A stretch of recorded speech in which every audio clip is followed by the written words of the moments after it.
2024. Happy New Year, everyone. Thank you for joining us both in person in Conchois Auditorium and online for the Burlington City Council meeting. The time is 5:33. You switched it. It's the political scandal. We're going to begin our agenda with item 1.1, which is a motion to adopt the agenda. So, Councilor Doherty, is there a motion to adopt the agenda? And I would just ask that you read the recommended action. Yes, thank you, President Paul. I move to amend and adopt the agenda as follows. And to add to the consent agenda, item 7.22, a communication from Jake Twarog regarding the Winooski Bridge project, pedestrian and bike safety. Thank you so much, Councilor Doherty. A motion has been made to amend the agenda as moved by Councilor Doherty. Is there a second to that motion? Seconded by Councilor King. Is there any discussion on that motion? Discussion on that motion? I'm sorry, Counselor can there be Green? more than one amendment? How does that work? What is your amendment? I just would like to have the October 10th meetings, the minutes for October 10th pulled so that there can be an addition made to them. Okay, so as we discussed, that's an item on the consent agenda. We are just simply making a motion this evening to move those forward. We will do a final adoption on the 24th and 29th of January. Okay. Any changes that need to be made can be made between here and now. Okay, very good. Okay? Thank you. Sure. So if there's nothing else, then all those in favor of the motion as amended, please say aye. Aye. Aye. Any opposed, please say no. That motion passes unanimously. So we have our agenda. The next item on our agenda is item 2.1, which is a presentation from the Burlington School District regarding the Burlington development, the budget development update. And for this item, we have with us the Superintendent of the Burlington School District, Tom Flanagan, Director of Finance, Nathan Lavery, and I believe we do have joining us at some point the Chair of the School Board, Claire Wool. For the benefit of community members who might be watching, the City Council does not vote on the school budget. So you will not see us voting on this presentation this evening, nor will we be voting on the proposed school tax increase going on the town meeting day ballot. That authority is within the purview of the school board. And, but even so, the school leadership does come to the council once a year in January to give us this presentation, and we are very glad to have you with us this evening. We've allotted 45 minutes for this item, so if you could offer your presentation in the first 20 to 25 minutes, that'll give us a little bit of time for the council if we have any questions or comments to offer to you. And again, thank you so much for being here. Just make sure that the green light is on in front of you. Okay, green light is on. Thank you. Thanks for having us this evening and for the opportunity to speak with you all about the budget and where we are in the budget development process. Nate is going to be pulling up the slideshow in a moment, and we'll walk through that relatively swiftly, and then, as you said, save time for conversation at the end. So first, we are nearing the end of the budget presentation, of the budget development process that started about six months ago with feedback from our community and our school leadership team kind of working to build the budget. And so I'll talk through that process today, but and after this, we are going to the school board meeting at 7 o'clock to present my final recommendation of the budget, which they've now will have seen 5 or 6 times throughout the process. Budgetary assumptions are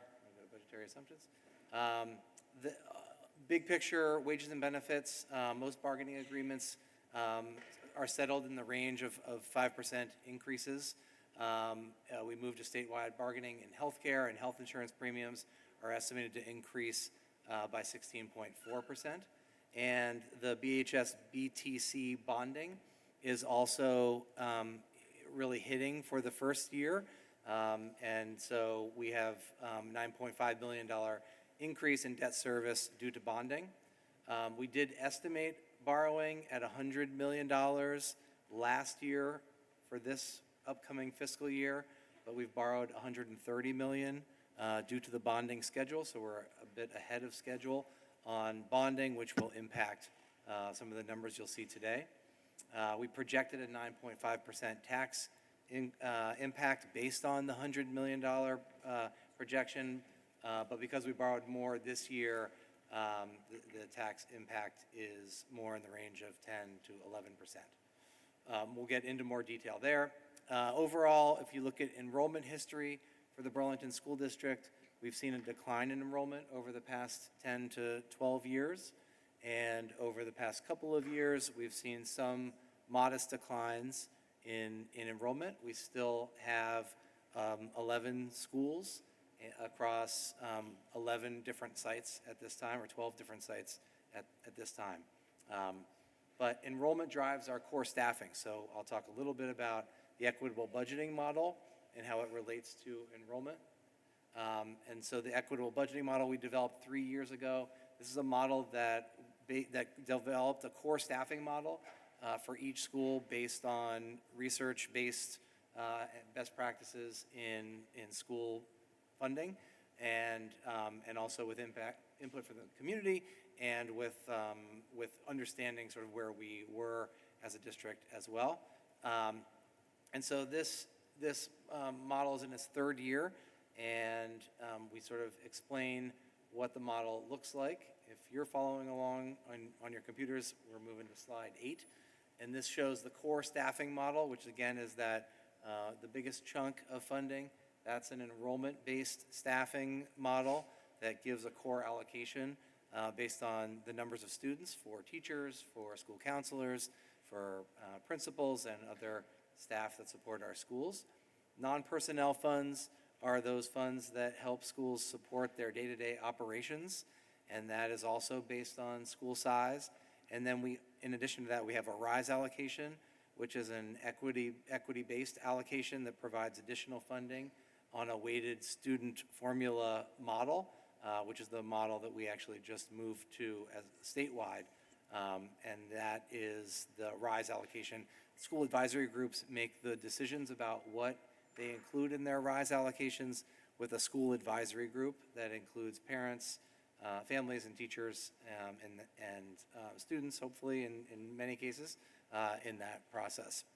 Our board guidance this year was to recognize that our staffing level needs to be responsive to enrollment changes, as I just mentioned, to limit budget growth due to the increases in wages, benefits, and pending BHS BTC costs, to ensure funding to meet strategic plan objectives, and to continue to provide robust programmatic offerings at our schools, like the Unified Arts and some of those additional core, what we consider core supports, but making sure that those continue to be robust.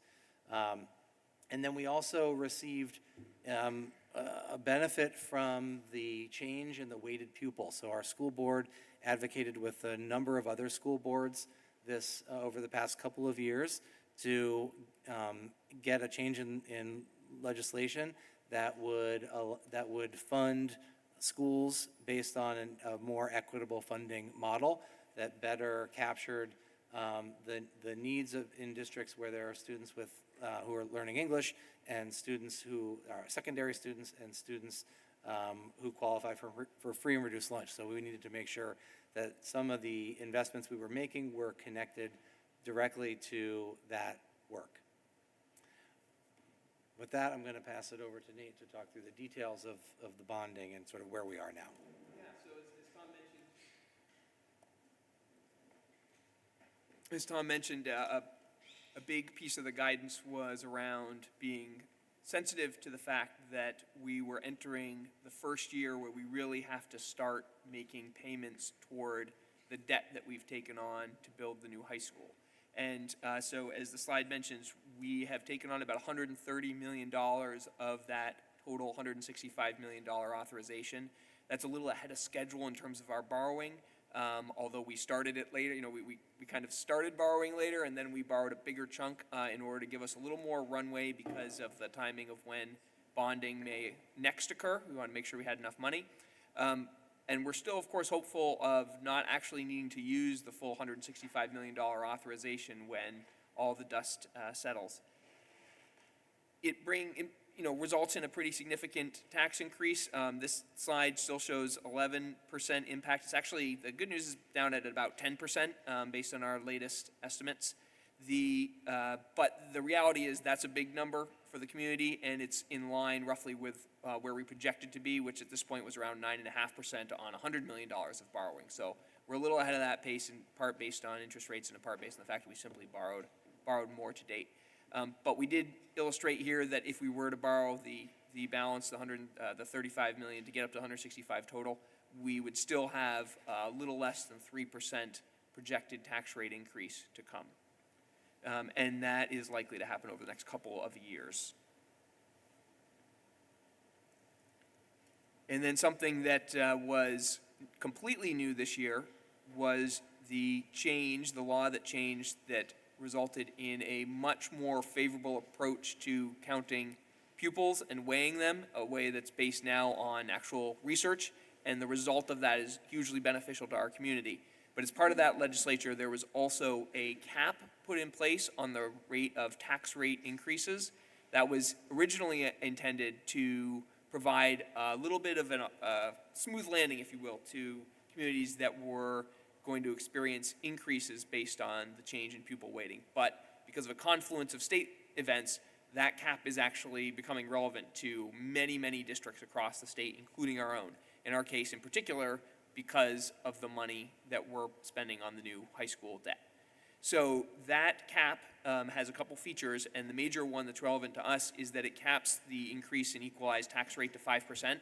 It's important to understand that that's the growth in the tax rate before you apply the CLA, but it's a 5% cap, and you'll see in the scenarios to follow that cap comes into play and actually means that there's not much to do that makes a difference in the end, the final budget calculations, because it essentially is we're over the cap because we're building a new high school, and once capped and applying the CLA, the scenarios you'll see that we present essentially keep the same tax rate despite some minor changes to them.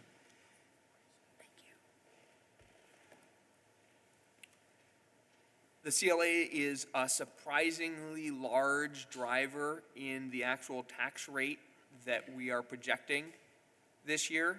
So we felt it was important to spend a little bit of time on it. I know the CLA is a number that's probably familiar to many of you, but it is roughly speaking a measure of the degree to which property in the city is valued at or above or below fair market value. And so in this year's budget, the CLA for Burlington decreased about 7.87%, or about 7.5 percentage points. The result on that is to drive tax rates up.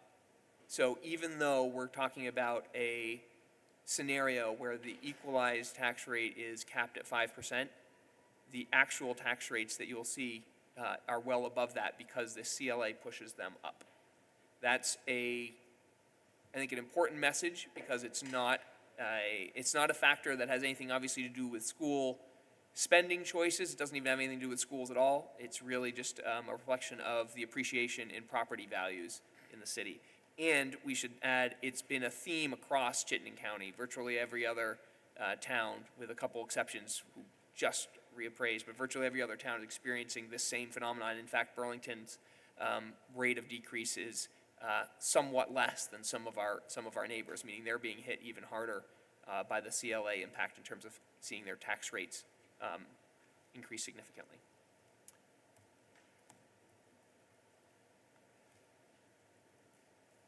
I think I've covered most of this, but I want to just draw your attention to the fourth bullet there, because it illustrates what you're going to see repeatedly in a couple of slides to come, which is after you apply that CLA to the 5% equalized rate, you end up with a tax rate that's over percentage increase in the tax rate that's over 13%.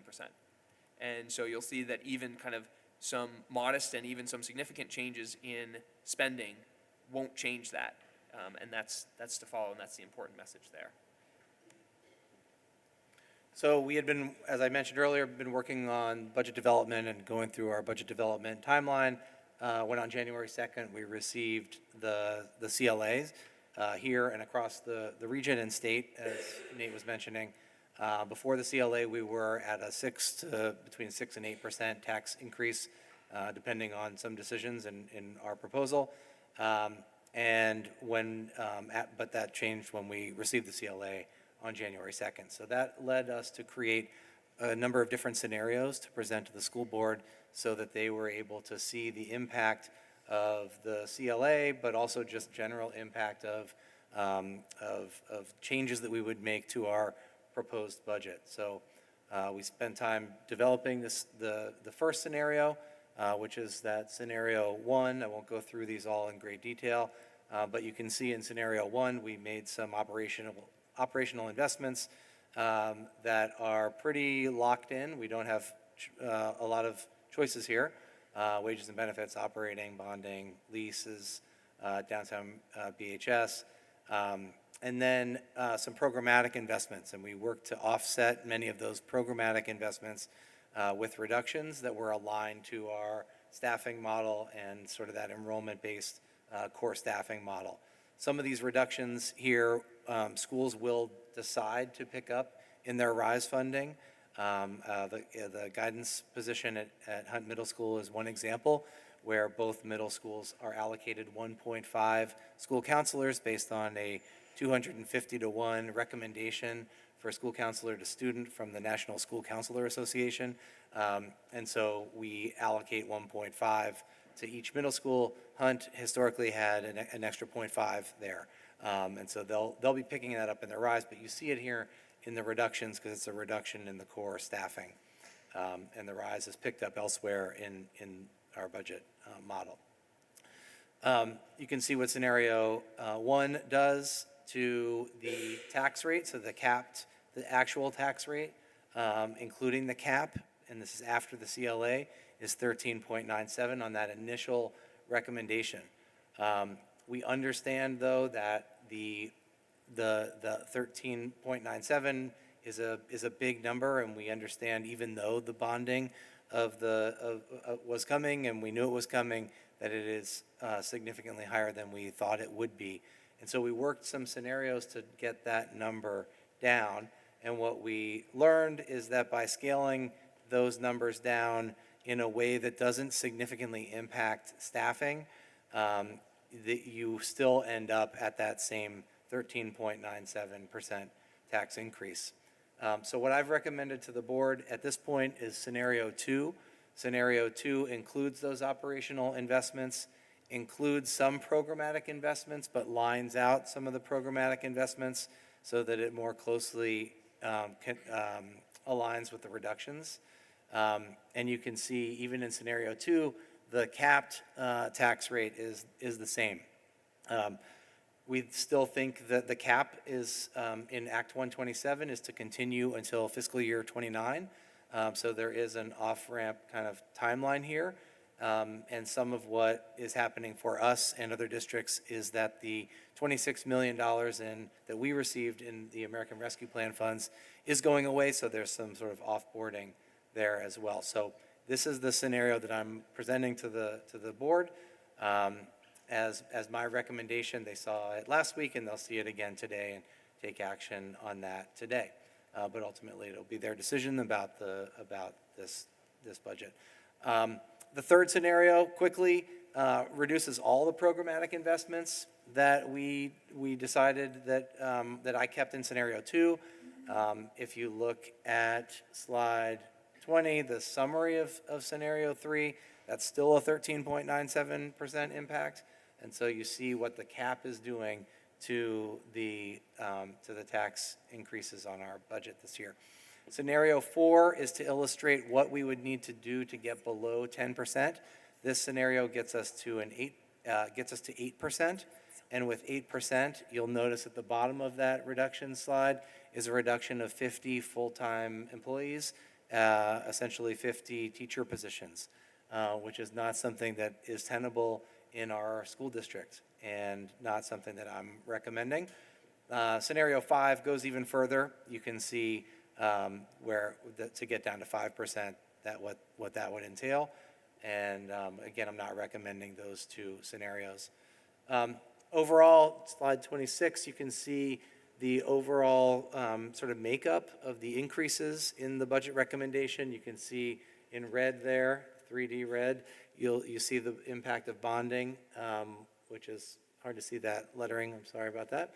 And then you see wages and benefits, operating and leases, and then some of the student-facing investments that we're proposing, that I'm proposing, as well as some real modest proposals around the strategic plan and school leadership support and safety. So with that, I'll kick it back to Nate. Yeah, just one thing I want to kind of linger on for a moment on this slide to make really clear. So we have a little nugget down there. It talks about the tax increase without the bond, right? And so I just think that kind of illustrates, you can see very clearly there, with the bond versus without the bond. If we were not starting to pay a tremendous amount in debt service associated with that bond, then we wouldn't even be in a situation where we would be in the realm of having this tax cap impact us. In fact, it would be a 3.97% increase in taxes, and that's after the CLA. So it just kind of illustrates, as this chart does, what a significant, and it's something that, you know, our community voted overwhelmingly for it. We're excited for it, but this is the first budget where we're really facing the prospect of having to start paying for it. The good news, if there is some good news associated with that, is that this kind of significant increase associated with that new debt is not going to happen year after year, right? We'll have built it in this year, and then in future years, we'll of course still be paying for it, but it's not going to go up by the same amount again year after year. This is the vast majority of the increase associated with that bonding. We did provide some examples of what schools are spending some of their discretionary money on. We can go back to that if there's questions. We also have a little update on our audit status, in which we are able to devote around $2.4 million to the budget as revenue. That's leftover funds from prior year that we had in the budget. So we're using that to reduce the total need for new revenue in the FY25 budget. And we also wanted to remind folks that the technical center is a big piece of our school district there. And so that's another component of the budget that's all baked into the total budget for the school district.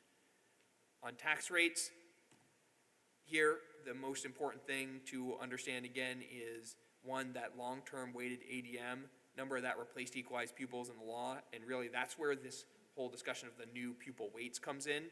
That number that says 6792, that's not, we don't have 6,792 students in our school system, but that shows, right, we have 3,600, give or take, right? So that shows the difference between our actual head count and that long-term weighted ADM number illustrates the impact of that those weights had on our district. Whereas previously, when we were under the old weighting approach, our number was, 39, 4,000 in that range. So it shows just what a tremendous advantage it is to have pupils weighted in a way that reflects, kind of an evidence-based way that reflects their needs. And then the other thing I wanted to show is the homestead dollar yield there, that $9,452 figure. That is a reflection of how much money the state's education fund can afford to pay per long-term weighted ADM with a tax rate of $1. And the thing to understand there is that that number is significantly lower for this budget year, FY25, than it was last year. And when that number goes down, for everyone across the state, that puts significant upward pressure on tax rates.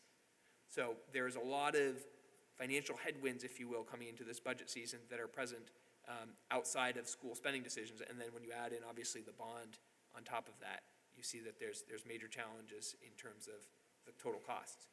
But the cap is a significant benefit to Burlington in that case, and the next two slides show estimated impacts on hypothetical payers.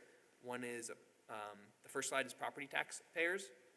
So we ran scenarios for a $370,000 homestead and a $500,000 homestead that shows the rate of increase there on an annual basis of $749 to $1,000, and that's again for property people who are paying based solely on the value of their property. We also have a slide that shows the estimated impacts for people who are getting income adjustment. And this is if you were subject to the cap, the income cap, and you were paying the full amount. So you'd see there are increases there. I would like to remind folks, because sometimes there's a misconception that people who are eligible for the income sensitivity don't feel any impact to increases in school spending. So we just like to remind folks that that's not the case, right? Those folks are paying more as well. It's just that there's a different basis for that payment. It impacts people in a slightly different way. So that is just about it for the major updates. The next slides just show our total budget and kind of ballot language and so forth that we would expect to see associated with this budget. Again, that's pending the school board's action following this meeting. Welcome, Chair Claire Wool. We're just through our presentation here, and I think we're going to take questions in a moment. Anything else to add? No, we're ready for discussion. Great, thank you so much. And Claire, thank you so much for being here as well on a busy night, I'm sure, for you. We'll go to the council. Council Hightower, to be followed by Councilor Travers. Great, and I guess first I'll just express my sympathy. I think school districts around Vermont are trying to change how they do things and change the services that they're bringing to students, and to have to do that while also figuring out all these different expenses that are coming in. Just have my sympathy, so thanks for presenting it so clearly. I have, I guess, two major questions, which is, the first is around the bonding and just why we've pulled so much of that out already, and like what the,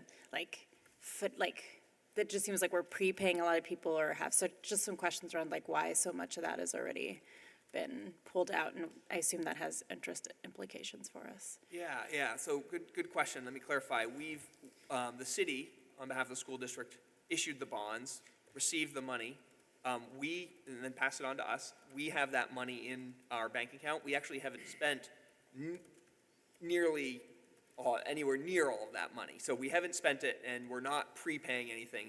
Just as a kind of general rule, that's not something that we do as a district. So it's in our bank account, making as much interest as it can legally make. The reason that we borrowed so much is because we go out, and the city goes out and issues bonds typically about like once a year.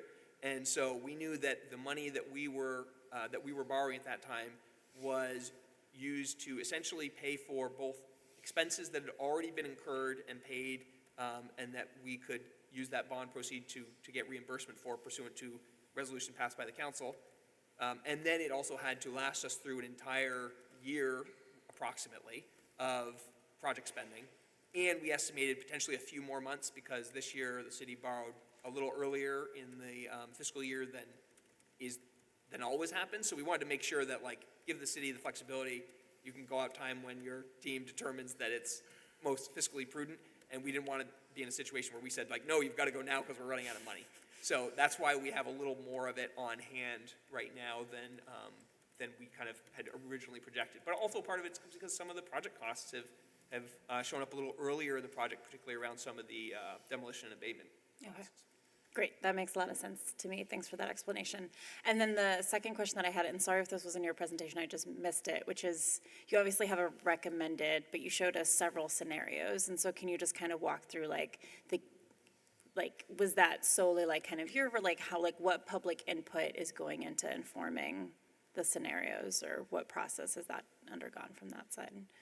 Yeah, I would say it's been a pretty quick turnaround from January 2nd, but we've received quite a bit of feedback. The good thing is that our schools all have school advisory groups that they work on their own budget. And so we've had many community members and school and families show up and reach out to us to let us know kind of how they're feeling and what matters to them. We've heard that from PTOs, from school advisory groups. And so I feel like we have a good sense of how people are feeling about where we should be prioritizing our spending. And ultimately what I did was, in my recommendation that'll go to the board tonight, is I looked back at the guidance, the board guidance in developing the budget, and utilized that guidance. And I think the thing that was most telling to me was the fact that the tax increase doesn't change at the three scenario levels. So I kind of chose a middle path there because I want to make sure that we're responsive to the citizens of Burlington and kind of what we're asking of them. and also being aware of the impact over time when the cap goes away, that there's a plan for 4 or 5 years out, and that we're really thinking about that now so that we don't hit a cliff at that point. And I think some of the proposed investments allow us to do some one-time kind of investments that allow us to move toward our strategic plan, our strategic priorities. And so that was why I recommended scenario 2. Scenario 3 doesn't change the tax impact, so I felt like it didn't make, in my recommendation, it doesn't make sense to me to not include any programmatic investments and only include reductions. That's not what our families are telling us that they are hopeful for in our budget decisions, and our school leaders and our teachers and everybody.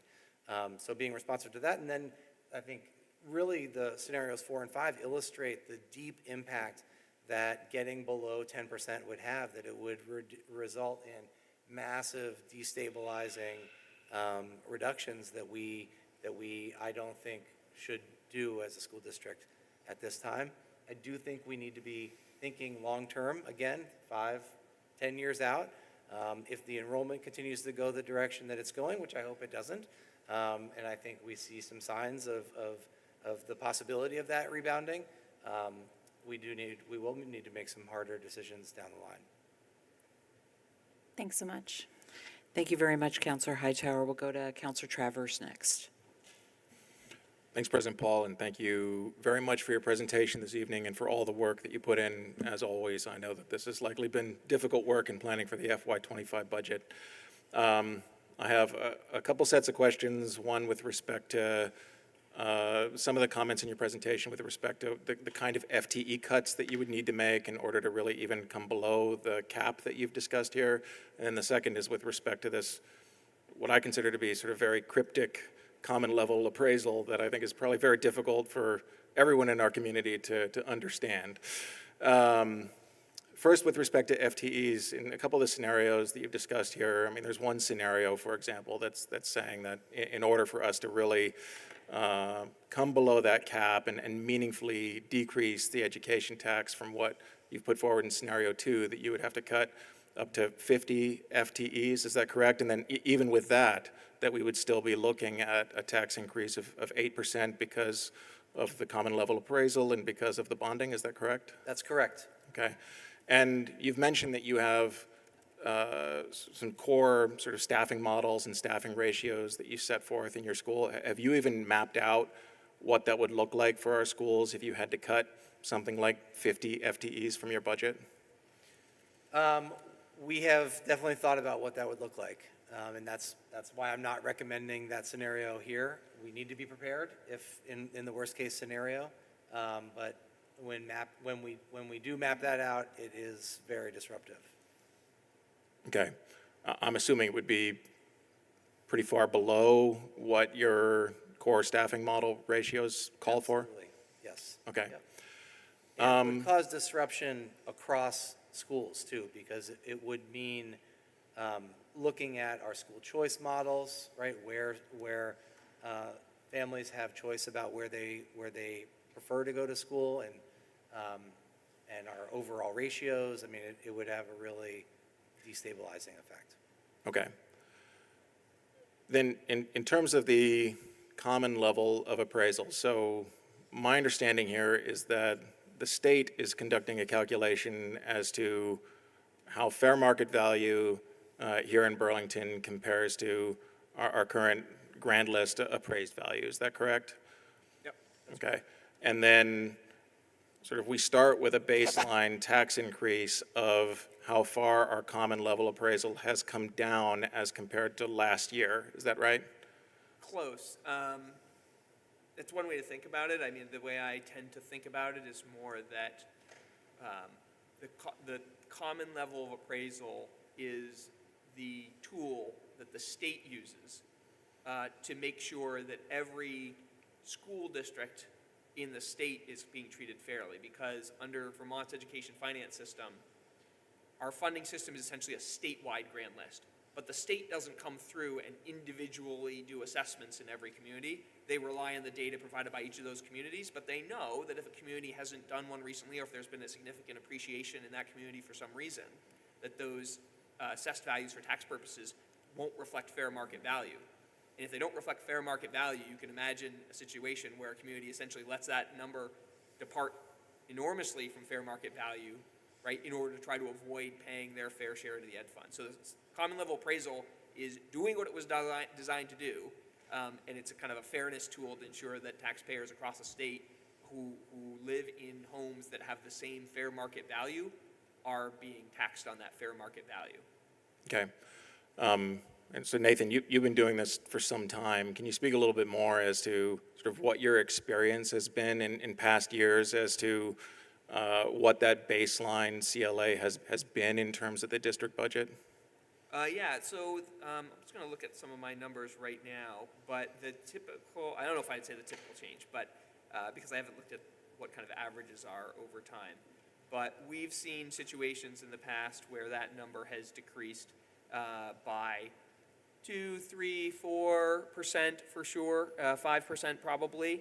And of course, when we went through the big reappraisal here, that number went in the other direction and increased enormously, which changed the actual tax rate on bills. So interestingly, despite the fact that we're talking about this tax rate going up a lot, it would still be below what the actual tax rate was on bills prior to the reappraisal in the city. But it's still a big, at the end of the day, the CLA is it's changing the rate you see on your tax bill, and but it's not changing the fact that people are paying more for education.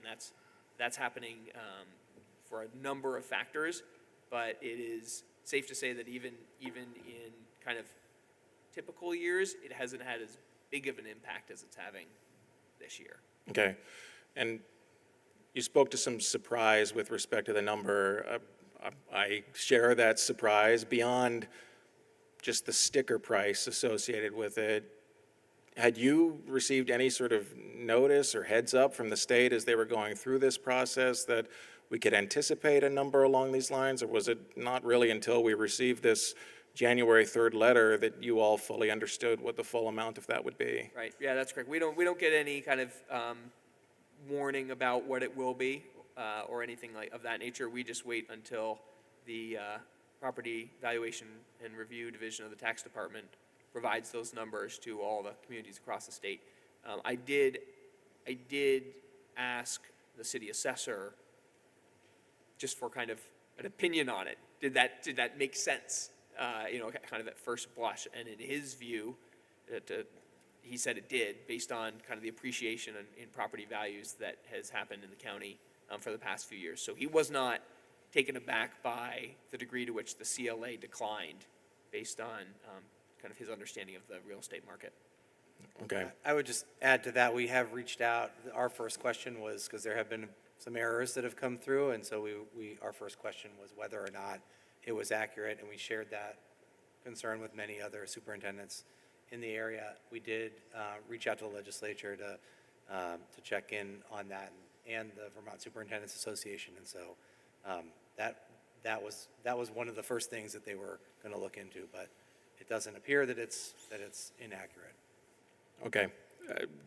Thank you very much for that information. I mean, just as a final comment, beyond the sticker shock of it all, I'm also surprised that districts around the state are learning about their CLA here right around the turn of the year, mere weeks before you all are now having to finalize your budgets to place a question on the ballot for voters to then decide on.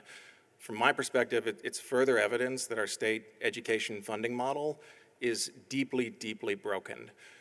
You're right. As I look at the common level appraisal this year compared to last year for communities here, I mean, Burlington is faring fairly well as compared to other cities and towns around us. I mean, as I look at it, Shelburne went down 8.53% as compared to last year. South Burlington, 10.43%. Winooski, 8.85% as compared to our 7.5% compared to last year. But because of the way the state is basing their common level appraisal and basing our state education funding model, I'm concerned that school budgets around the state, particularly here in Chittenden County, are at significant risk of failing.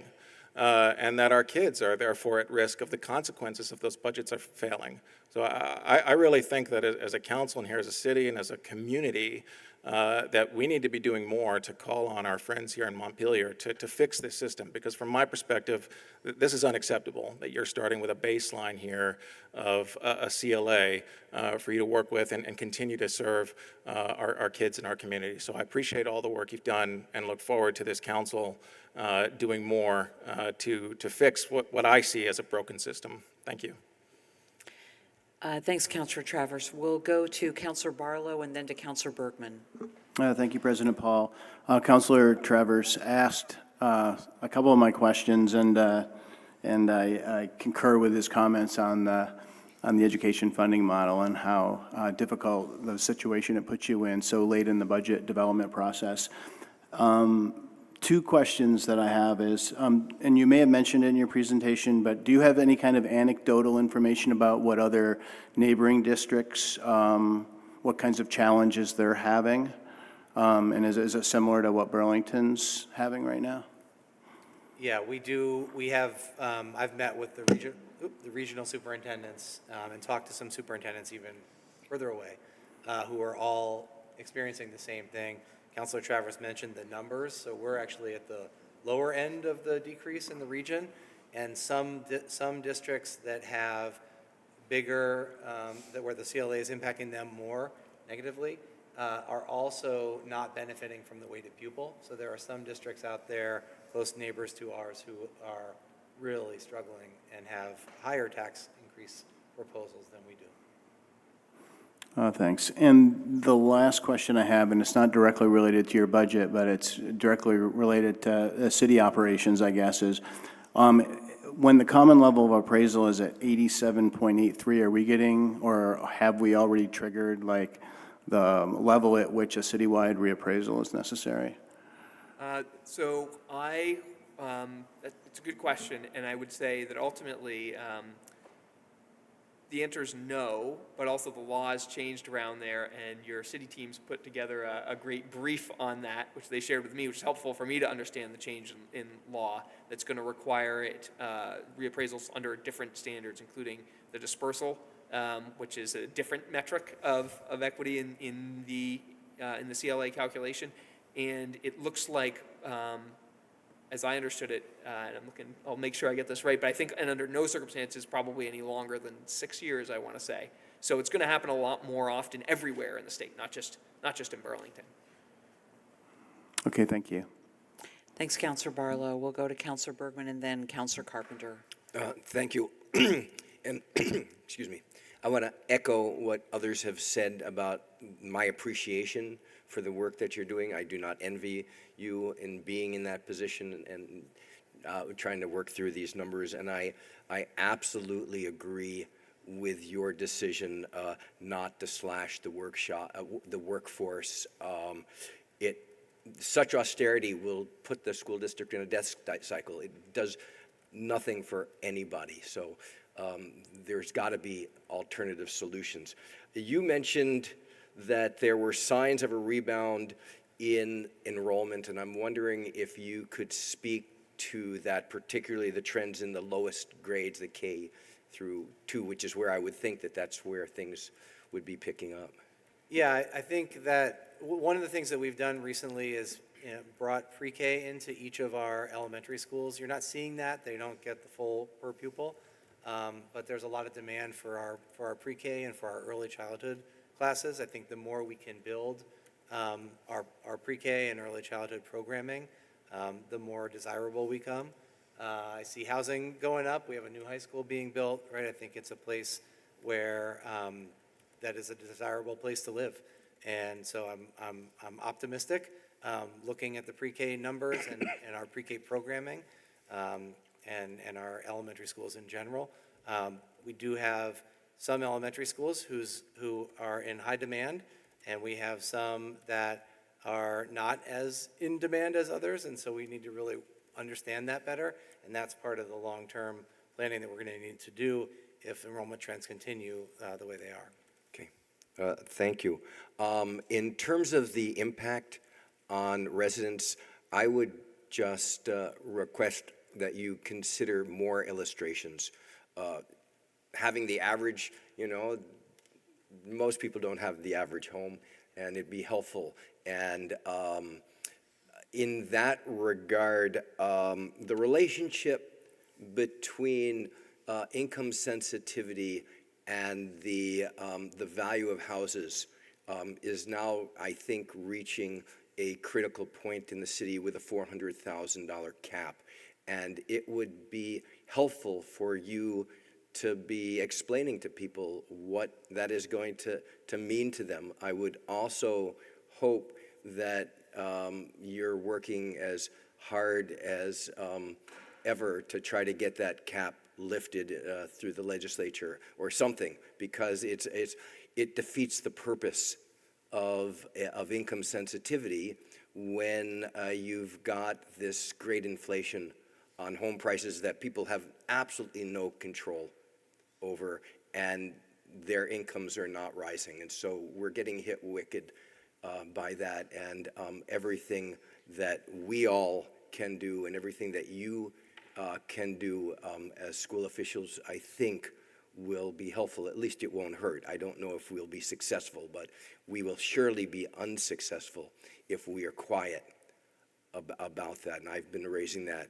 every opportunity I can have. And that also means that the greater number of illustrations, I think, need to reflect that, because this gives people are going to rely on the illustrations. And the last sort of point is, I was intrigued by the state auditor's comments about healthcare costs and an alternative way of trying to deal with them. And I'm just wondering if you've had an opportunity to be looking at that and could be advocating for some changes in the way that the statewide negotiating or payment of healthcare costs is coming down the line, since it is such a significant piece of your budget. Yeah, I don't know specifically what the auditors put forward or suggested, so I can't speak to that, but I think what is important for everyone to understand is that currently for school districts, the health insurance benefit is collectively bargained at the state level as opposed to the school district level where it used to be. And on one hand, it was great not to have to bargain that complex issue anymore, but it also means that we are in a position where we have a very, very high actuarially valued plan that is very expensive to school districts, and we have no control over the rising cost of that plan. So there are probably different people could come at different ways to bring that under control, I'm sure, but I think the most important thing to understand is it's no longer something that school districts individually have any ability to kind of influence at the bargaining table or within their own district. Certainly we can be part of any sort of statewide coalition to kind of tackle the issue, but we don't have that lever at our disposal anymore.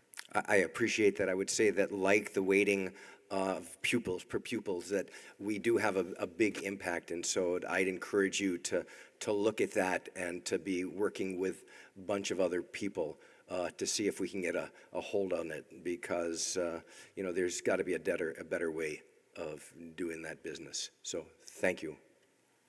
Thanks very much, Councilor Bergman. We'll go to Councilor Carpenter to be followed by Councilor Shannon. Thanks. Sort of a bunch of different things. Piggybacking on Councilor Bergman, I agree on we should do more analysis of the assessments, but last I knew, I thought the state had some sort of interactive form you could go into and put your property tax and put your income in and kind of see what the rebate is. And I think that would presume you knew what your new tax rate was going to be. So I'm just going to suggest that we see if we could get a model that people could look at least sort of guesstimate. And along with that, and I'm saying this not so much to you, but to fellow councilors, a couple of years ago when we were doing the reappraisal and we passed a resolution, among other things, that set up the ad hoc reappraisal committee. It asked the city to look at and analyze our property values, and we've just received that analysis.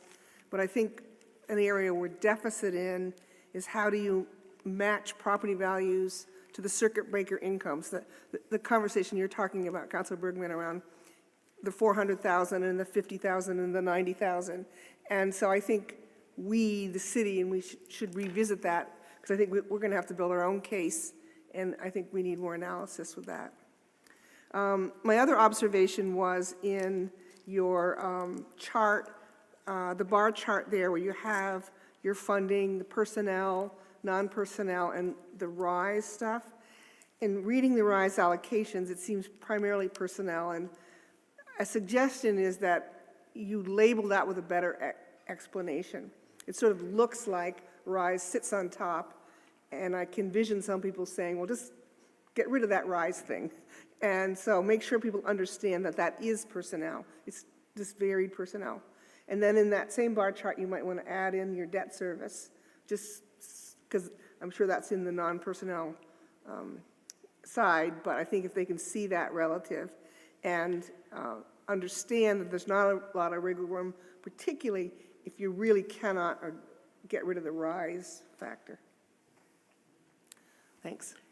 Thank you so much, Councilor Carpenter. We'll go to Councilor Shannon. Thank you, and thank you for this presentation. It's always informative. Do you have a value for the change, like a dollar value for the change in per pupil weights? What's coming to the district with the new system versus what it would have been under the old system? Yeah, there's different ways that we can calculate it, because inevitably, whether you're looking at comparing, kind of the situation with the new weights, or like you're kind of making up a world that doesn't exist, whether you're looking backwards or forwards there between the two, because they're not directly comparable. But the efforts that we've made to estimate that put us, probably at least $8 million, possibly even more. Again,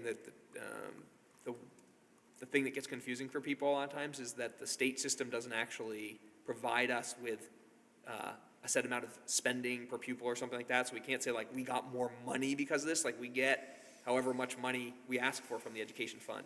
The real impact is what do taxpayers have to pay to provide that money. And so in the case, kind of the way we roughly estimate it was along the lines of how much more money are we able to spend before we have to increase tax rates anymore. And so we estimated that number is probably 8 million or more at least. So For this year? For the year that we are budgeting for. Yeah. Right? Where the first Because year. that increases over time, right?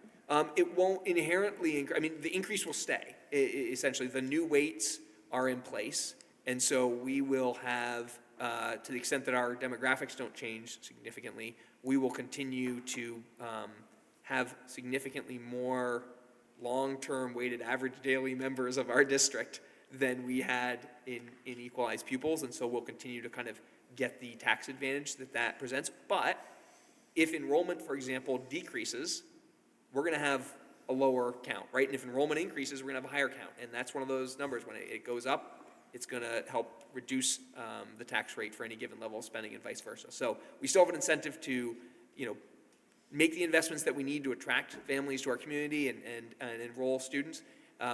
It's a huge, huge win to the change in weights, but it doesn't, as far as we're concerned, really it's correcting a past wrong. It doesn't change the fact that we still have students with incredible needs that we need to meet, that we're building a new high school, and all those very real pressures to spend money. Right, important to keep in mind that we were actually overpaying for all of those years. But I thought it was being phased in over 3 years. Did I have that wrong? It's not being phased in, we got it all in 1 year? Yeah, the new weights are in place completely in FY25.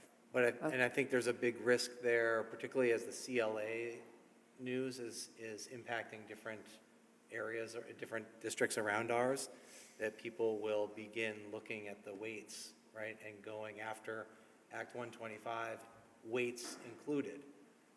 And I think that's something that we should all be collectively aware of and continue to advocate that those weights continue. Again, they're evidence-based weights that There was a report that was put out a number of years ago that said that those were the weights that are the equitable weights and the weights that the state should be using. Now the state's using them. People are feeling the loss of ESSER, the loss of the change of the CLA, and the impact of the weights, and are going to really start panicking. And you had a slide up there about the tax impact per household, and I wasn't finding that was that in the slide deck that you just showed us? That was the one that was distributed to you in advance didn't yet have the property one, so Yeah. this one has that extra slide in it that you didn't have if you reviewed that in advance of the meeting. So I'll flash it back up on the screen again, just so people know what we're talking about here. So do we have that on board docs, or we got that in a separate email? Because I thought what I was looking at was That actually was- board docs. Yeah, that was just posted a few hours ago. Oh, so maybe that's why you haven't maybe seen it. refreshing solves that problem? Okay, Hopefully. thank you. That's all, thanks. Okay, great. Did want to acknowledge that we have Counselor Jang joining us via Zoom. I didn't see his hand up, nor do I see others, so, my apologies. Counselor Grant. It's okay, I'm here in the corner. In the end, no one can see me. Thank you very much for the presentation. Thank you very much for your patience in terms of the way you explain things. I can tell that you really thought about how to put forth some really complex ideas. This is really hard to understand at times, and not at times, for a lot of people. Shout out to the school board members who go to the MPAs and really try to make that effort. And I agree with much of what was said, so I won't repeat anything other than the fact that our system of funding is really broken, and it shouldn't be this difficult. I just want to give a shout out to the fact that we had, going to Councilor Bergman's point about the need for personnel and educators, and how we can't get so desperate that that's what we start, eliminating. 5 students who were able to be named presidential scholars. I think that's fantastic. And thank you very much. And I think this shows what we can do when we do put our money in the right place. Great. That's it. Great, thank you so much. So we don't have a motion to be made because this is a presentation? Councillor Paul, Oh, raising my hand, sorry. My apologies, I can't see you on the screen, my apologies. Go ahead, Counselor I Jang. know, no problem. Thank you all, and my video is very funky. I won't be able to put it on. But I appreciate this presentation. I appreciate also all the questions and engagement from my colleagues. And I think it would be good for me to ask a little bit about the enrollment of the students in the Burlington School District. We all know, based on your presentation, that it's actually decreasing. And the school budget is still going up. I think it will be imperative for people to understand why. I know you provided this presentation to the school boards, and maybe people weighed on it so far. And what are you hearing thus far from the community about this proposed budget? Thank you. Sorry, try again. Is that me? Okay. Yeah, I think we're hearing a lot of different things from our community right now. Sometimes we are having conversations at the governance sort of big picture level, right, around the impact of the bond, the impact of the big items in that pie chart. And then we also know that at the school level, schools are very interested and passionate about what is being offered at their own school. And so we are hearing 2 things, I think. One is this is a really big tax increase, and we need you to make sure that you understand that, me being you, and do everything you can to help the citizens of Burlington out, or us, I should say, over time, right now and over time. And so that was the showing of the scenarios, kind of, I wanted to make sure that people saw sort of the lay of the land and the opportunity, the options that we had. None of them were great. And so I think we're hearing a little bit of both those things. Keep robust programming, make sure you're keeping our wonderful teachers and staff that love and care for our students every day, and also be very cautious about and conservative in the way that we're addressing the budget. And we're trying to do those two things, but in a year where the bond is hitting for the first time, it is truly challenging. And we're aware of that. We brought $16 million to the table through the support of our local legislation and the legislature as a whole in Montpelier to bring $16 million to our project. That was specifically for PCB funding. We're going to continue to advocate for construction aid. Construction aid is the big thing that we believe that we should be advocating for and have started to advocate for in this session. That's something that most other states around us have in place, and we do not, and that would help us significantly here. We also still have the Monsanto lawsuit hanging out there, and we are working hard on that. And so I think, long term, and big picture, we are working hard to bring additional resources and funding into the system to offset the impacts. But right now, this is where we are in the first year of borrowing with the new high school. Excellent, thank you. And as part of alleviating the task burden on taxpayers and also looking into the number of students per classroom, and I am really appreciative of hearing you saying you've been in contact with all the superintendents in the region. And I was just wondering, how is that classroom size when we take kindergarten to 5th grade? Is it relatively the same, or is it less or more if we compare to Winooski, South Burlington, etc.?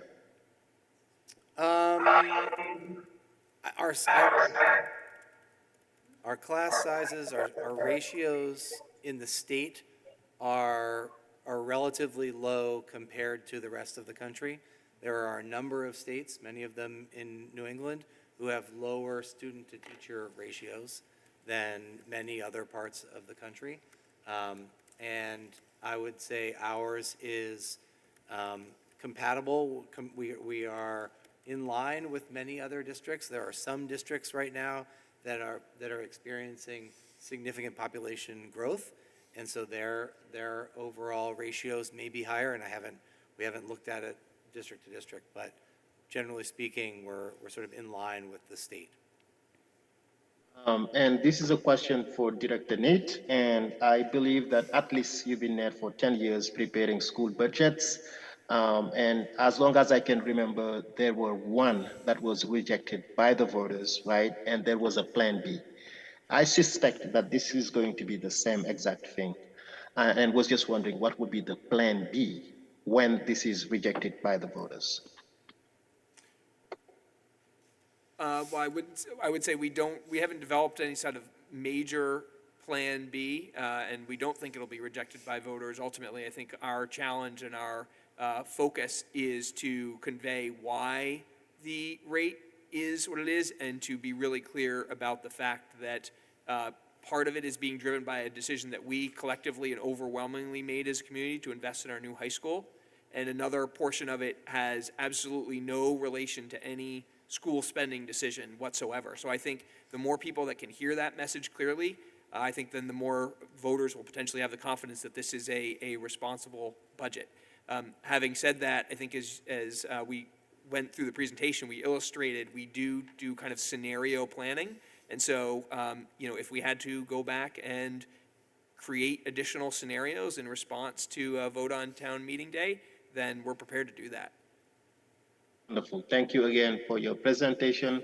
And I'm glad to hear that you will consider starting to do that work of scenario B. Thank you. Great, thank you so much, Councilor Jang.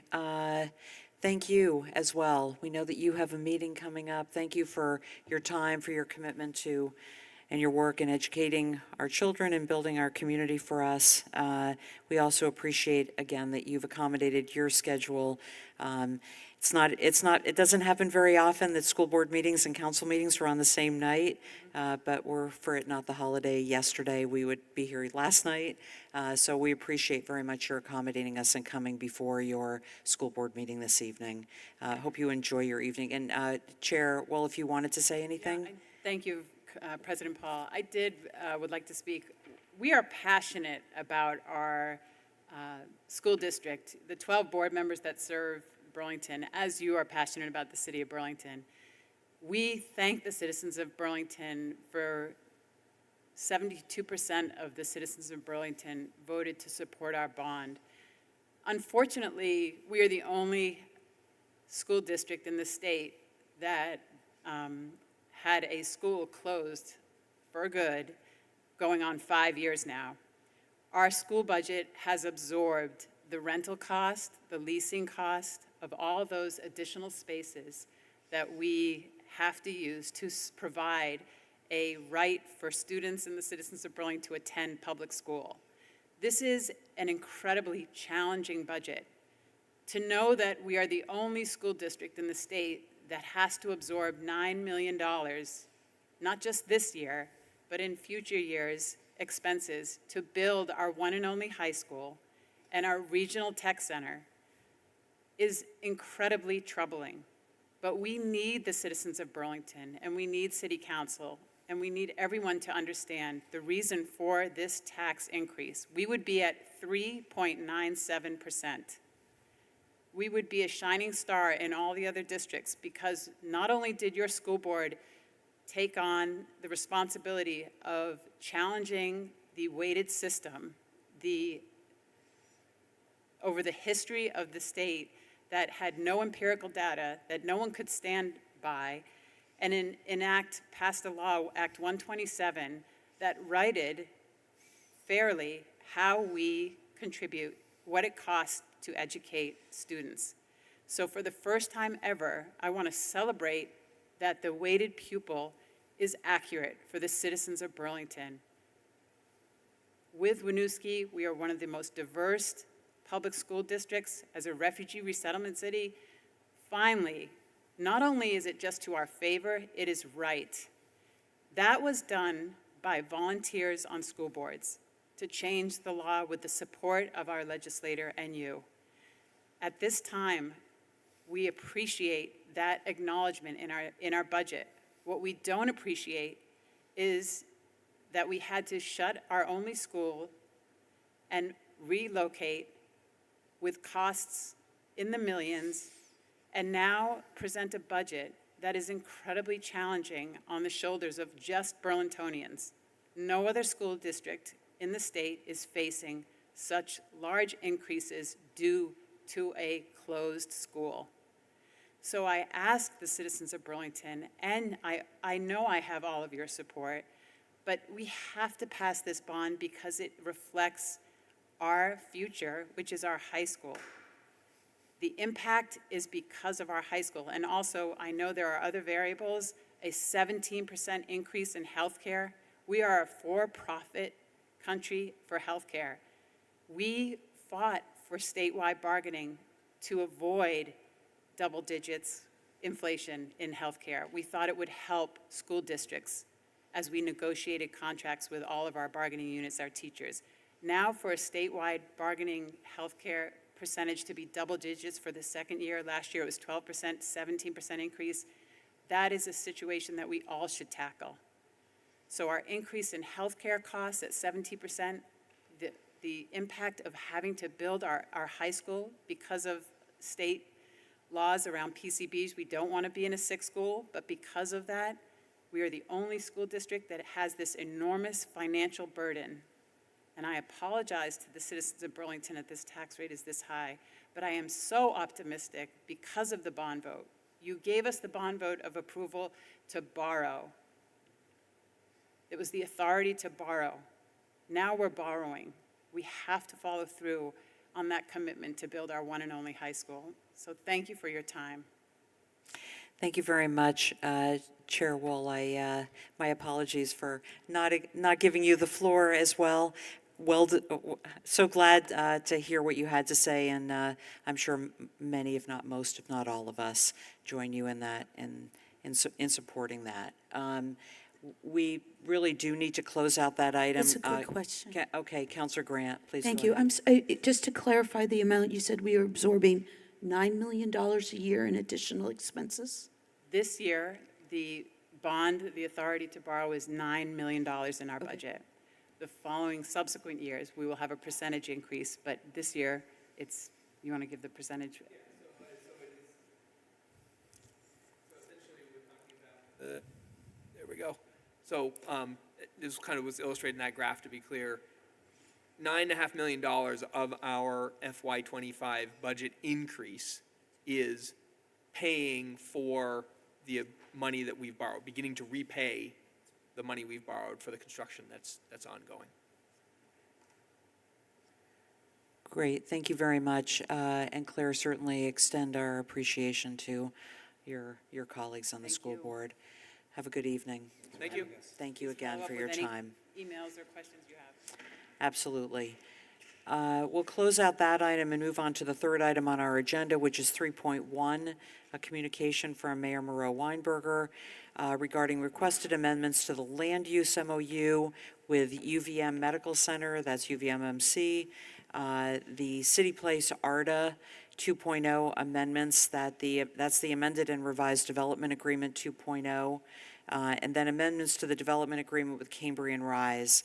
As this item relates to real estate negotiations as well as the memorandum of understanding, the item contains an expected executive session. Before we go into motions for executive session, I will go to the administration. If there's any update that you can provide to the community in open session, please. Thank you, President Paul, and thank you for summarizing what we're proposing that we do. We would be taking on 3 different topics in this executive session if the council chooses to go into it. And each of the topics has, there's a different update, of course. So with the UVM Medical Center MOU, the public can get a good sense of what the discussion, the kind of overall summary of the conversation, that there is a document posted that summarizes what the current agreement with Medical Center is and the areas that need to be updated. With respect to the other 2 projects, which are the major real estate projects, City Place and Cambrian Rise, we of course have these long-term agreements with the developers, and that in these agreements, as there are changes in these projects which are being built over numerous years, as there are changes, there need to be updates of the development agreements to reflect that.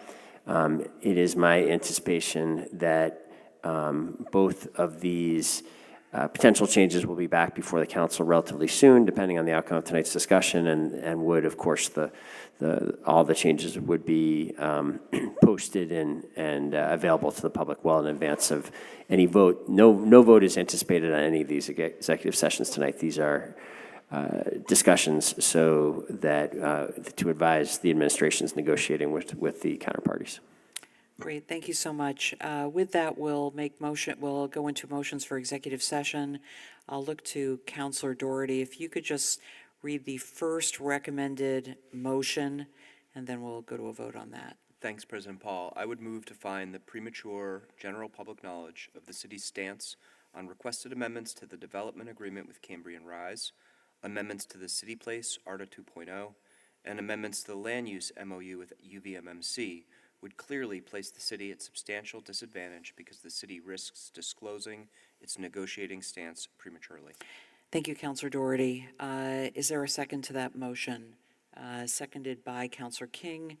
Any discussion on the motion? Seeing none, all those in favor of the motion, please say aye. Aye. Any opposed, please say no. That motion passes unanimously. So now, based on that vote, if you could move the second motion, Counselor Doherty. Thanks, President Paul. Based on the finding of substantial disadvantage, I would move that the council moves to enter into executive session to communicate with legal counsel and the city administration under the provisions of 1 VSA Section 13A1A and F. Thank you, Counselor Doherty. And in addition to that, as part of that motion, in addition to the mayor's staff, the acting city attorney, the CAO, the executive session will include outside consultant David G. White, senior DPW engineer Laura Wheelock, CEDO director Brian Pine, who is waiting for us downstairs, Director of Planning Megan Tuttle. Is there anyone else that I am missing? Okay, and outside legal counsel Tim Sampson. So a motion has been made to go into executive session. Is there a second to that motion? Seconded by Counselor King. Any discussion on the motion? Counselor Travers. Thanks, President Paul. Due to a professional conflict of interest, I will be recusing myself from that portion of the executive session dealing with the UVMMC MOU. Okay. And President Paul, I will also be recusing myself for the same reason. Okay, so we have two counselors who are recusing themselves on the land use MOU with UVMMC, but will be present for the other two. Is there any other discussion on the motion? Seeing none, all those in favor, please say aye. Aye. Aye. Any opposed, please say no. That vote is unanimous, and so we are going to go downstairs for executive session. We'll be downstairs in the Busher Room. This executive session is going to take us until 7:30. If it turns out that we need more time, we will be coming back upstairs to do public forum promptly at 7:30. In open session, we actually recessed our executive session, so we will return to that later, but in order to stand a decent chance of keeping to our timeline in terms of the time certain for public forum, we're back for public forum, and we'll complete the rest of our agenda and then go back to the executive session. So as the time is now 7:37, we will move on to public forum, which is item number 4 on our agenda. Before we begin public forum, I'd like to note that we do have a protocol for public forum, and I speak for the full council as we share a strong commitment to an orderly process and one that honors all voices equally. Respectful discourse is the way we do things here. For those of us who are joining us in Contois, in the table in front of me, we have a timer system that has 3 lights. The green light is the first light. That will shine when you begin speaking. The second light when you have 30 seconds left, and the last light is a red light that will shine when your time is up. Please complete your sentence when the sound and the light indicate that your time is up, so that everyone has the same amount of time and we can keep the public forum moving along. Please do not continue with any further comments, as I would prefer to set a tone of not interrupting anyone, realizing that everyone puts a great deal of time into the comments that they make at council meetings. If you're joining us online, we do have a timer system that is set up on Zoom. We don't have a light system, but when your 2 minutes are up and the clock winds down to 0, please complete your sentence so we can move on to hearing from the next community member. We do have a hybrid system for public forum, so if you wish to speak in person, there are forms at the table to my right in the back corner of the room. You must complete a form in order to speak during public forum, and you need to complete that form by stating your name. You can't put nothing on there. You have to put your name on there so that we can enter it into the public record. Please bring those to the clerk, or actually if you want to just leave them on the table, you can do that. If you wish to speak via Zoom, you can go to burlingtonvt.gov/citycouncil, one word, /public forum, and a form will come up. Please complete the form, and your answers will come into a spreadsheet that I have in front of me, and I will call on you in the order in which you have submitted the form. As has been our practice, Burlington residents will have first priority to speak. We will go to Burlington residents and contours first, who have submitted a form in person, then to Burlington residents online who have completed the online form, back to non-Burlington residents who have joining us in person, and then we will conclude with online Burlington residents, joining us online.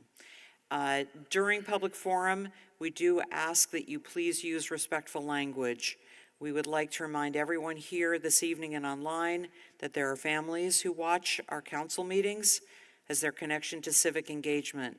Parents use this forum to teach our city's children about city government, and we expect everyone to refrain from using profanity. Our protocol is in place to remind everyone that is joining us in person that disruptions will not be tolerated. We are a governmental body. We're representing the city of Burlington. We have business to conduct, and we like to do this, and we want to do this, and we demand that we do this in a calm and deliberative way. Please face me. When you are speaking, please face me and direct your comments to me as the chair and not to anyone else at this table, nor to the audience that is gathered, and please do not personalize your comments. This rule will be enforced. We are here to hear what you have to say, and we'll listen much more intently if you speak respectfully. If you've signed up for public forum and your comments are regarding one of the charter changes that we have a little bit later on the agenda, when I get to you, if you are here to speak to a charter change, you have the option of speaking during public forum, but you're also welcome to speak during that agenda item. So just let me know. And that agenda item will come right after the consent agenda, so it's not too long into the future. It's the first item on our deliberative agenda. With that, we will begin with Brandon Dayton, to be followed by John Mahoney. Good evening. Good evening. Is this Just make sure that the microphone is on. The green light should be shining right below you. Cool. Hi, my name is Brandon. I'm a resident in Ward 8.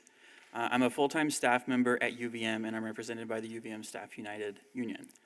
I wanted to speak today in regard to the MOU that the city is considering signing with UVM before considering any zoning changes. I believe that generally you're doing a good job in questioning UVM's intentions as it pertains to expanding. UVM has definitely been over-enrolling students for many years, and it has had an impact on the local housing affordability crisis.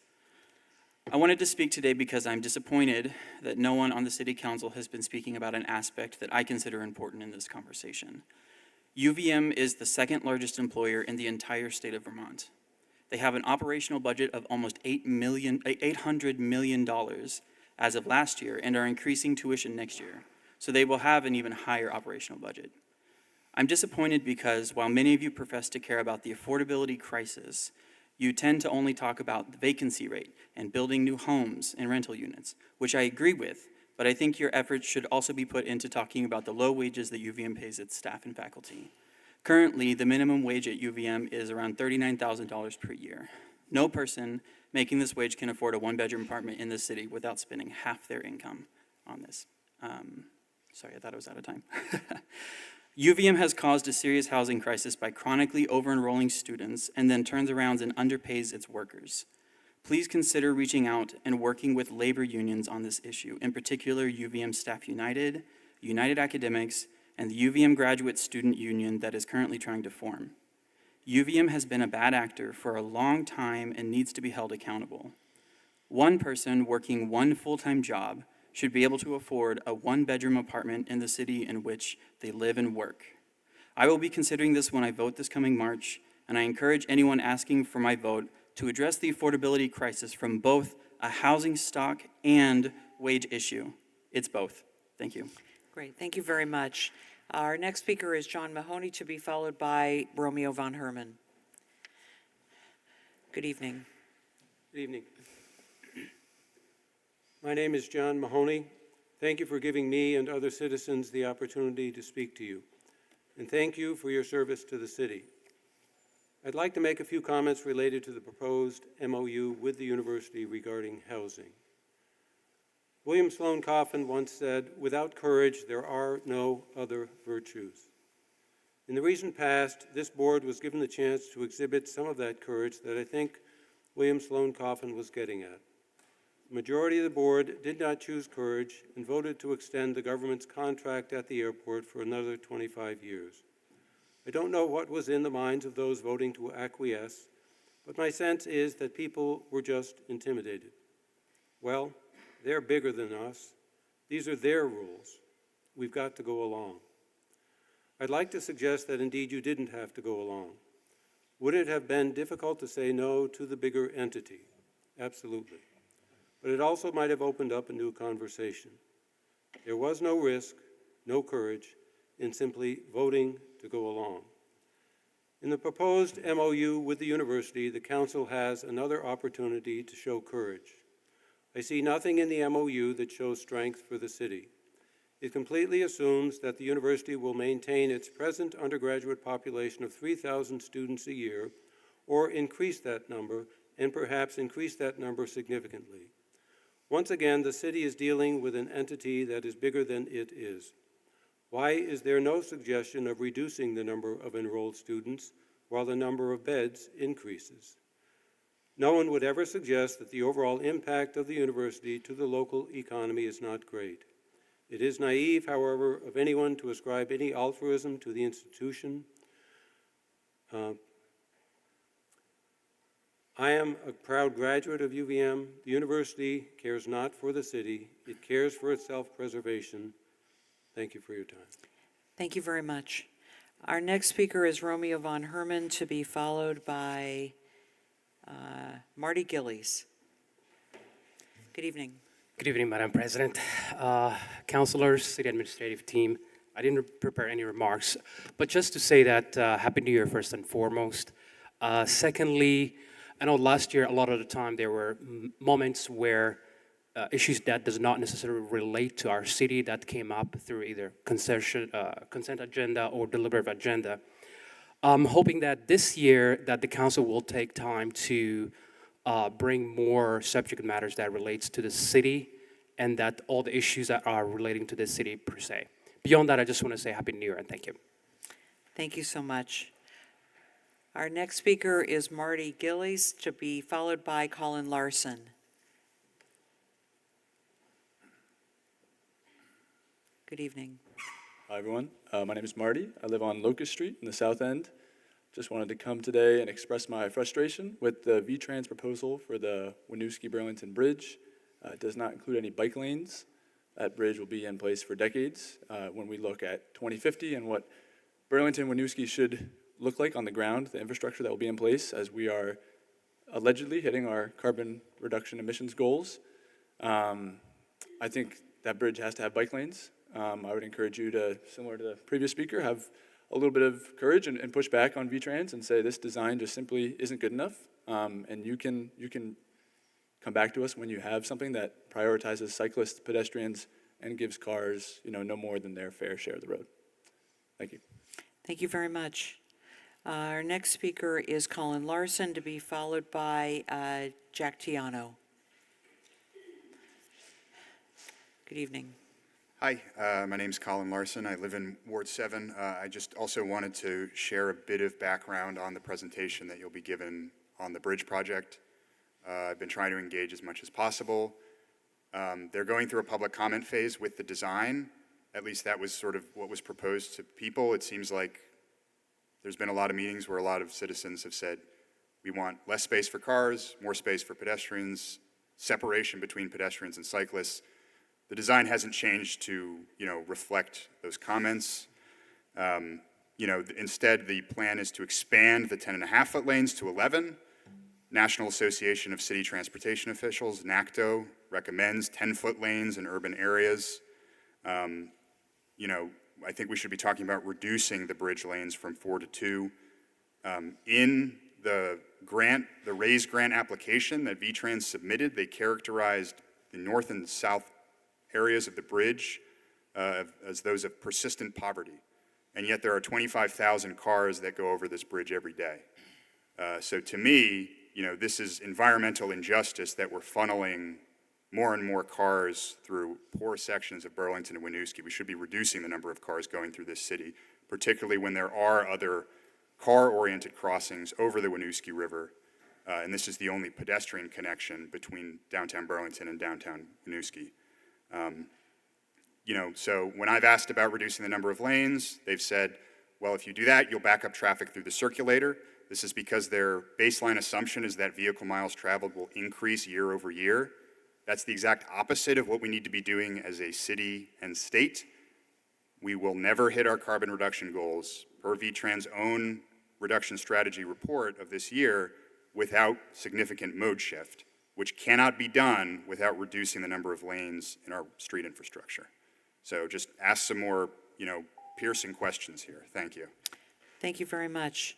Our next speaker is Jack Tiano, to be followed by Todd LaCroix.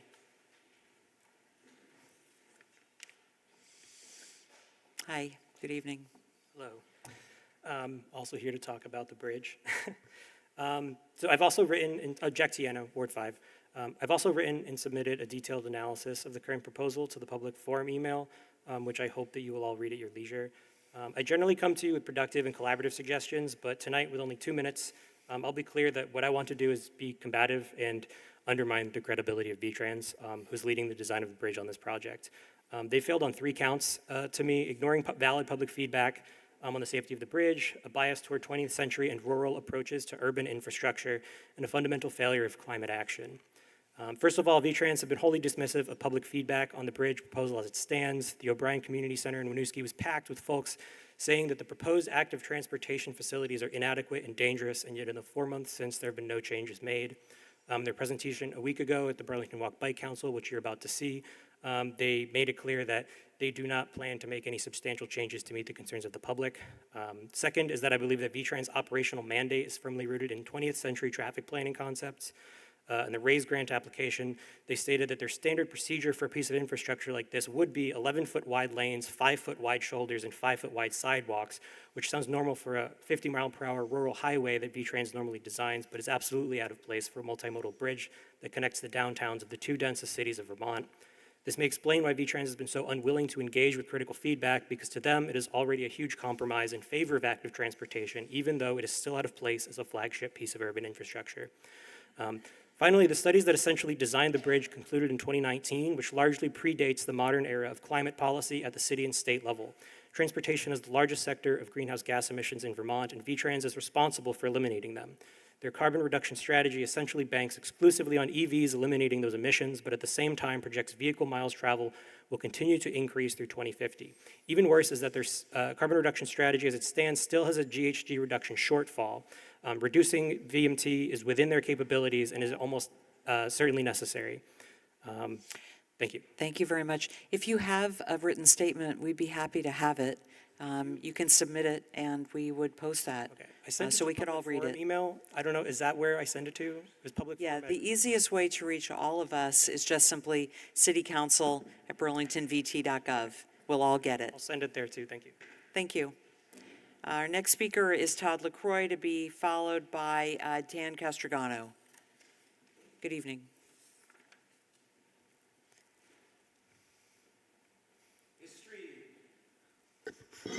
History. History rhymes. Seems to be that the problem is that people fail to learn from history. What we have going on here is something that you guys need to be reminded of. You see, there's a lot that people have in common throughout history. People like Napoleon, George Washington, Hitler. They all were in command of invincible armies at one moment.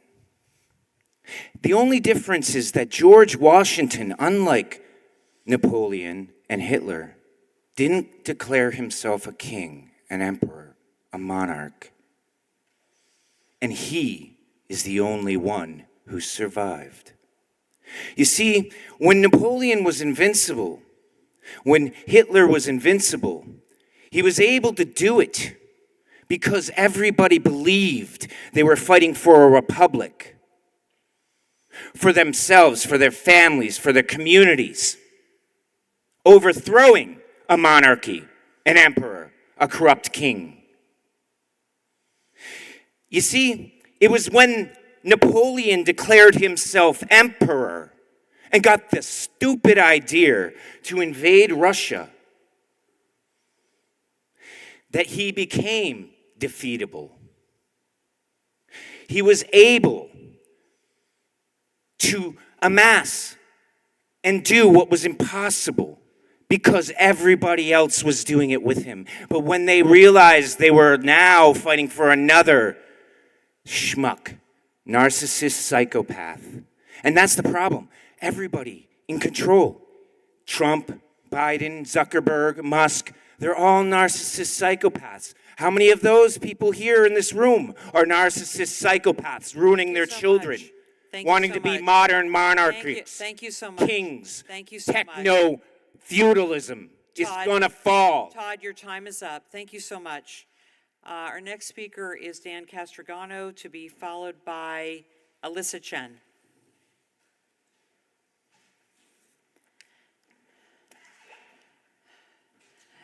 Good evening.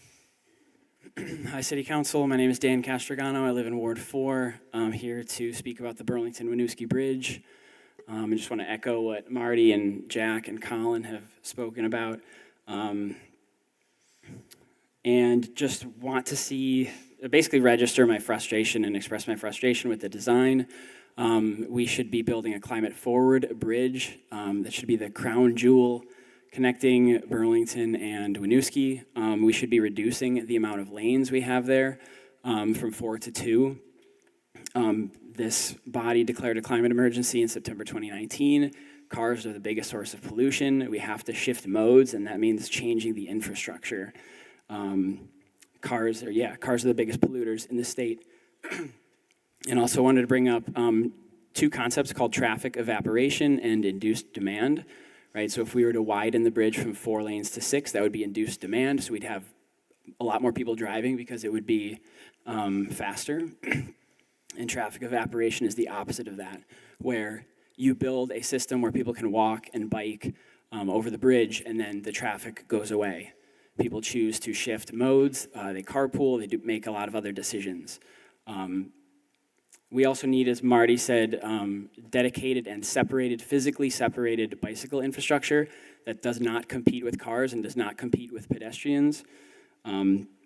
Cars are the least efficient way to move human beings across the bridge, and just have a vision of a bridge that is, like I said, a crown jewel between these two cities, the two densest cities in the state, that is enjoyable to walk across. And if you walk across it, I don't know, the last time anybody walked or biked across that bridge, it's just unpleasant.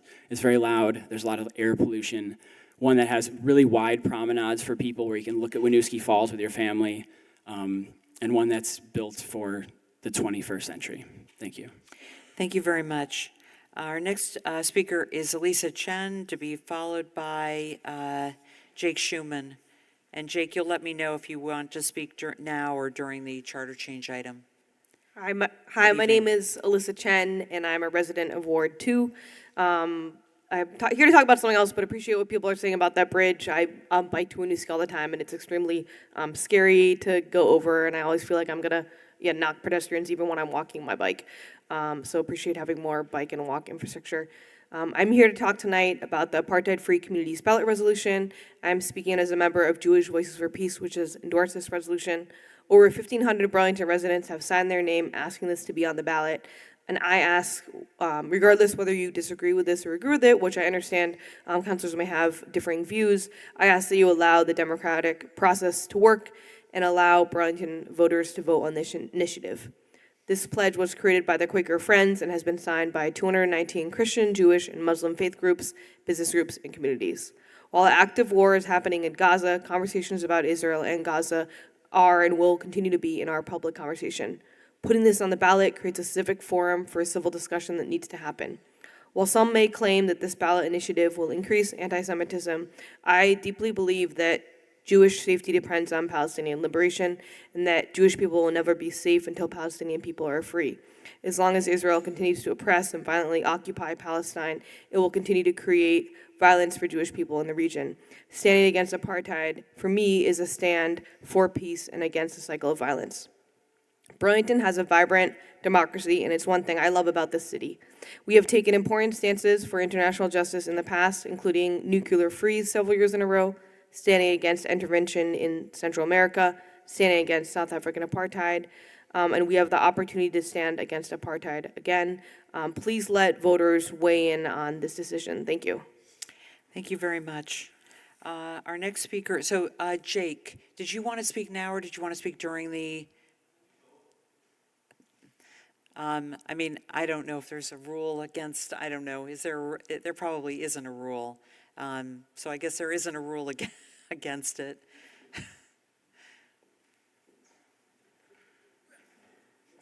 So I'm gonna do both, not because I want to take up time and attention, but because I wanted to share a comment that actually is directly related to what Alyssa just said. I agree with almost everything you said. I would like to remove my name from that petition, and I think that it's important to explain why. In this community, we have the only major third party in the country, the only one that's actually doing stuff. We progressives believe ourselves to be the political home of leftist political organizing. But so many leftist organizers don't find a home in the Progressive Party. There is division. And so I think it's important to recognize that there is a reason for that division. And that reason is because dividing the left is a way to keep people oppressed. It is a way to prevent change from happening. I have firsthand knowledge of conversations that I had with organizers, and I can tell you that the organizers behind this petition, I'm not saying Alyssa is one of them, but some of them were being duplicitous. They said that they wanted to introduce a resolution to unite our community on December 11th. It was specifically written in such a way that it would lead to the division and gridlock that happened on December 11th. That is a problem. People are not being forthcoming with their goals. I think that it is important for advisory ballot initiatives to be crafted in such a way to try to capture the consensus in our community and then put that before the voters to verify that. This resolution or this advisory as proposed, that's not that. Thank you. Thanks very much. So our next speaker is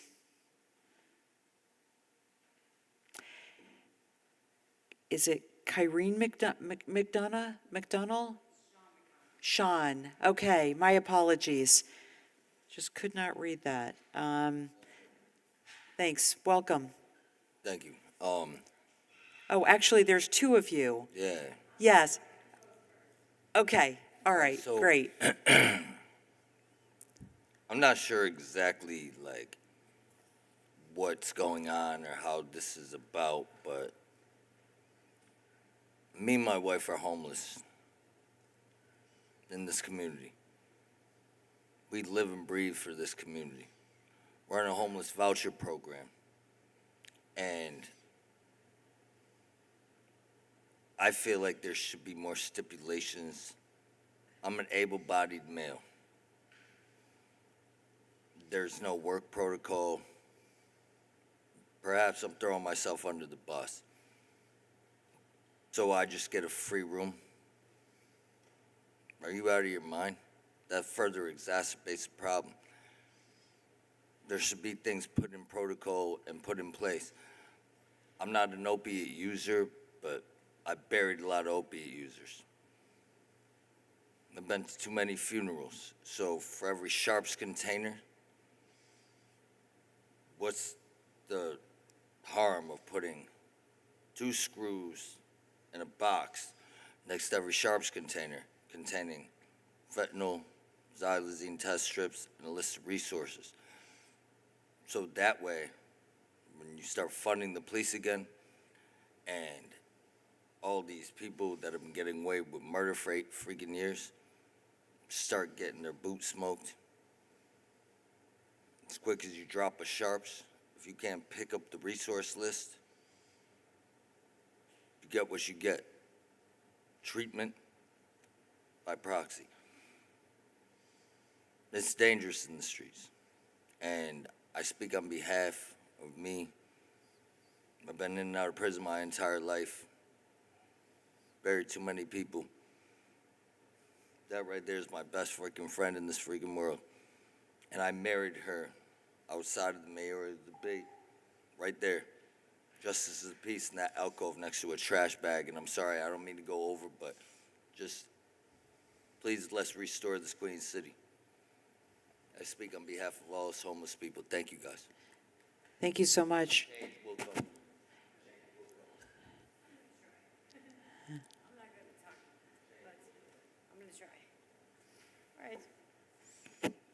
So I moved to the city. My husband went to college here at 18, lived at Cots, and painted this perfect picture at Church Street. It's gorgeous. Get off drugs. I used to use opiates. I went cold turkey off all of it. I'm on SSDI. I have to pay for those motels. They take 30% of my $700 income, and I get $60 a month in food stamps. I have a college degree, so doesn't he. We can't get a job anywhere. We've been at the top of the housing list for a year and a half. And all these people out here that are chucking needles and getting free motel rooms, and the fire department, every 10 minutes, overdose, overdose, overdose. And we don't have a safe place to stay. I can work 20 hours a week. There's no job opportunities. I can pay part for an apartment. I've been at the top of the housing list. I don't get high as a light bulb. I don't care. Everyone's gonna clean it up. Like you shouldn't. That's a park right there. Kids should be able to play there. I should, as a houseless woman, I'm not homeless. That's my home. My husband. I'm houseless. I can't use the one public restroom because people can't use a toilet and there's needles everywhere. It's disgusting. And they all get rooms. And I finally get one, and somebody is inside of it. I come home one night, and there's stuff under my bed, and I get kicked out, and they took 30% of my check, and that place says, oh, we didn't clean it first? After there's overdose after overdose. I'm 40 years old. I'm married. And I love Vermont. I love Burlington. Somebody's got to do something.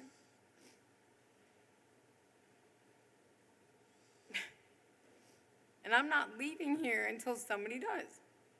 I'll sleep in an alcove and I'll sleep in a bush, and I'm going to fight for Burlington.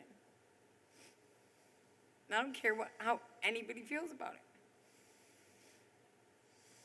There should be kids playing everywhere without having to worry about needles on the ground. Thank you both for being here. Thank you for what you said.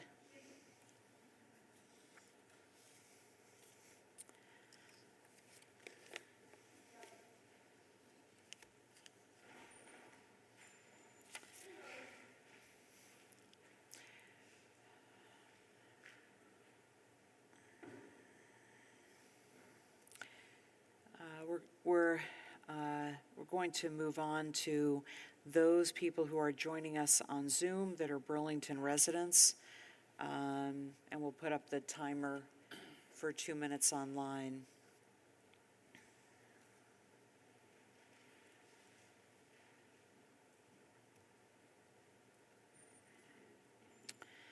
So, and again, for those people that are joining us online, the same applies. If you are here to speak to the charter, one of the 2 charter change proposals, just let me know and we can come back to you during that item, or you can speak during public forum about the charter change, or if you wish to speak about something else, you can certainly speak during both. The first person is Trish O'Kane, and Trish, I have found you and enabled your microphone. You should be able to speak now. Thank you. Can you hear me? Yes, we can. Go ahead, please.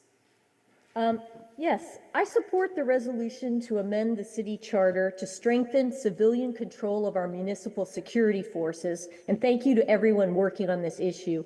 I care deeply about this because of family history. My grandfather, Patrick Fleming, was a member of the Irish Republican Army in Belfast, Northern Ireland. He was an urban guerrilla, a terrorist, or a saint, depending on who you talk to in my family. I just spent a week in Belfast digging through library archives. I wanted to know why my grandfather, after fighting for the British Army in France during World War I, where he was decorated with 2 medals, returned to Ireland in 1919 at 21 years old and joined a guerrilla movement. In Belfast, I just learned that the term the Troubles came from my grandfather's time 100 years ago. The real troubles started because of distrust of the local police.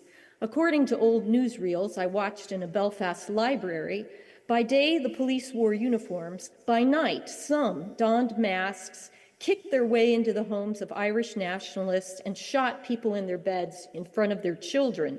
One such massacre happened 6 doors from my grandfather's house. He came running and watched as a police sniper shot a girl standing on the street, killing the baby in her arms. That's when my grandfather joined a clandestine defense squad to protect his neighborhood.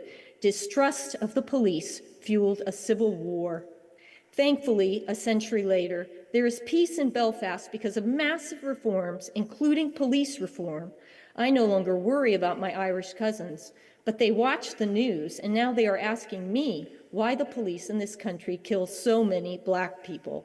So please support this modest resolution to assert more control over our police force. Burlington can do better. Thank you. Thank you so much, Trish. Our next speaker is Sharon Busher. And Sharon, I found you and enabled your microphone. You should be able to speak now. Yes, thank you. Thank you, President Paul.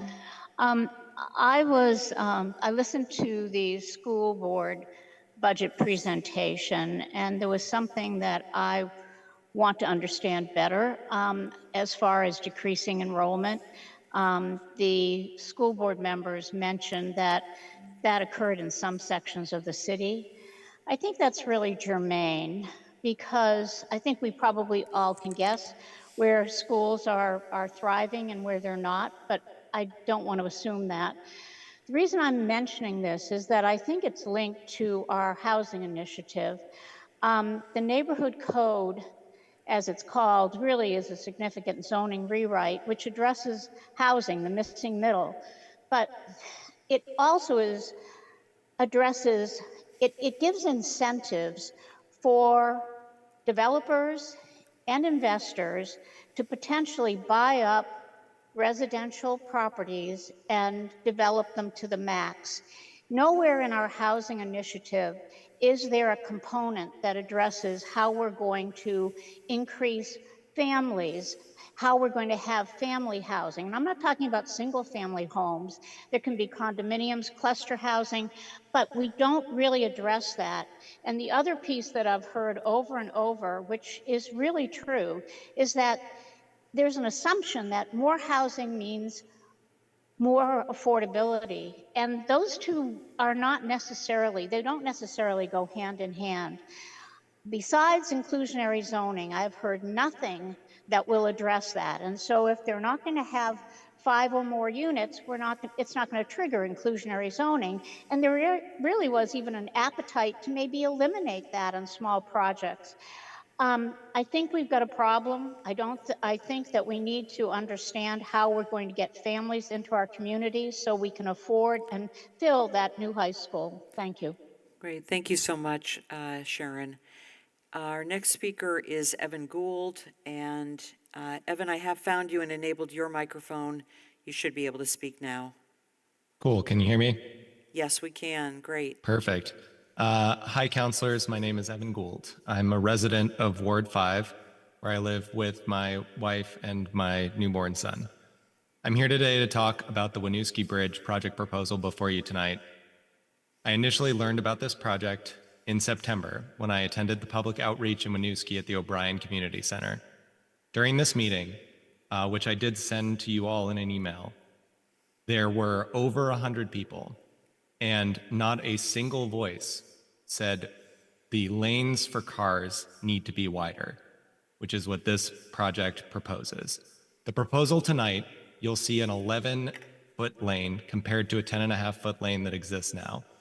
In addition, it adds 2-foot buffers to the outer lanes, giving the lanes that John Hopkins, in their research, would say is appropriate for roads exceeding 40 miles an hour. The single biggest determiner of traffic fatalities is speed. We've reached a 20-year high in the US for pedestrian fatalities. Something has to give. We've asked VTrans to come back with another proposal that prioritizes multimodal transportation, eliminates contention between pedestrians and cyclists, and they have done nothing, saying that their hands are tied. I encourage you to look at the grant for which they've applied, which is a grant specifically targeted. The words of it for the RAISE grant are to support funding multimodal, multi-jurisdictional projects that are more difficult to support through traditional DOT programs.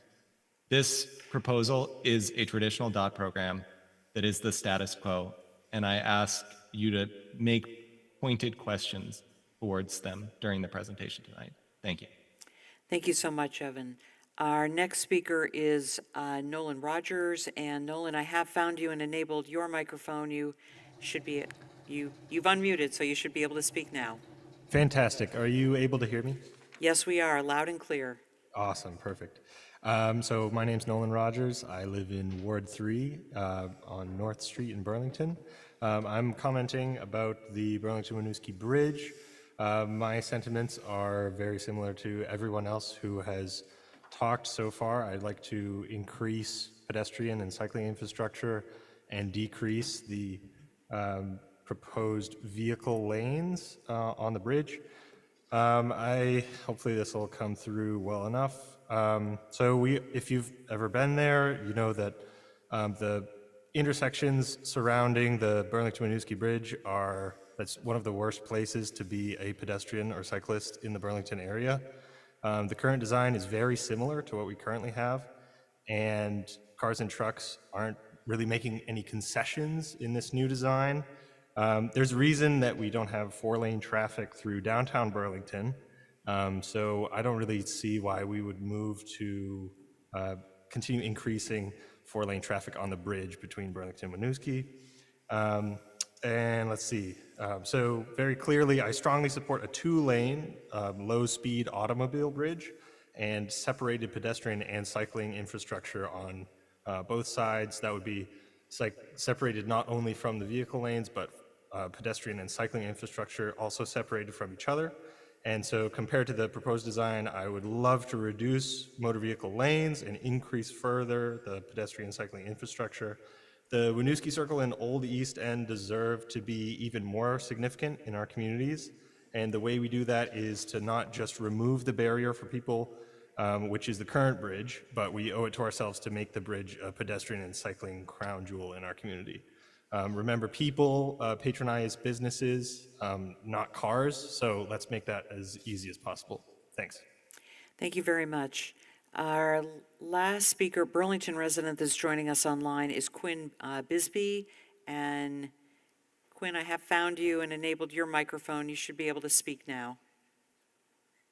Hey, yeah, can you hear me? Yes, we can.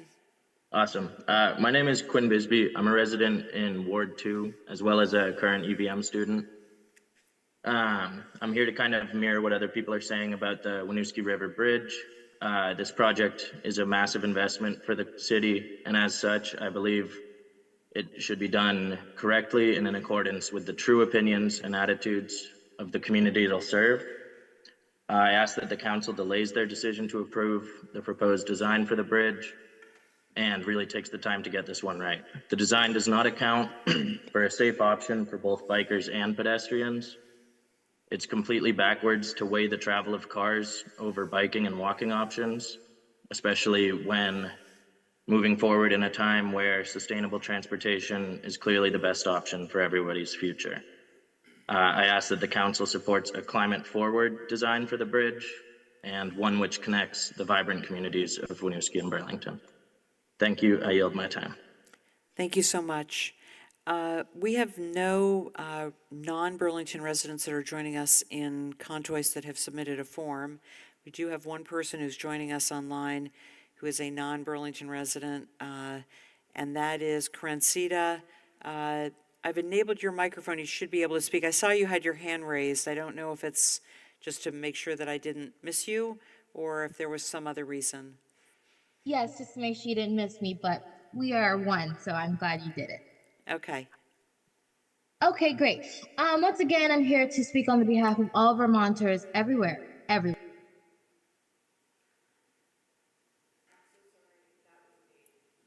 Oh. Yeah. I didn't think I'd done something. But don't worry. We're gonna start that timer again. Corinne, just a moment. Okay. Our apologies. Please go ahead. Start from the beginning. No worries. Once again, my name is Karen Sita, here to speak on behalf of all Vermonters everywhere. I just want to let everyone know what's happening to Vermonters is inhumane. This is the most Vermont used to be a place full of love for one another, love and compassion for each other, our fellow neighbors, and now that is gone, and I'm here for the fight because we have to fight to keep the love in our community. What's happening to the homeless community in Vermont, all of the leaders should be ashamed of themselves. Do you actually think that Vermonters want to live in a hotel? Do you actually think that they don't want to be able to have an oven to bake a pizza for their family? They want homes. They want to be with their family. Men of Burlington want to be men. Not even just men of Burlington. Men in Vermont want to be men and provide for their families. Women of Vermont want to be able to provide for their families. Children of Vermont want to be able to have a home to go to, not a hotel to stay at. I mean, for people to think that they're just hanging out, they're hanging out because they're in severe sadness. They're in severe torment of the situation that they're in. And nobody is listening to them, which causes even more pain. Another thing I want to say is regarding the bikes. You're not a real Vermonter until you've seen the mayor biking around. So we all know that Vermont is a state of health. People want their health is wealth. It's not about the money in your bank account. It's about the health of your bodies. Vermonters want to be healthy. Vermonters want to be able to bike everywhere. I've seen the mayor in his little bike shorts all the time. How does he think that Vermonters don't want to bike? I mean, this is absolutely crazy. Once again, the attempt to destroy Vermont is intense. And I do want to say, Madam President, I can see why you had enemies in the beginning of your caucus because you give Christy Berkeley vibes, getting older but staying beautiful. That's why, they were hating on you. But anyways, Okay. Continue on to fight for Vermonters. That's my petition. And I rest my time. Thank you. So we have no others who wish to speak during public forum. And for that, we will close out public forum at 8:22. Thank you to all who came and offered their comments during public forum. The next item on our agenda is item number 5, which are climate emergency reports. Is there any counselor or the administration who wishes to offer a climate emergency report? Now would be the time. Mayor Weinberger. Thank you, President Paul.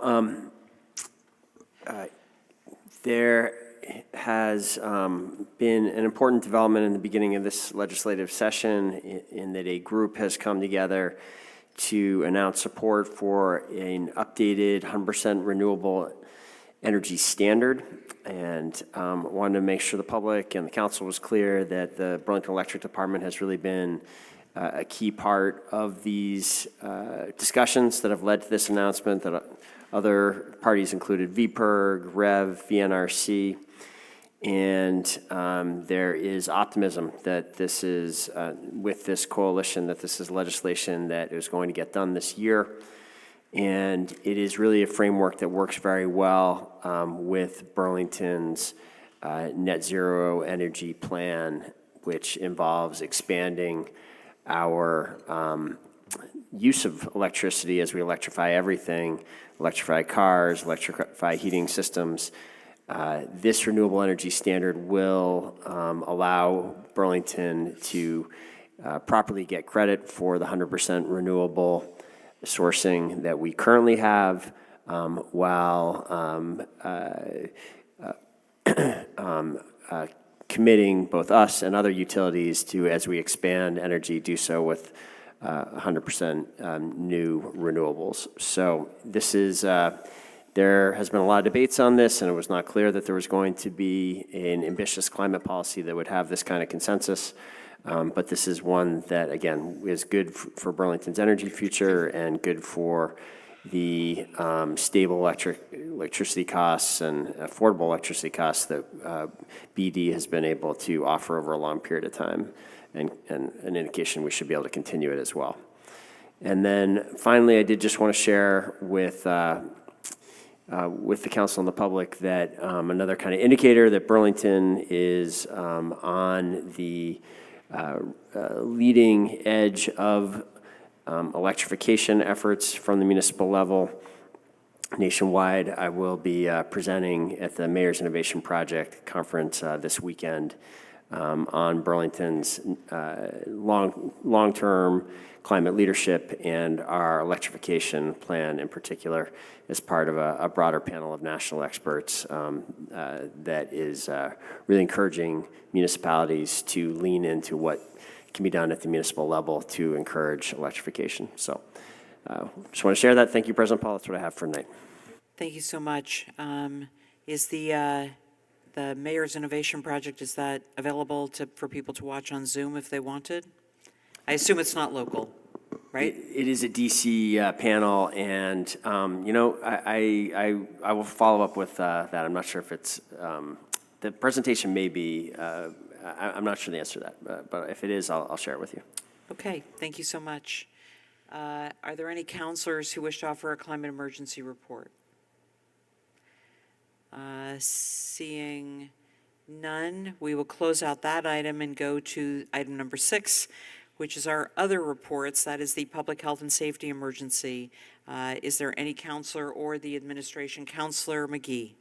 Thank you, President Paul. I just wanted to note for the council and the public that last week the Vermont House of Representatives passed H-72, which is the bill that will authorize and fund 2 pilot overdose prevention centers in Burlington and another in southern Vermont.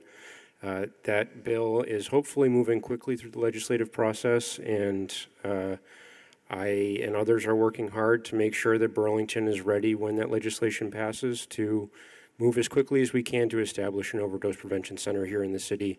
As we all know, the overdose crisis is impacting our community and communities across this country worse and worse every year. So I just encourage everyone to lean in, do the research you need to know what an overdose prevention center is. I'm happy to meet with folks and have conversations about that.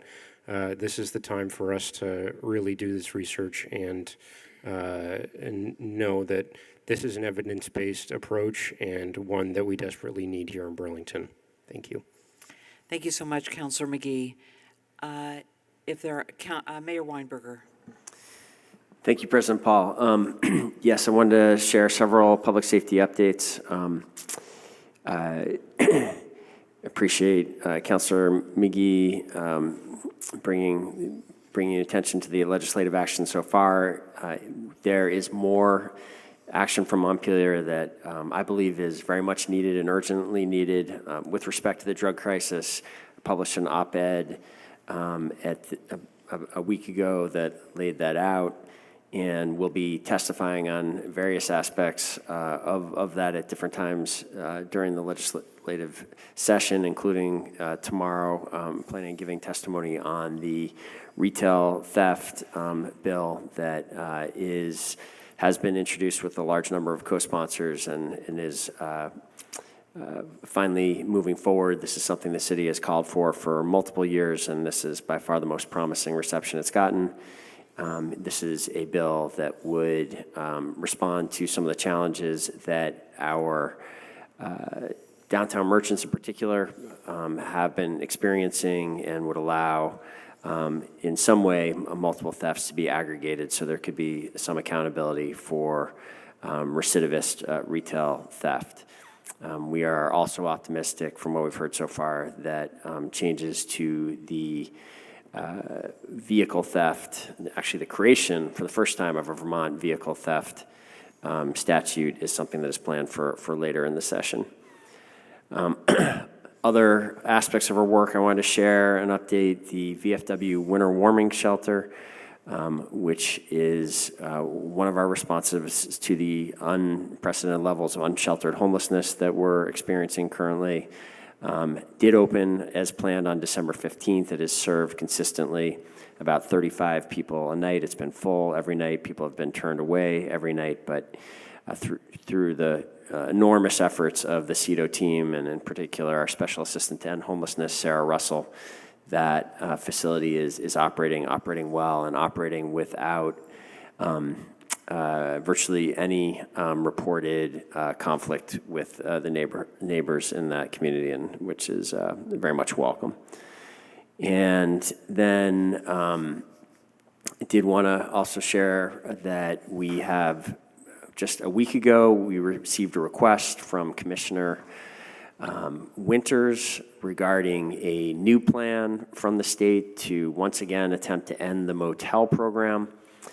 And just to remind folks, people who are watching, that this is a program now with a history. The state did end the pandemic era motel program for 800 Vermonters, a couple hundred Chittenden County residents on June 1st of last year, and we saw a very dramatic and large increase in the number of unsheltered homeless individuals in Burlington directly after that, and really through till now, where we continue to experience unprecedented levels of unsheltered homelessness, despite the creation of 3 new shelters in Burlington over the last couple of years.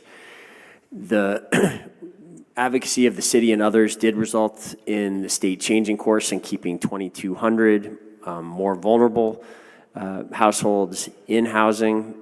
They were going to be exited from the program as well on July 1st. That did not happen. People remained housed. There is a new plan now from AHS to kick out the remaining individuals who are in households that are in the motels as of April 1st.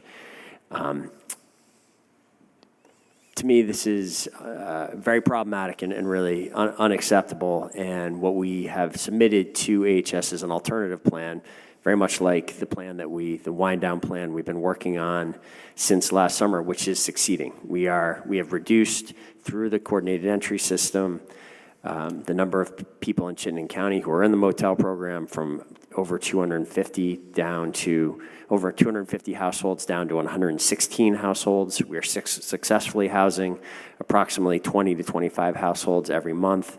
We project that as of April 1st, there will be about 56 households still in the program, and we have submitted this detailed document now urging the state to continue the program to July 1st. It will cost half the cost, approximately, of their current plan. It will keep everyone housed instead of displacing about 80 individuals, high needs individuals, and it will result in no one being put on the street, as opposed to about 30 people being put on the street on April 1st.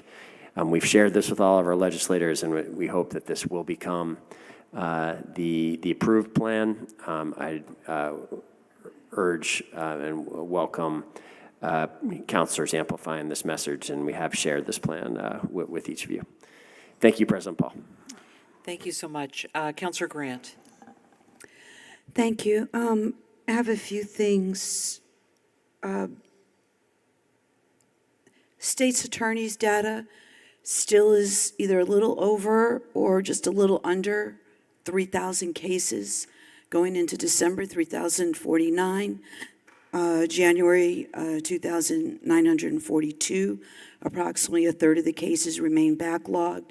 They are very, very busy. Again, we remind the public that if you have any questions as to whether or not a case has actually made it to the state's attorney, if you feel it should have, but you haven't heard anything from them, you need to ask. And continue to encourage the public to review the first 2 community forums about public safety that were held on December 14th and 19th. I would like to see if the city could do better in terms of making information available in Civic Clerk. The agenda is provided, but there's like no link to the presentations. None of the questions added that were asked. So we're not using Civic Clerk to its full attention. We shouldn't have to worry about people looking around on YouTube to see those meetings. They should be able to come to the city's calendar, click on those dates, and then get to the meetings right away. I am planning a third community forum, hopefully to be sometime in February. It's going to concentrate on harm reduction and the work of the fire department, who wasn't included in the first two. This morning, I went to Decker Towers. I got there a little bit before 7. I was with Chief LaChance from the fire department, Deputy Chief Libby, and the Fire Marshal Stone. We were asked to come to take a look at conditions in the stairwells. What I found was well and truly shocking. I know that there have been conversations with the people that live in Decker Towers, but just to see some additional things with the fact that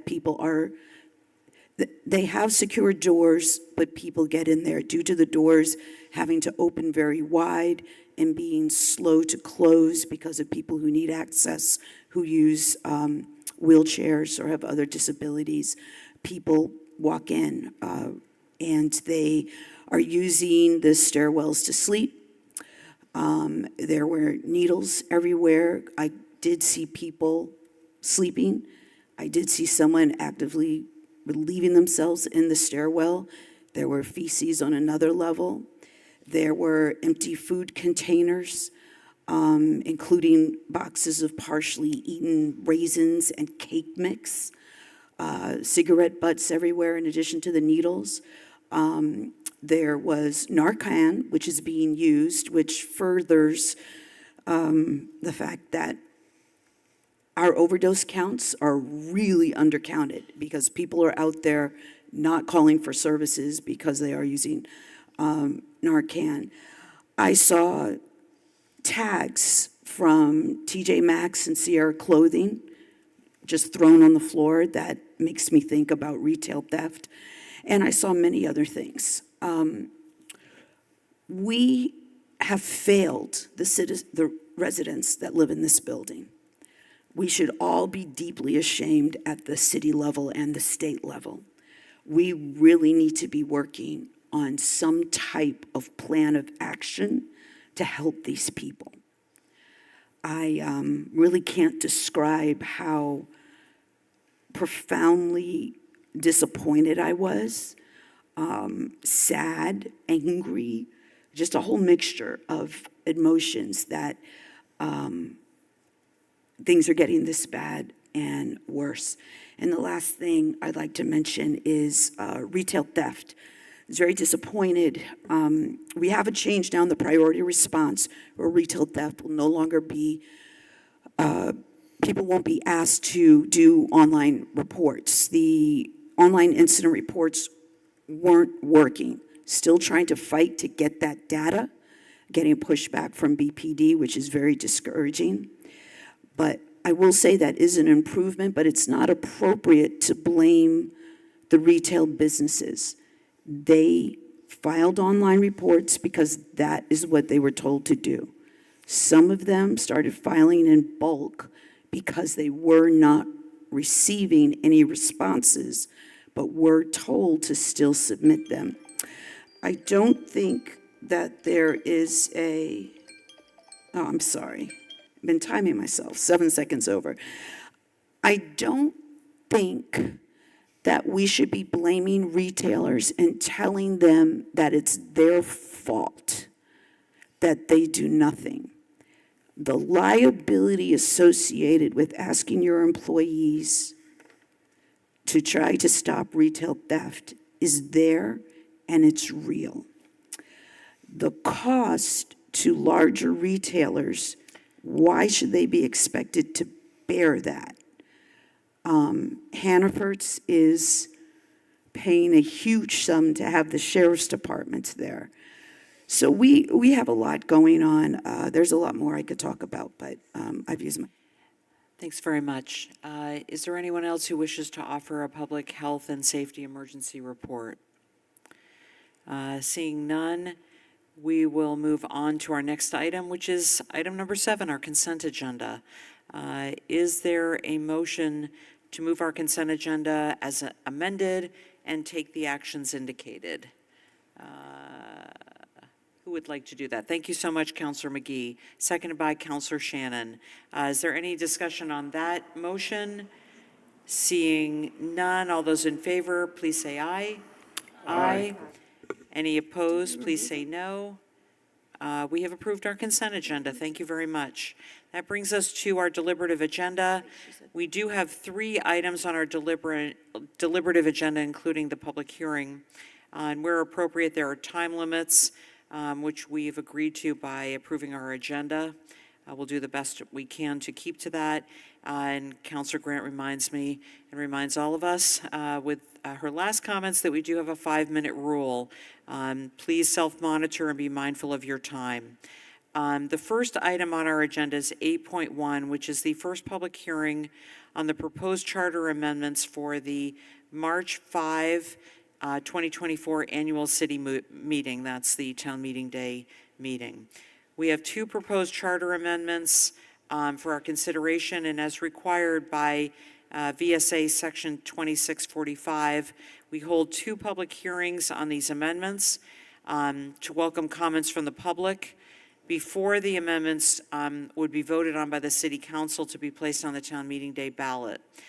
These amendments may be amended by the council based on public comment.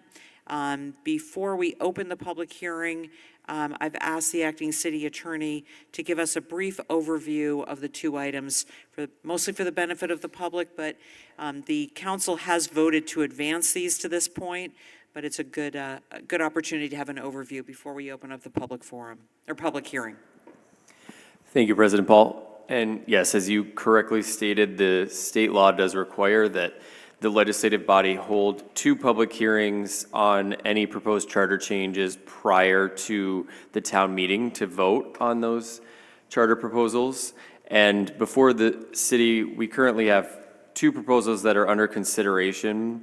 The first one being one that was brought by the administration in Burlington Electric Department to increase the revolving line of credit for Burlington Electric Department from $5 million to $10 million to provide for more working capital for the electric department.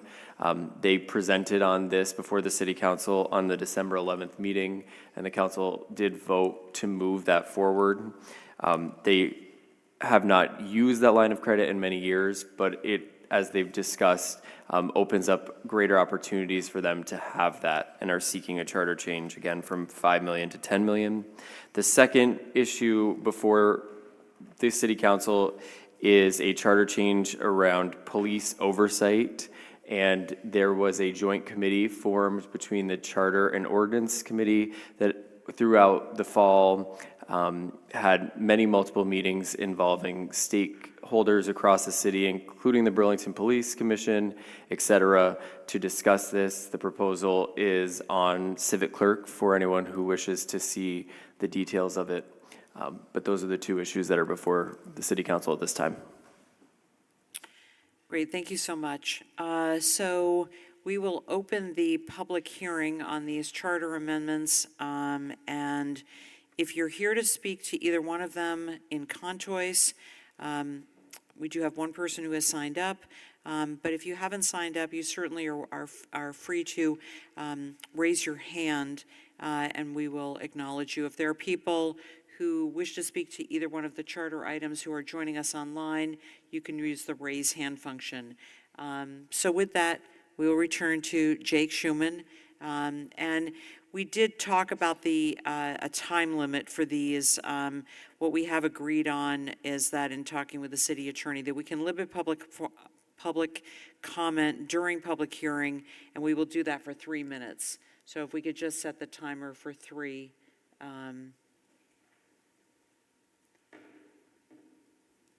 I put on my stopwatch too. So I noticed some confused looks with my comments that I was making before. So I'm gonna just tie a bow on that as a way to lead in, because they are related.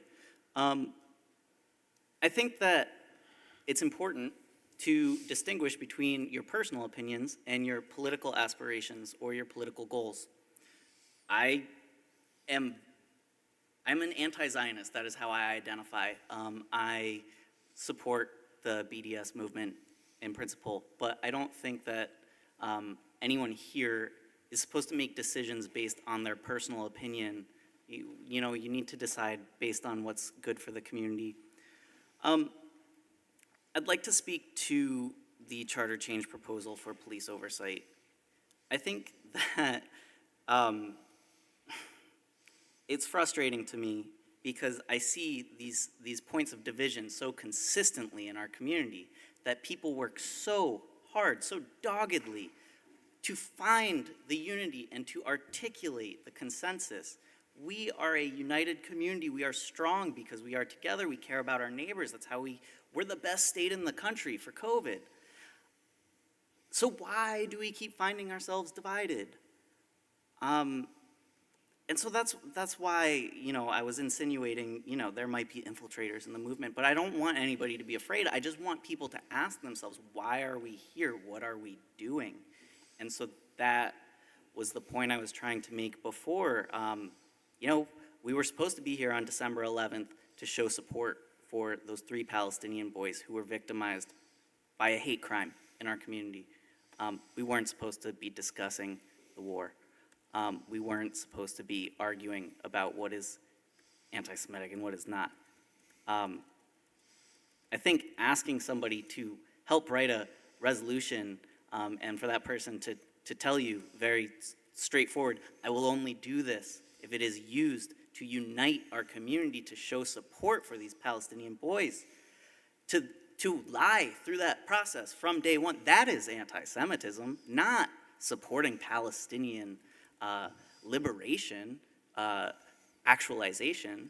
That is not anti-Semitism. To take advantage of Jews and violate their most deeply held core beliefs that are tied to their identity, that is anti-Semitism.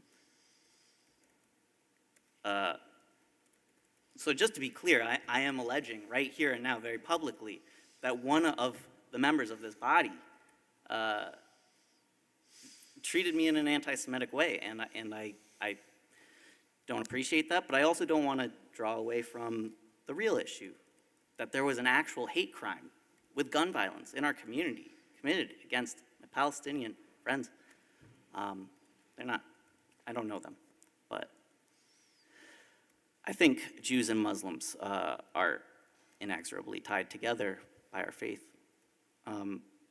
So what I want to tell you is that this police oversight charter change proposal, you all have opinions about it, but nobody cares. We've been talking about this for 3 years. It is the minimum acceptable thing. Just do it. It doesn't need a discussion. Just put it on the ballot. Stop dividing our community, please. Stop. Thank you very much. Is there anyone else who's present and looking online who wishes to speak during the public hearing? Oh, by all means. You can just simply, for the record, state your name, and then we'll put the timer back on for 3 minutes. Thank you for being here. Hello, my name is Lee Morgan. I live in Ward 7. So in the lead up to this public hearing, I've heard a lot of comments about this proposed charter change on police oversight.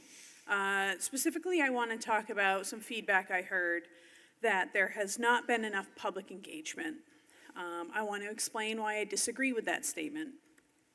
So one thing I love about our city government is that we have a lot of transparency with how we function, and a huge part of that is Civic Clerk. So if you go to burlingtonvt.portal.civicclerk.com, you can find all the schedules for the future meetings. You can also find for past meetings, agendas, minutes, and videos. So it was through Civic Clerk that I was able to thoroughly assess what was the public engagement like, engaged by the Joint Committee on Police Oversight. So according to Civic Clerk, there were 15 meetings of the Joint Committee, all thoroughly documented, minutes, agenda, videos. There were 39 instances of public input and comments. 39. I feel the committee was very successful in notifying the public of these meetings. I think that's why local media reported on no less than 8 times about the Joint Committee. So for me, I attended or watched most of the 15 meetings. I think I just missed a few. And I was really encouraged by the cross-party collaboration. I was very impressed by the level of public engagement. And I felt like this committee was very intentional in incorporating a lot of the feedback that people who opposed ballot number 7 gave. And I feel like this committee really addressed that. It was created by counselors from all parties and all affiliations. It had robust public input. It had robust input from the police commission, the chief of police. I saw the last police commission meeting where the head of the police union gave his feedback. I feel it's ready. I feel like whether you completely agree with this measure, I think it's ready. And for me, I think getting it on the ballot is important because the ultimate public engagement is the ballot box. Thank you. Thank you so much. Is there anyone else, and I'll check online to see if there is anyone else who wishes to speak to either of the 2 proposed charter changes? President Paul, I believe there's a gentleman in the public. Oh, by all means, if you could just identify yourself. My name is Paul Beal. I'm not a resident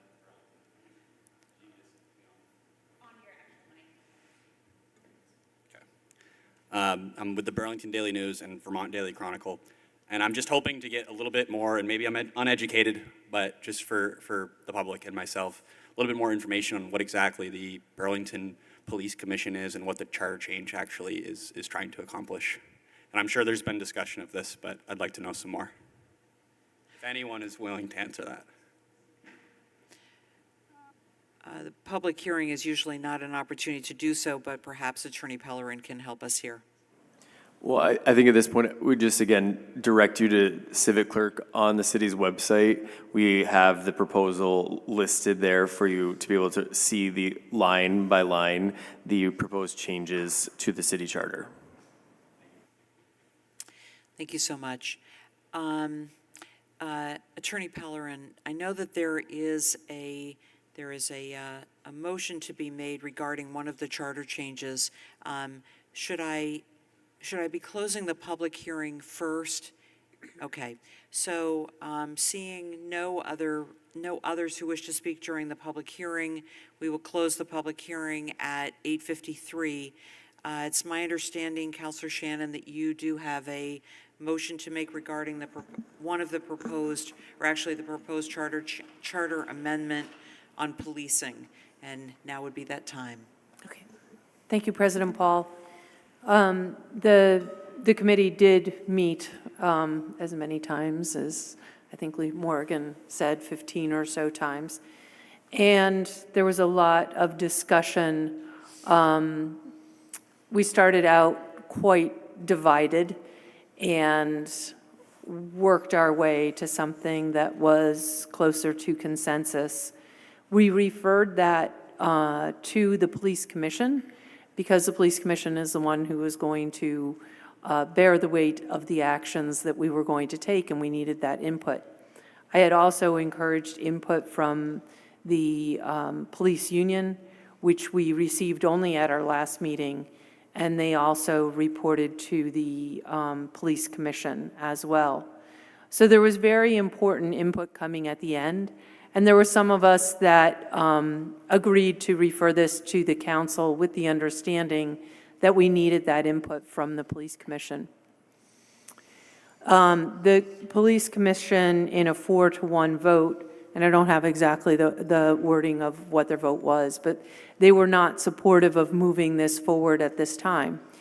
There is much of great value in the police oversight charter change that I think we are trying to move forward here. But I also think that it needs more work, as did the commission substantially say the same. And so with that, I would like to move, and this has got some very slight edits to the wording that was on board docs, but I move to refer the proposed charter change to the Police Commission for further consideration, and a request that the commission provides edits or a proposal that address comments made at the commission to the council by June 3rd, 2024. Yes? Yes, I'm done. Thank you. Thanks. So now we need a second to that motion. Is there a second to that motion? Seconded by Councilor Barlow. So let's go to discussion on that motion. Councilor Shannon first, did you want the floor back after the second, or you're good? Okay, so we'll go to the floor. The first is Councilor Hightower. Sort of saw your hand up, Councilor Bergman, but maybe not sure. Okay, so we'll first go to Councilor Hightower. I just have a question, which is how this would affect the timeline of this going on the March ballot, or if it would affect the timeline of this. So what that would be is a motion to refer the proposed charter amendment to the Police Commission. So at this time, for the town meeting day ballot, it would not go on the town meeting day ballot. Thank you. Sure. Councilor Bergman? Sure. Well, I oppose this. Right from the beginning, we had commission input. You look at the lengthy presentation on May 30th by the commission, one of the, one of the commission co-chairs, then co-chair Seguino. And that was followed by really clear communications that this process was open to them, that we looked forward to their participation. Co-chair Rao participated on a number of occasions, and we consistently asked for them to deliberate in their own body and come back to us. For whatever reason, they did not. I suspect they were engaged in the work that they were doing and did not, for some reason, think that or could not make this a priority. But the work that we did, and everybody who paid any attention would know that this doesn't go nearly as far as I want to have gone, right? And I voted against a significant number of these provisions, but the truth is, I think that this is far better than the status quo. And the referral is fundamentally a move to kill this. I don't think that there's any doubt about that. You can dress it up, it's going to come back, but we are consistently kicking this down the road. We made a commitment to the voters to put an alternative on the table, and we did that. Sometimes with consensus, sometimes 4-2. I was often one of the two, but not always. The voters deserve to have the chance to amend the charter to reflect a good deal of what we have charged the commission to do by executive order and their own regulations, but with an ambiguous charter or contradictory charter. And I'm obviously putting us to sleep. But right behind. The voters deserve to get this before them. I would just note that much of what we did was to set the statutory framework for the follow-up work that has to be done by ordinance. And we were really clear, and we did that because there are time deadlines, and we are facing them right now. So the die is not fully cast, although there are some things that seem to be locked in here with this change. We asked for comments regarding a couple of provisions that the chief had a problem with, that the mayor's office was going to get back to us. This public hearing process is the time for that to come forward. Silence is perhaps golden. So I just think it would be a travesty to kick this down the road. It's another example of justice delayed being justice denied, and I hope that we defeat it. Thank you so much, Councillor Bergman. Is there anyone else? Councillor Shannon. I just want to briefly say that I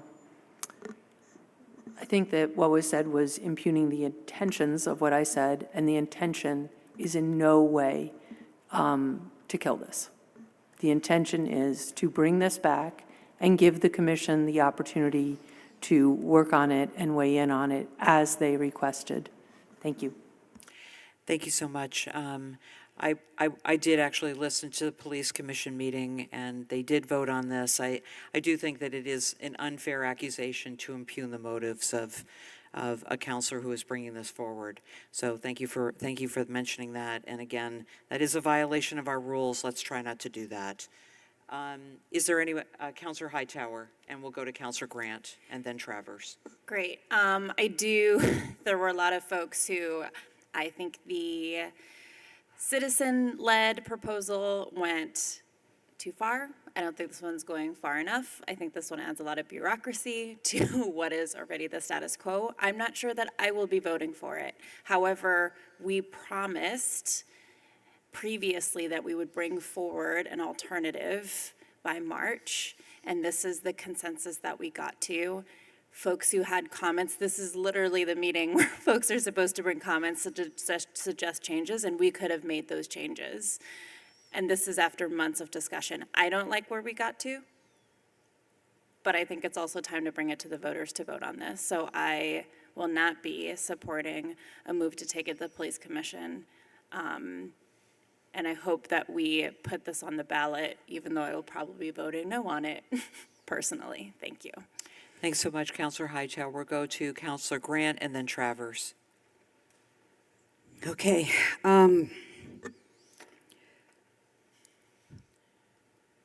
Help me, Jesus. All right. Look. There have been clear attempts to stop this from moving forward. Clear attempts.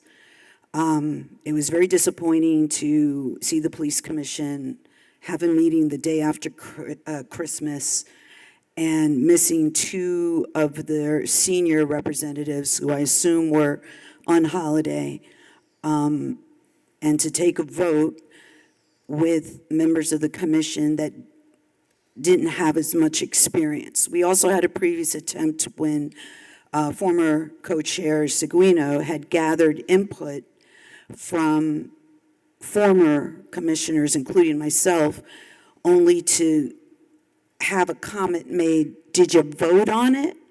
Really inappropriate. This would represent a broken promise. When all this misinformation was going out about the ballot item, there was a promise made that if the ballot item failed, then it would go to this joint committee and something would come out of this joint committee to address the concerns of the people of Burlington. That was a promise. The timeline was blown, but the work kept going, even though I personally felt that there was a lost direction with regards to some of the work. There was really this focus and this fear put around discipline when the primary issues are around training and understanding understanding and being willing to properly label a complaint by the severity that it actually is, rather than, quite frankly, as a commissioner, I saw attempts to cover things up. That concerned me deeply. This is a broken promise. A promise to the community, a promise to people who care about equity and policing, not just racially, but class. This is a broken promise. I do not support this, and if it passes and we don't have anything, this is stopping it.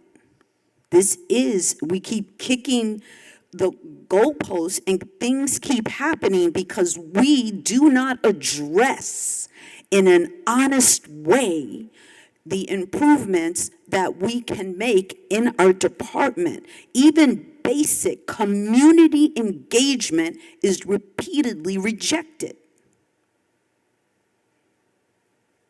This is a broken promise. Thank you. Thank you very much. We'll now go to Councilor Travers. Thanks, President Paul. As folks here on the council know, Councilor Bergman and I served as co-chairs of the Joint Committee, and I agree with the statements that have been made by everyone that our Joint Committee put a great deal of work into the proposal that's before the council now, over the number of meetings that have been named, with really significant public feedback. And the result of our work is a proposed charter change that I believe is very close, if not there, in terms of what we should ultimately be putting on the ballot for voter consideration.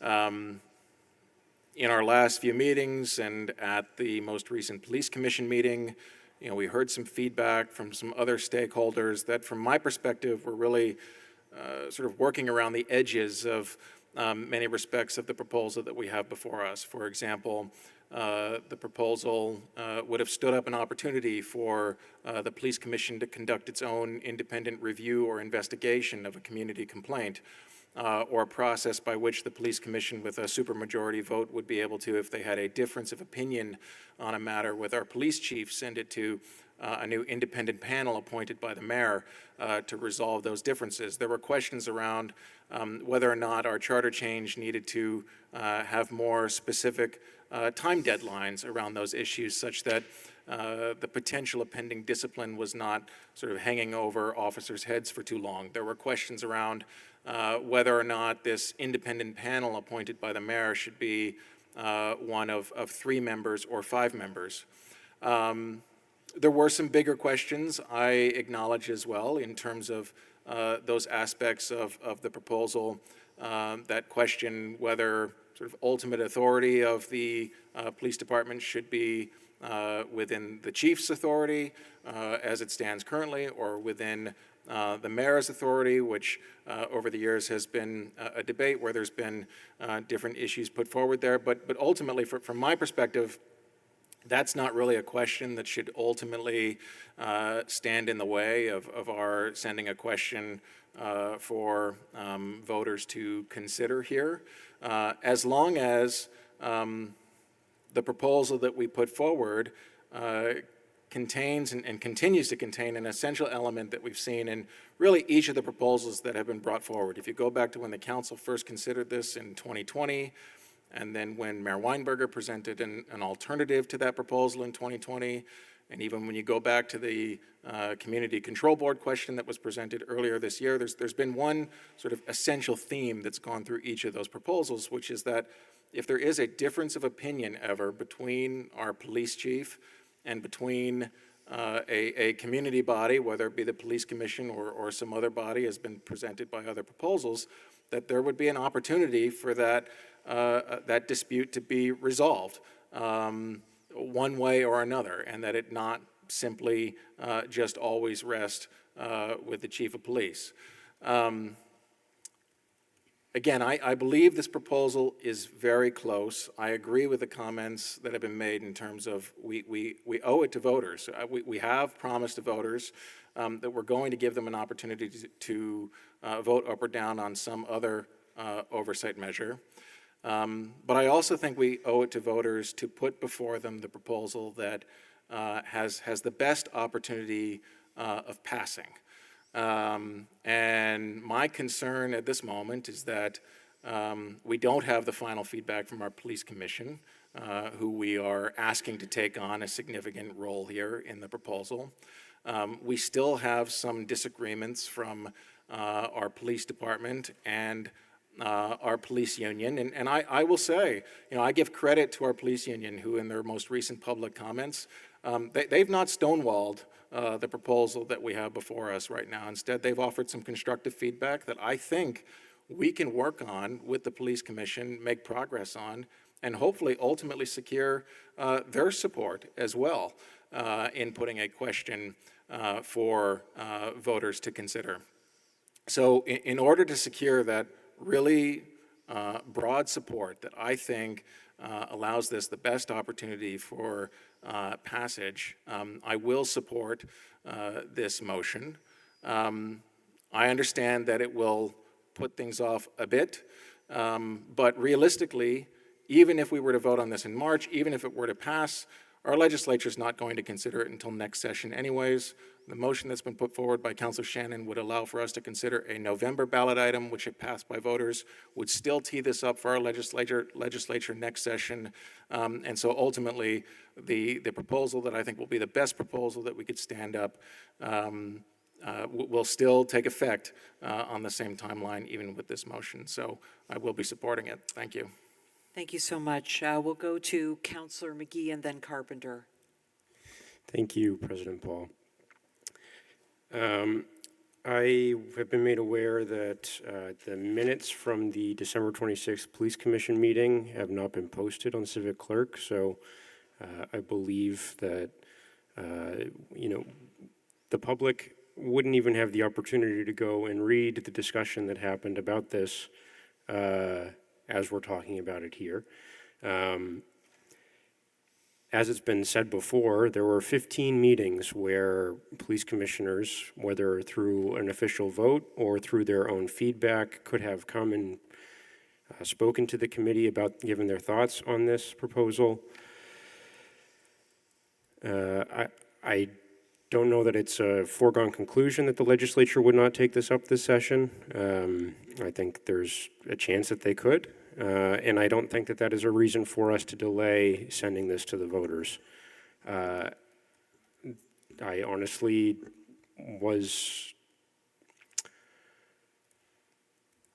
I'm surprised that this is coming at a late hour. I didn't know that we were going to have a motion to delay this on the agenda until the agenda was posted. And I'm just at a loss for words, as I have been many times at this table.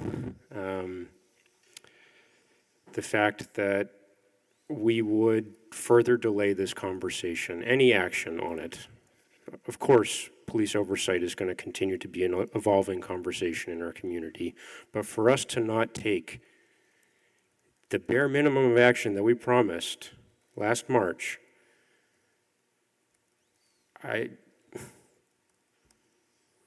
that's all I have to say. This sucks. This is awful. Thank you, Councillor McGee. We'll go to Councillor Carpenter, then Grant, and then Shannon. Thanks. Having served and been at all those meetings, we did a lot of good work, and that isn't going away. But I just want to concur with the comments of Councillor Traverse. I want this to pass. I want it to be fully accepted by our community, and I don't, unfortunately, think we're at that point. I concur. We have broken a promise on the timeline, but we need to have this pass. We can't just keep sort of trying over and over again. And so I think our work needs to continue with that. Even though Councilor Shannon's motion refers it to the Police Commission, I would hope that the Charter Change Committee would continue in a parallel path to have input along the way, and that we try to manage the discussion earlier than later. Councilor Traverse is right on some of the particulars. I think they're actually not so hard to change or maybe get to consensus on. We did add a provision which has probably not had as much public conversation, a provision I support, that at the end of the day, the police department would be more subject to the mayor as a chief executive officer and the ordinances and orders of the city council. I think that strengthens it, but it is actually a provision that we didn't have a lot of discussion on. And so, sadly, we are postponing it. I agree with the comment, while not precluded, it probably isn't likely that this would get approved, and we just need to do everything we can between now and next summer to make sure we get a consensus on this that everybody can support, or at least the vast majority of Burlingtonians. Thanks. Thank you so much, Councillor Carpenter. We'll go to Councillor Grant and then Councillor Shannon. You're looking for something perfect. You're not going to get it. It's not how accountability works. It's just not. You will never get something perfect. This is a stalling tactic. This is putting people in danger, including our own officers. You don't understand the consequences. The police, two co-chairs of the police commission were involved from the beginning. They were told what the process would be. There was some initial shakiness about making sure that the meetings were set in advance and properly publicized, but that got fixed. They knew. And if they don't have the time to do the crucial work that is needed, then maybe it's not that important to them. That's a real issue. And I was further disturbed by the fact that I would hear them say exact talking points that seemed to be verbatim being fed to them for excuses for not having looked at this material. This is a broken promise.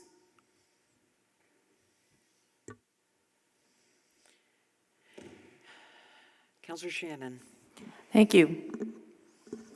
As I'm being accused of stalling by referring this to the police commission, I would like to state the record, which is that Councilors Grant, Hightower, and McGee voted not to put this on the ballot.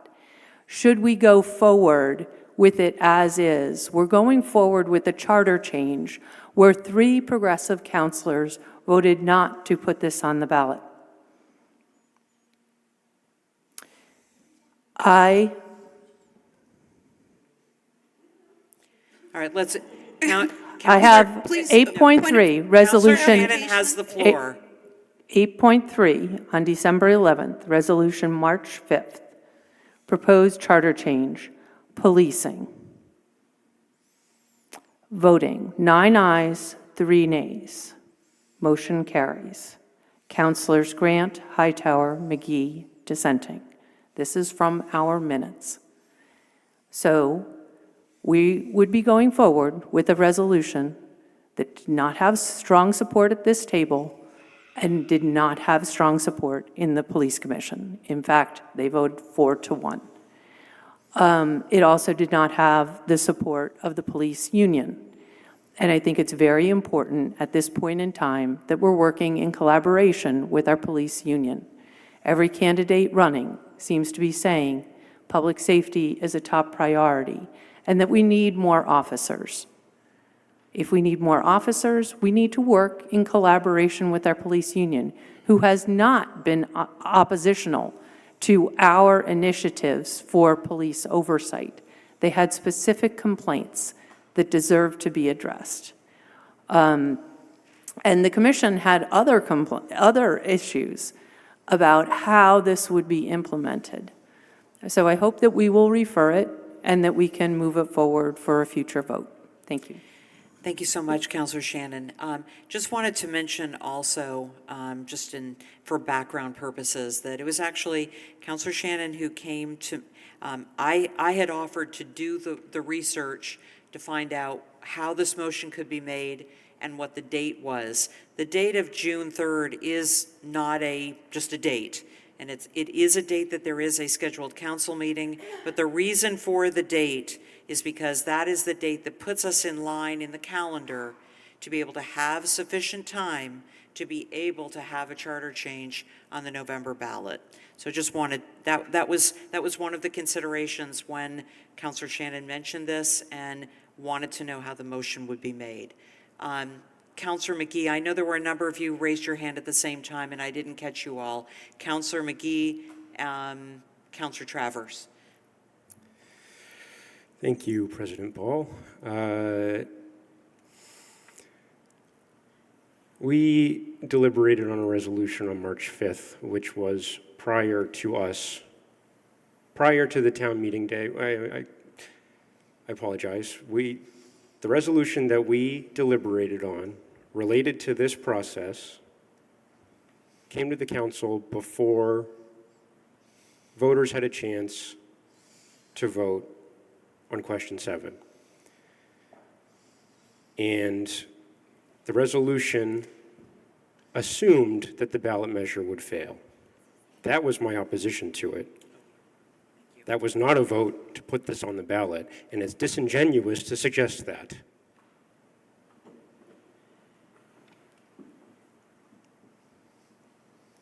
So I take issue with that, and I will be departing the meeting after this agenda item. Thank you. Thank you, Councillor McGee. My apologies. I did not realize that Councillor Jang had his hand raised. Councillor Jang, I don't know how long you've had your hand raised. My apologies.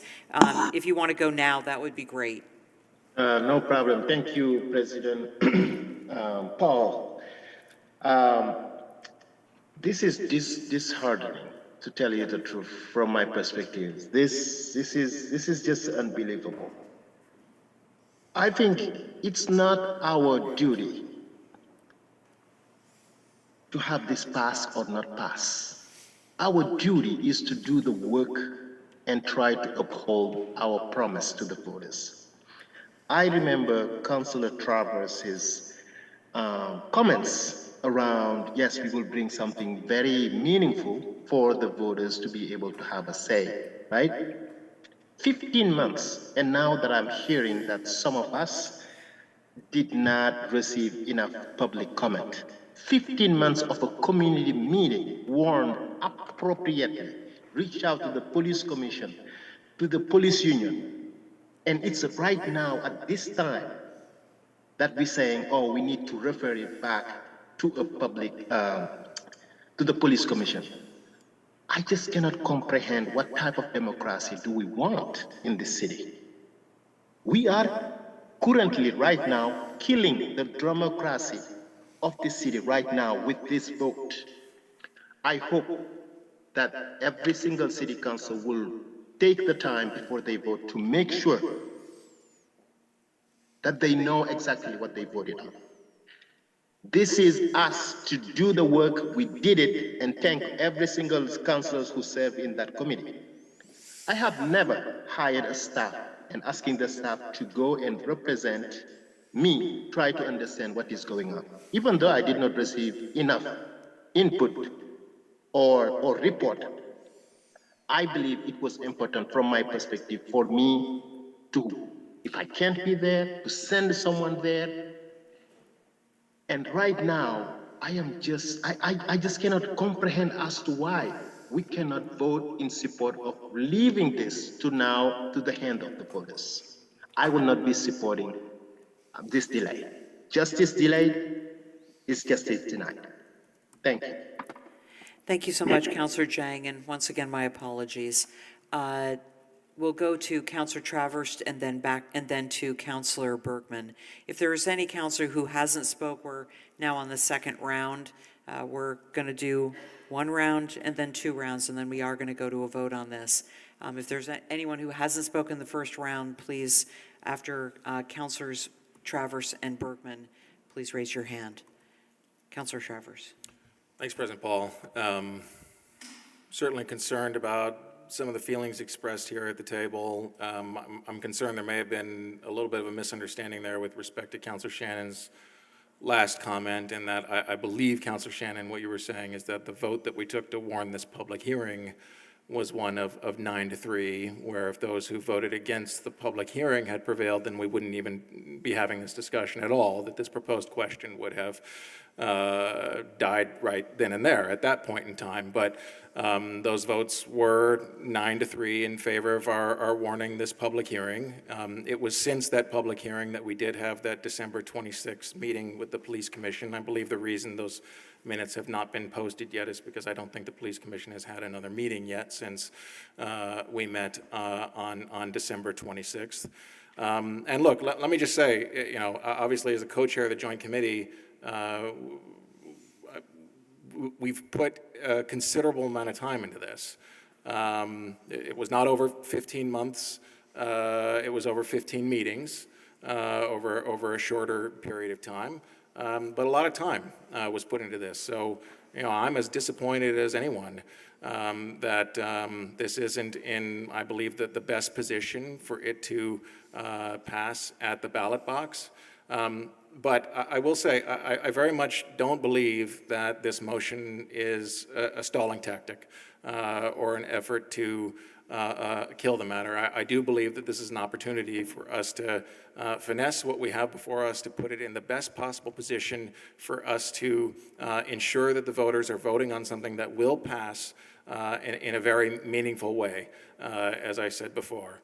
In defense of our police commission, it's been an unfortunate coincidence that as our joint committee has been meeting, our police commission has gone over a significant transition. A number of long-standing members left the commission. There's a number of new members there.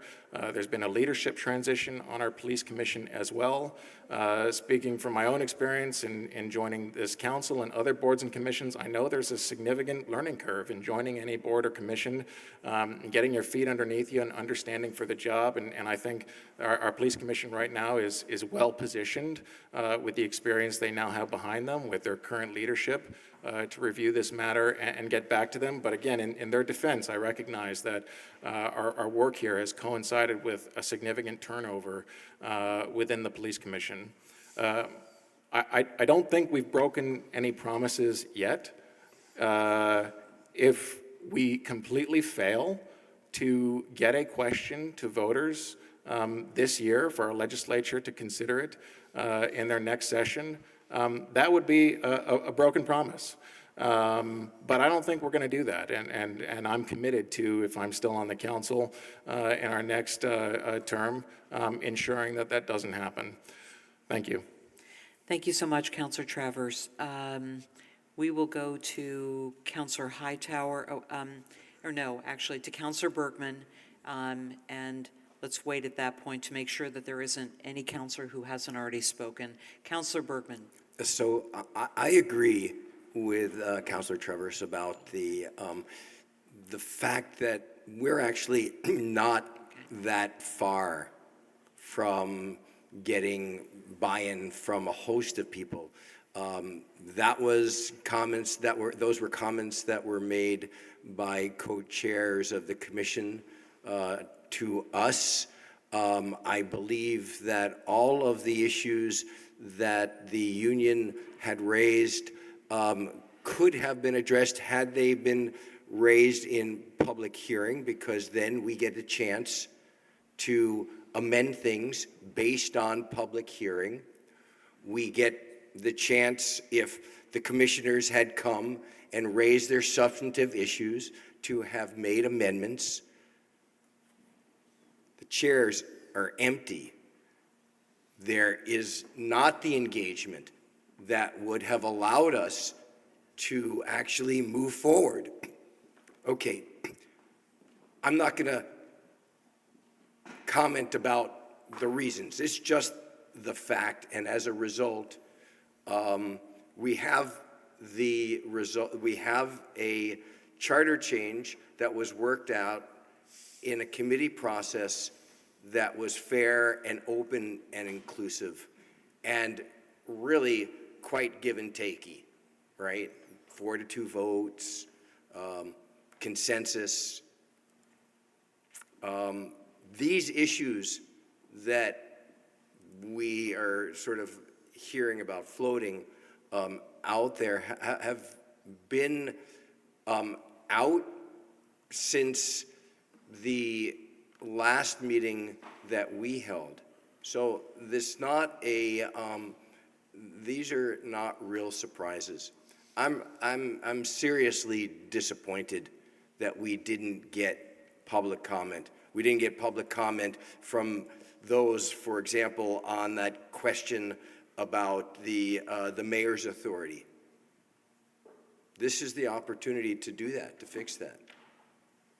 There's a failure there.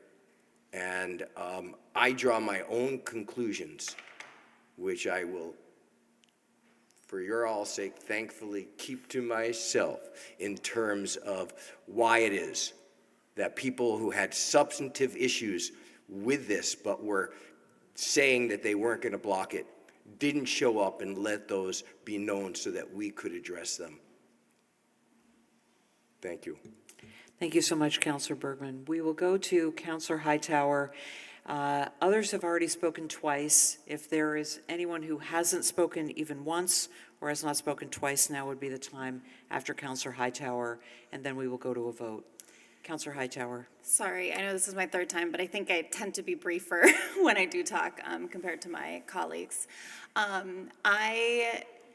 mean, I do think that this is, we started with the language that the community really brought to us, which wasn't perfect. I think it went too far. I think it spelled out too much in charter change. And I was actually really hopeful when we started this process that we would find something a little bit more in the middle. And then the longer the process went on, the fewer voices who've been asking for change showed up because they got tired. They quit the police commission. They stopped showing up to meetings. They stopped showing up at all. And I think we're about to have a whole nother debate on public process in a second. But I think what we do is we wear down the community members and then we say, okay, city staff, people in power, you get the last take at this when everybody else has stopped paying attention. I think that's what we're doing, is we're delaying this to the point where the people who have paid attention to this the most, the hundreds of people who signed a petition, aren't paying attention anymore because they've given up on us. And that is frustrating. I'm frustrated at where we landed, and I actually think that maybe that's a good place for the city, is if half of the people on the left are frustrated and some of the people who are the closest to the police department are frustrated, maybe that's a good compromise. And so the fact that we're saying, no, actually we think we're going to take this out a little bit longer and make sure that it goes even further away from what the community originally asked us to do, I think is problematic. So I obviously will be voting no to not move this to the ballot. Thank you. Thank you. My apologies. I had thought that you had only spoken once. You say you spoke once more. That's 3 times, which means that Councillor Grant, you have spoken twice. Please go ahead, and then if we can possibly go to a vote, that would be ideal. I was actually going to say what Councillor Hightower just said. It is literally a wearing down of people in the community who do not have faith in their representation. They do not have faith in their governance. This increases the liability of the city. I've been astounded time and time again how I seem to care more about the reputation of our department and working on community trust than at times the department and our city government has felt in that way. This is really wearing people down. And the last thing I'll say is that it was just astounding to me, all the negativity that was fed to the current police commission to imply that they didn't have the intelligence, didn't have the expertise to learn. I have learned so much. I know what can be accomplished if it is important. So I think we created this self-fulfilling prophecy, and maybe that's why they stopped paying attention. But they were told they had the time if it was important enough to them. So that is deeply disappointing, and I have expressed that at other meetings. Thank you. Thank you so much. So we will go to a vote. And we'll do the vote by roll. Now, remember, this is a vote to a motion to refer the proposed charter change amendment to the Police Commission, and that would require a report back potentially with an action to the City Council at the Council's first meeting in June, which is June 4th, 2024. Lori, if you could call the roll, please. Or is it June 3rd? My apologies. I think it's June 3rd. Councillor Barlow? Yes. Councillor Bergman? No. Councillor Carpenter? Yes. Councillor Jang? No. Councillor Doherty? Yes. Councillor Grant? No. Councillor Hightower? No. Councillor King? Yes. Councillor McGee? No. Councillor Shannon? Yes. Councillor Travers? Yes. City Council President Paul? Yes. 7 ayes, 5 nays. 7 yes and 5 no. That means that the motion passes. We will hold the second of 2 public hearings on January 22nd. And as we've referred this item on policing to the Police Commission, the only proposed amendment that we will be discussing on January 22nd is the second hearing will be the BED bonding item. With that, we will move on to our next item, which is 8.2, the ARPA funding dedicated to housing and homelessness. And for this item, I will go to Councilor Carpenter for a motion.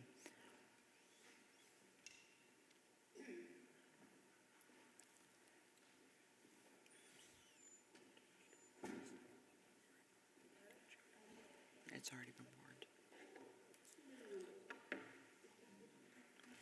It's all right. Take your time.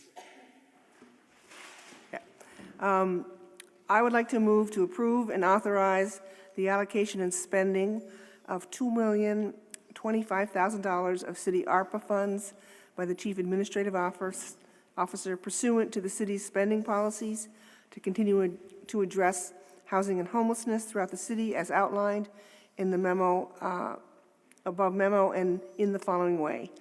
Increase the amount of ARPA funds allocated to address acute homelessness crisis by $75,000 from $2,975,000 to $3,050,000, and to dedicate $1 million of ARPA funds to the Post Apartments project at 176 South Winooski Avenue in aid of the creation of permanently affordable housing units, and dedicate $950,000 of ARPA funds to the Champlain Housing Trust for use of the creation of permanently affordable housing units in the next phase of the development at Cambrian Rise.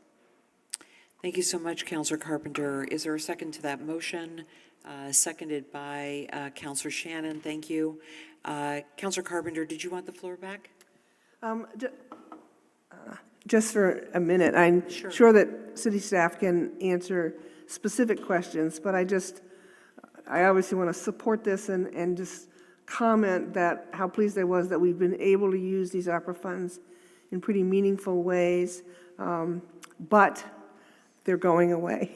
And so some of these activities in the future will be significantly more difficult for us to sustain, and we've just got to continue our work with the state to take more leadership in this issue. The city cannot do it alone. We've been able to do what we've done with this infusion of federal money, but as we know, it's going away, and we cannot let any of these resources lapse. We need more of them. Thanks. Thank you so much, Councilor Carpenter. We also do have CEDO Director Brian Pine with us, should there be any questions that you wish to direct to staff. The floor is open for any councilor comments or questions at this time.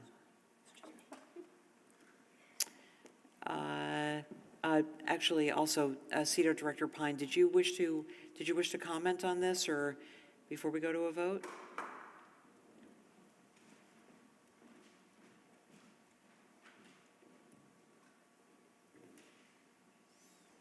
I'll just take the opportunity to thank the council and the mayor for support.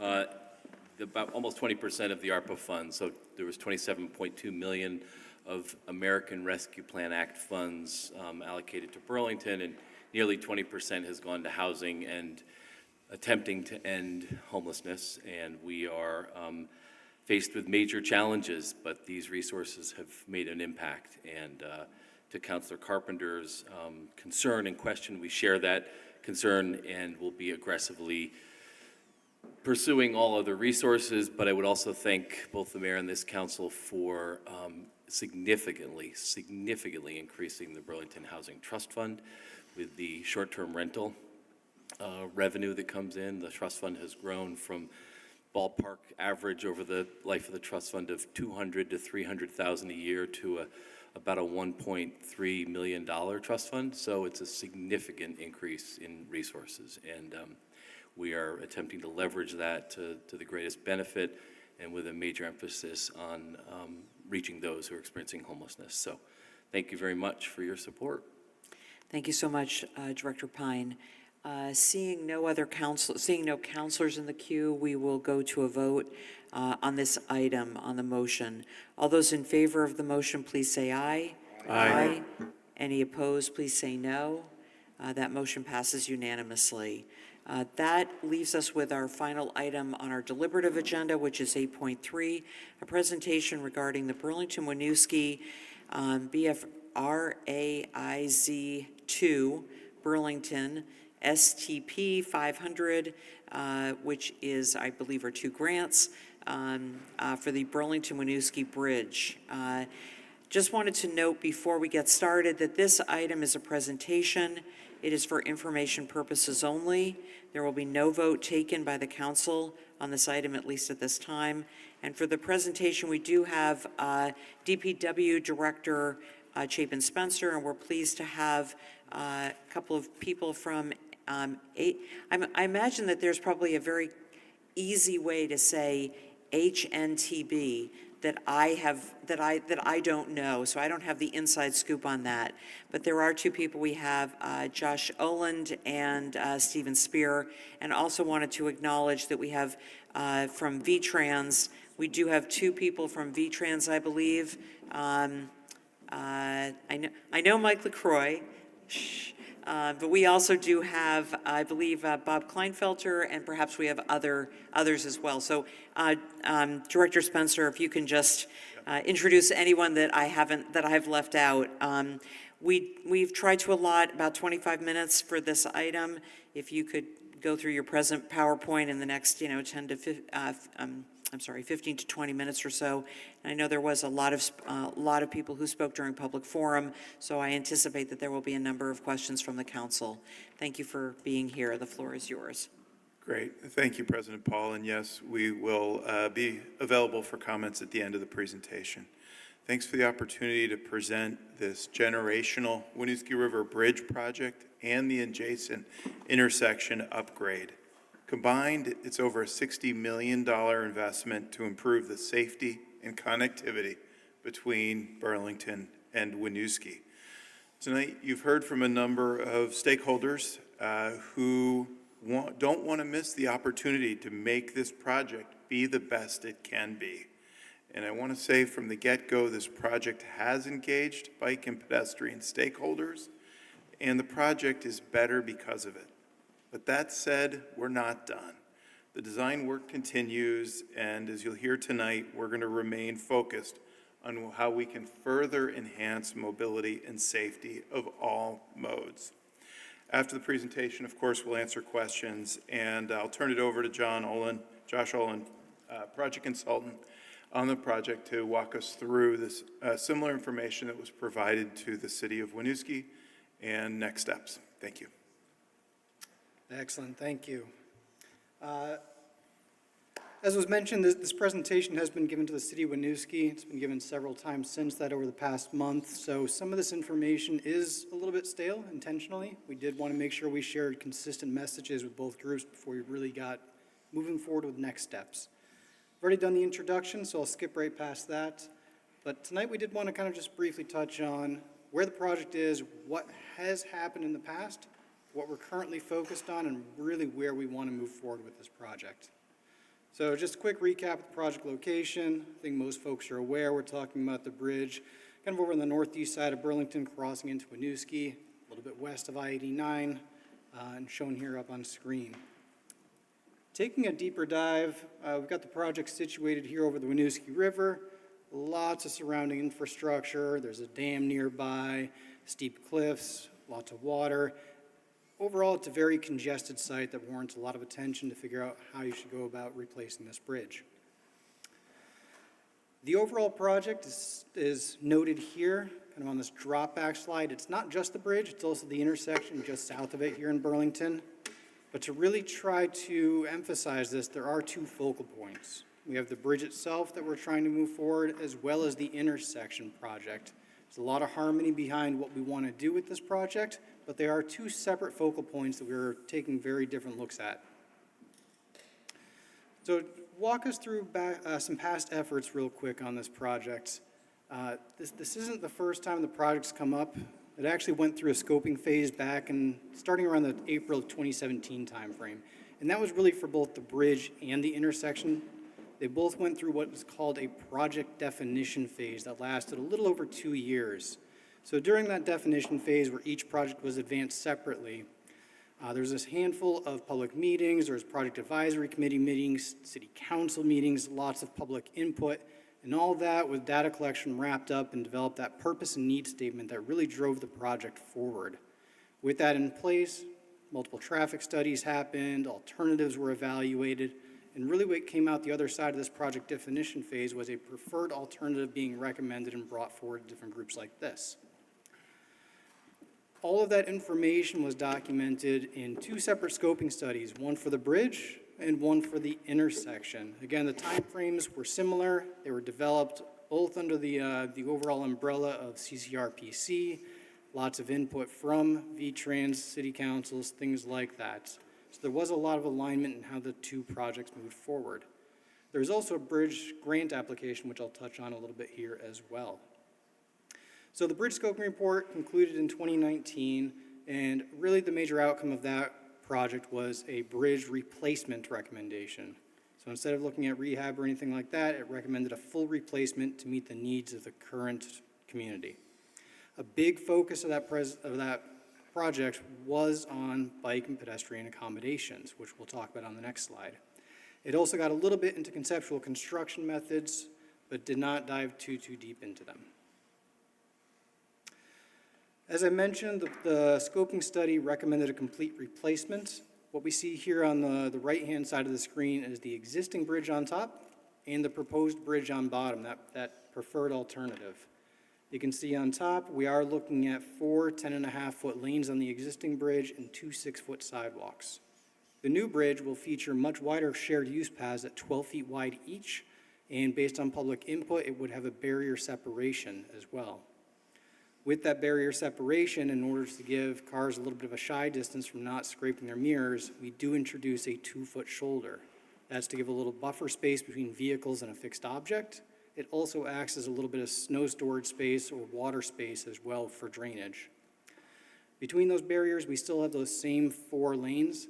They are simply upgraded from 10.5 feet to 11 feet to meet current standards. There's also the intersection scoping report that happened in that same time frame, again under the umbrella of CCRPC. The outcome of that project was to take that 3-way intersection out there just south of the bridge and convert it into a 4-way intersection with a heavy focus on bike and pedestrian accommodations. And that concept is shown here on screen of what it could look like. We're still moving this project forward and trying to marry it a little bit more so with the bridge, but this in general is the concept that is being moved forward. I also wanted to mention the bridge grant application. Now this application in itself didn't do any sort of specific evaluations or make specific recommendations. It took what had been already evaluated and defined and agreed upon and moved it forward to try to secure funding for the project. And in doing so, it made some additional obligations in exchange for that money to improve safety, address bike pedestrian accommodations, complement the natural environment, and provide an appealing bridge. All of those things are being looked at concurrent with putting the two projects together in the first place. With that said, I'm going to change it over here to Steve to talk through some current efforts. Thank you. So now that we've gone through these two separate scoping efforts and had a defined project come out of them, we're at the point where we're compiling those projects, really taking them and making them one cohesive project to ensure that, you know, there's a continuous corridor through here. So now that we're in the project design phase, which started last year and will, you know, proceed into 2026 when we issue our request for proposal, you know, we're working through refining our alternative, going through preliminary design that includes traffic control, right-of-way, determining utility relocations, permitting, and then culminates with us developing our contract language, the request for qualifications and request for proposal. Right now, at this point, we're focused on the bold items here that we'll walk through in a little more detail. So in our refining our, continued hours. So in refining our selected alternative, we have a number of different aspects of outreach that's helping us inform our design. We have a number of public meetings and events, local government meetings, including this. Stakeholder engagement, we're reaching out to local groups, emergency providers, transit companies. We have our project website, e-blast. We're putting out travel surveys, you know, meeting with individual property owners, and then we have utility coordination and our environmental coordination that we're working through. As part of our broader umbrella of public outreach, we have some specific targeted outreach. One aspect of that is we've developed an equity dashboard that helps us track our outreach to date and really target our outreach going forward to make sure there aren't groups or locations that we're missing. As I noted, you're going through emergency services and transit coordination. To date, we've met with both City of Burlington and City of Winooski emergency services providers, and we've met with Green Mountain Transit. We have a number of other meetings we plan to have with more regional providers as well. We've issued a travel survey to help us kind of capture some of the regional data, knowing that, you know, this bridge and this project affects more than just the two communities it's in. We've also had outreach with the limited English proficiency community with the help of CCRPC and AALV, and we're also providing translation of all our project materials. This slide is really just kind of a snapshot of some of the different feedback we've been hearing through a lot of this different outreach. And there's a lot to this project. We really feel that the defined project generally meets all of the aspects of this that we're hearing. We would acknowledge that some of these things do conflict, and we're getting a lot of different feedback from different groups, and really our charge now is to balance all of that and try to put forth a project that, within the context that this is a lot of things to a lot of different groups. This is a principal arterial, it's a U.S. route, it's a major bike and pedestrian crossing, it's in a historic district, it's residential, it's in a business district. So we're really trying to refine the design and balance all of those different needs. Which takes us into our preliminary design, where we take those selected alternatives and advance them to the point where we actually put together a project with plans that can go in our contract. And that's where we get our survey, all the actual data that we need to advance the design. Again, we're combining the bridge and intersection projects, and we're working through constructability, which is a really big piece of this project. Constructability brings us to, we're looking at some different alignments for the bridge, and again, that's primarily for constructability and traffic control. As you see on the left here, that's the on alignment that generally reflects what was in the selected or the preferred alternative. We're also looking at a couple off alignment options, and the big difference between all these are the one on the left that's on alignment requires a lateral slide technique, which we'll talk about in a minute, and it also requires a complete bridge closure for a period of time. The options on the right allow some construction to be done offline and the ability to maintain some lanes of traffic. This option here is the lateral slide, and we'll just kind of walk through briefly what this looks like. In this case, you're looking from Winooski into Burlington. So as you look at the first step would be we build one of those first shared use paths downstream of the bridge. We transfer utilities over to that, and then we build the rest of the proposed bridge upstream. Then we close the bridge for 4 to 6 weeks, and we slide the new bridge over to meet the portion that we already built, the downstream shared use path that we already built, and we open it back to traffic. Thank you. Maintenance of traffic is a huge piece of this project. This is, obviously this bridge is used heavily. We have about 25,000 vehicles a day and 300 bikes and pedestrians per day. So we're really trying to find that balance of minimizing the impact to the traveling public, but also providing a safe, sufficient construction site, and also not constraining the project so much that we won't attract bidders and contractors to want to take on this job. So we're looking at a combination of temporary lane closures and, as noted, temporary bridge closure. As part of this, we're doing a detailed traffic analysis of what the regional impacts would be during a closure or lane reductions. This is just to highlight that, we're reviewing all the adjacent crossings and the volumes that they currently have, and then we're projecting what we anticipate they would be under a closure condition. This is just showing the temporary detour, and this isn't necessarily to say that this would be the formal signed detour, but this is really the shortest route to get around. So we expect that I-89 would be certainly heavily used, and we're studying the impacts on all the intersections along this route to see how this would perform. We really do want to highlight that building that shared use path initially upstream means that even during a total closure, we will have bike and pedestrian access at all times. That brings us to the right-of-way process. We do anticipate there'll be impacts as part of this project. We're working through, so you see deed research, boundary mapping, property owner meetings. We've already started or gone through some of those processes. We've held some property owner meetings and expect to have more. We already have, appraisal and an offer together for a property. So this process is moving and is a big component of this. Brings us to our future efforts. I'll be working through, as we get the design refined and the layout and the alignment sorted out, we'll be working through utility relocation, environmental permitting, and then the development of our contract language, the RFQ and the RFP. So as part of our utility relocation process, we're doing a detailed mapping to really determine what's out there, where exactly is it located, and what is going to require relocation as part of this project. That process will culminate in the spring with test pits where we physically locate the existing utilities. So you'll see that occurring in the coming months. From that, we'll develop relocation plans and determine the sequencing and how that relates to the rest of the timing of the project. We're developing utility agreements, and we do want to highlight that municipal utility relocations are project reimbursable. A big piece of this is also the environmental permitting, where we will be determining the permitting restrictions and what footprint a contractor has to work within to construct this project. A big piece of this too that we want to highlight is the historic process.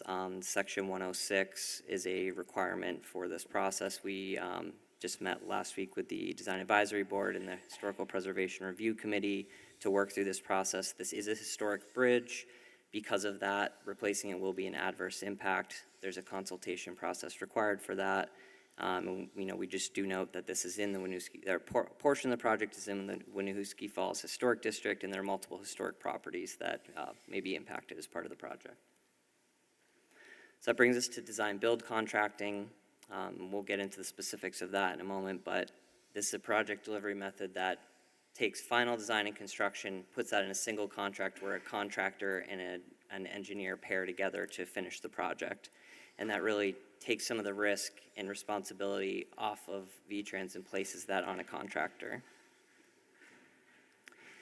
There's a number of benefits for this in that it promotes innovation and it improves design and construction efficiencies, and that's really because it allows a contractor or engineering team to play to their strengths and tailor the design to what they're able to deliver and construct effectively. It also tends to reduce construction costs and reduce construction schedule. This slide is really a highlight of design bid build, which is probably what you'd be more familiar with in a more traditional contracting method. And as you can see, essentially all the responsibility other than construction is on V-Trans to design, permit, deliver the project up to construction. Design build takes a lot of that responsibility for the design, the final permitting, the utility relocation, and shifts that onto the contractor. And as you see on the bottom, through the steps of the process, we're still in the early design coordination phase where we're pre-contracting. And what this means is that as part of our contract language, we'll be designing and developing construction guidelines and trying to figure out what in the contract needs to be defined exactly how it needs to be and what can be left open to allow a contractor and an engineering team to provide some innovation and propose some alternates. With that being said, some specific features aren't going to be determined when we issue the contract, say number of bridge girders, certain site restoration aspects. They'll be up to the contractor, but I do want to stress that checks and balances are maintained. They can't just go and propose whatever they would like. Changes to the base concept have to be approved by VTrans.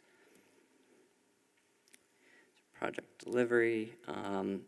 Just want to touch on the schedule. So as Josh went through, this project really started quite a long time ago, back in 2017, going through the project definition phase. That included traffic studies, public meetings, advisory committee meetings, city council meetings, culminating in a defined project in 2020, going through the time to secure the funding, coming up with the RAISE grant in 2022, brings us to now. We're working through the concept design. We're still early in the design. There's still a lot that we're figuring out and trying to define as we move this forward.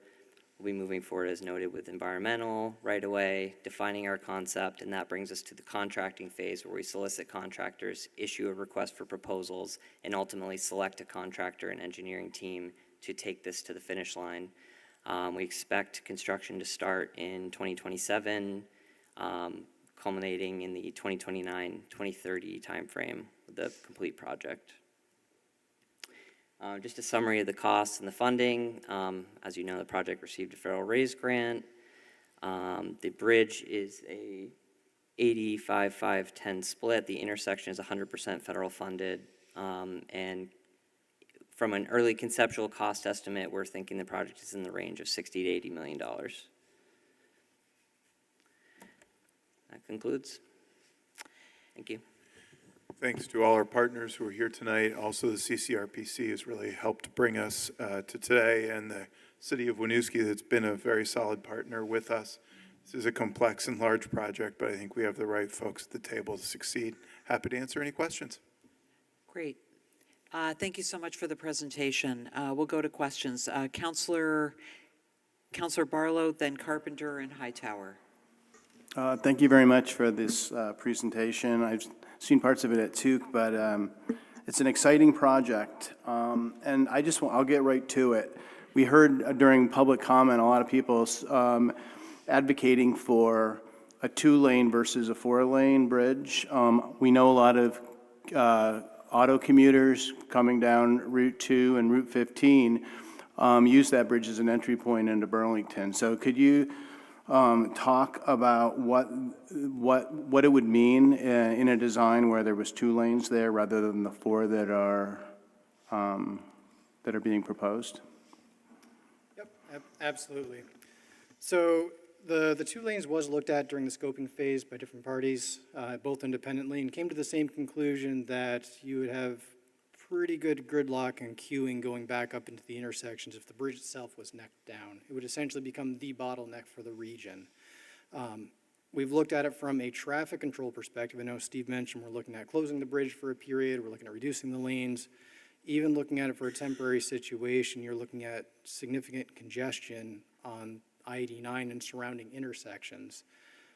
I-89 itself, generally speaking, can handle the volume. It's when you get off of I-89 and you put all that same traffic onto the local roadway network, that's where you really run into trouble, and almost every single intersection that you come off the interstate with just turns into gridlock.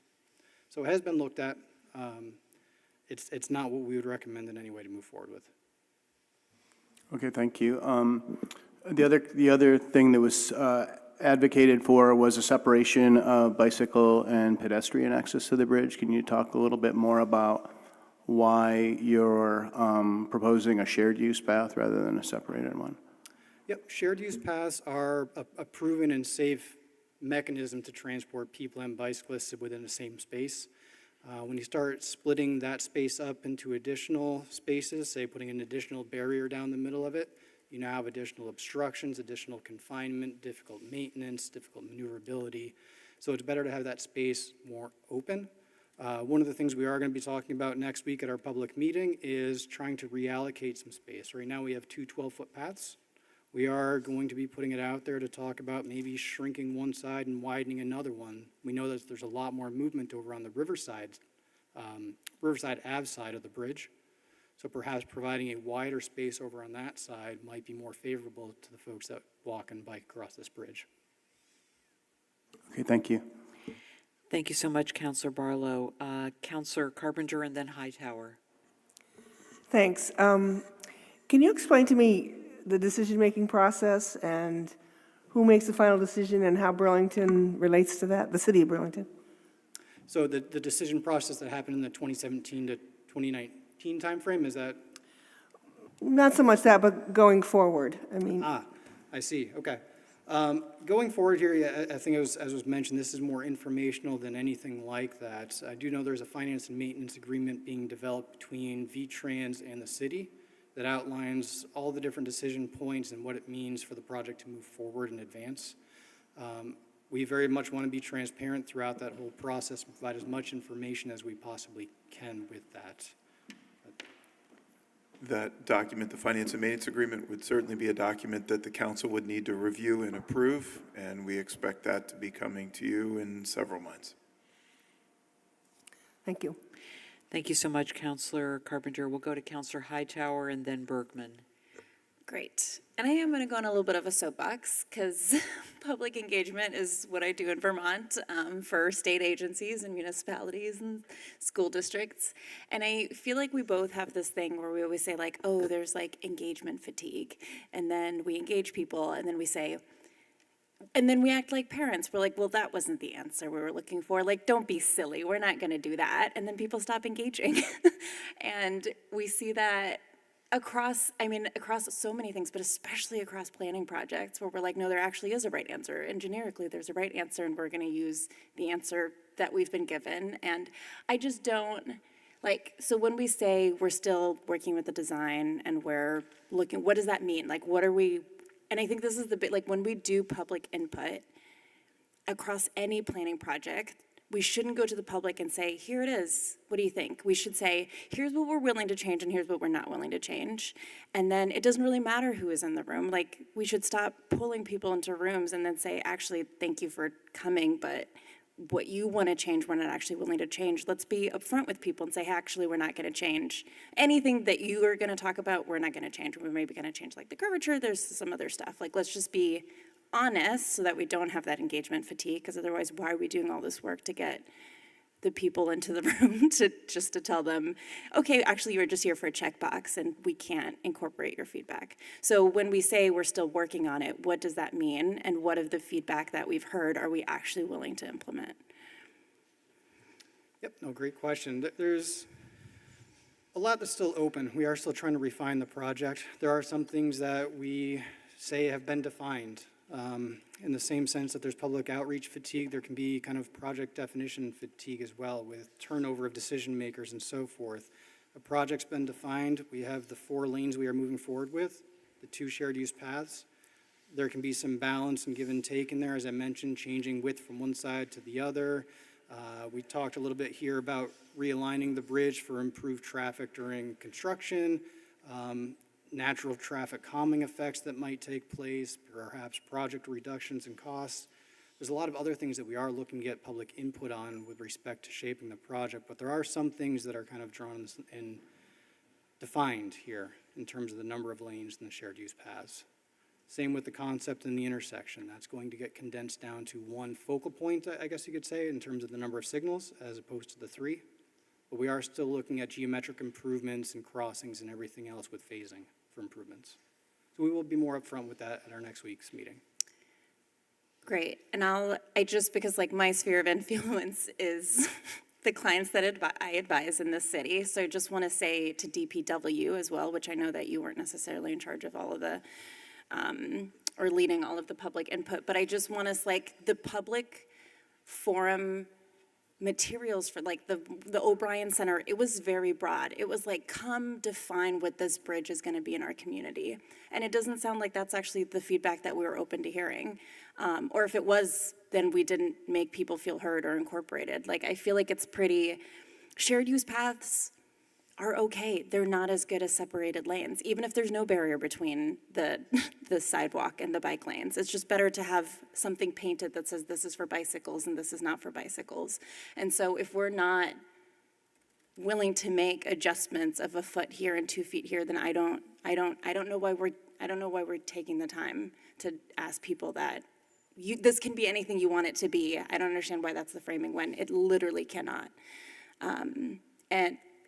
And we're not even talking about making adjustments, or if we are talking about adjustments, it's really clear if we are going to make those adjustments or what that decision process looks like. So that's my little podium that I will stand on and die on, because I think we're horrible about that, and we really waste people's time and make them feel really disenchanted with the process as a city and as a state. Thank you. Thank you. Thank you so much, Councilor Hightower. We'll go to Councilor Bergman to be followed by Councilor Doherty. So I have been talking about this bridge and my concerns about pedestrian and bike safety since the TOOC first got it. I'll ask Laura and Chapin to point out where my specific requests, which apparently were integrated into the RFP with relationship to the intersection, how they manifest themselves. Why don't we start with that? How they manifest themselves into the plan, because there were particular ones for the intersection that were really meant to make the crossings significantly safer. And I was promised that they were going to be part of the process. So show me, please. Yes, so we're definitely looking, and if I recall, there's a number of them. It was exclusive, I think, going from memory, want to look at an exclusive bike ped phase. There was a roundabout component. There was travel speeds from turning movements from the bridge onto Riverside. We're certainly taking all that into consideration. The bike ped phase thing is it's a balancing act. We're working through that in the signal design. We're in the early part of that, looking at whether we can go exclusive versus concurrent, looking at leading pedestrian intervals. We are in the early phase of that. We're certainly considering it and certainly aware of your comments on that. The turning movements and trying to kind of limit speeds through there. Again, I spoke earlier to that balancing act. We're trying to figure out the right balance of shortening those crosswalks as much as we possibly can, limiting the vehicle speeds, but also making sure we can accommodate, some of the feedback we've heard, from emergency services, public transit. We need to be able to get buses through there, the tower trucks. So we're trying to strike that balance, and certainly are sensitive to your comments on that. You want to roundabout as well? Yeah, I mean, I think I've lost the roundabout because of the historic building. So I accepted that as part of this process. But these other things, it will be very important, I think, for me and also for the people who were advocating for these fundamentally traffic calming features at the intersection, to know how each of them is being looked at, addressed, ignored, or rejected, or accommodated, or anywhere in between the 100 and the 0, so to speak, so that we can understand that. At the last TOOC meeting, I made it pretty clear that a shared bike path on that bridge was very different than the shared bike path and walkway down Riverside Avenue.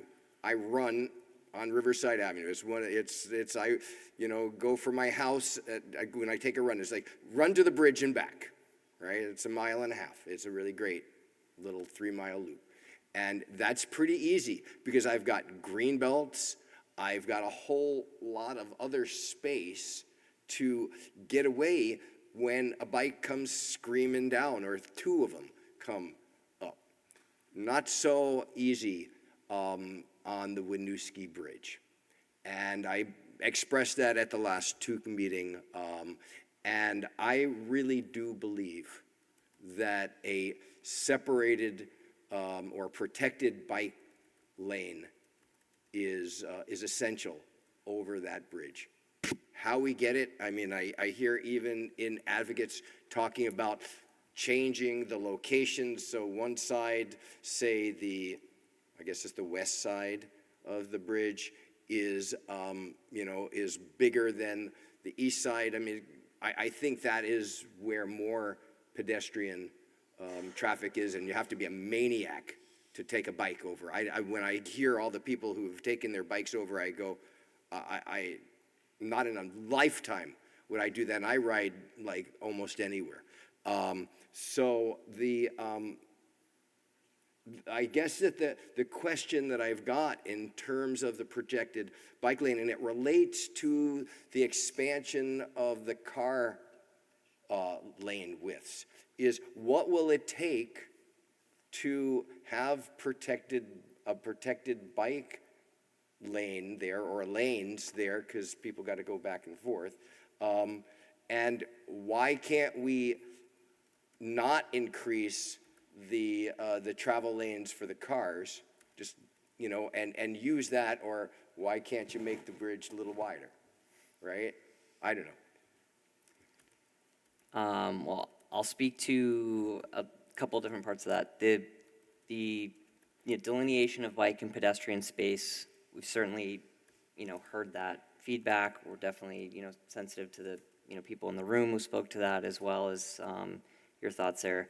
That's one of those things we definitely are. When we say we're working through it, we're trying to figure out the best way to separate that space, delineate it, make it clear what is, a bike area for bike, what's pedestrian.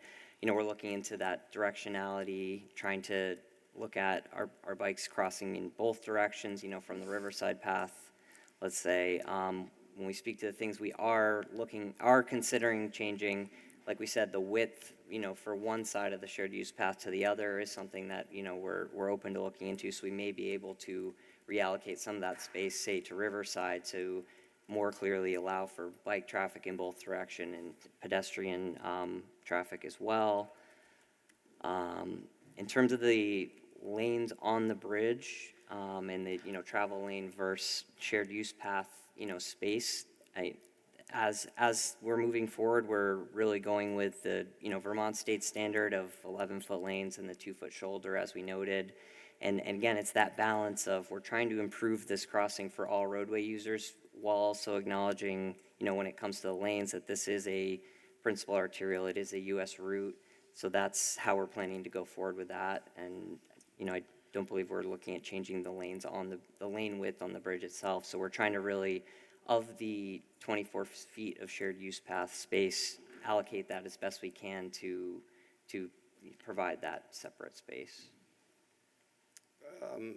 The last little piece is related to, these travel lanes now are being increased for the cars, primarily for emergency and buses. Is that what is it? Or is that we're growing our trucks and cars big because we're blooming idiots, or what?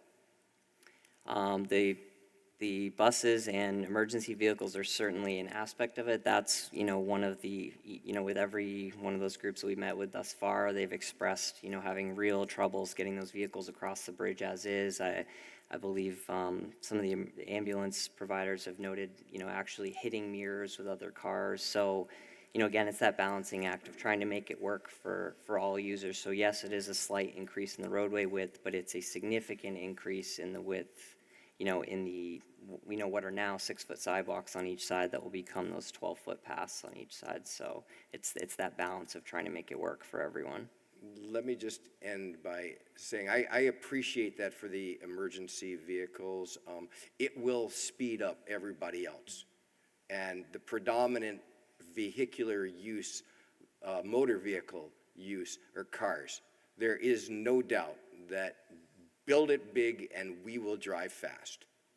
And it is not the way we should be going. And so I would ask you to take a look at that and to figure out a way that we can do something less with that regard, because we don't need, I mean, we have 25-mile-an-hour speed limits in the city. We don't need to encourage people going 40 and 50 miles an hour, and people will do that if given the opportunity.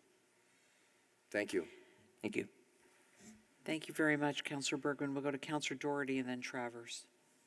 Thanks very much. I have two questions. First, looking at your timeline on one of the last pages of your slide deck, you have commenced construction date in 2028, and then a site restoration date sometime after 2030. Apologies if I missed that, but do you contemplate the bridge being closed during that entire time frame? No, the bridge closure we're really working to limit that, and whether it's a actual full bridge closure, as noted, a reduction to 2 lanes, we're really trying to do that for the shortest time possible. If we're looking at full closure, we're looking at maybe 4 to 6 weeks. If we're doing a slight alignment shift and able to build some of that offline, we're talking maybe a couple months down to 2 lanes. We're really sensitive to limiting that closure period as much as possible. And that's why we're talking about either the lateral slide or an alignment shift where we can build a lot of the proposed bridge off to the side while traffic is still on the existing bridge. Thanks. And for my second question, excuse my ignorance, but obviously the bridge is going to be built over the Winooski River at a place that is a interesting and unique watershed and fishery and habitat. Councilor Bergman talked about his runs. Some of us, maybe I'm the only one on the city council, but fly fish down there. It's a beautiful spot. It's been under tremendous pressure as of late, in part because of the climate change caused flooding. We had sewage leak.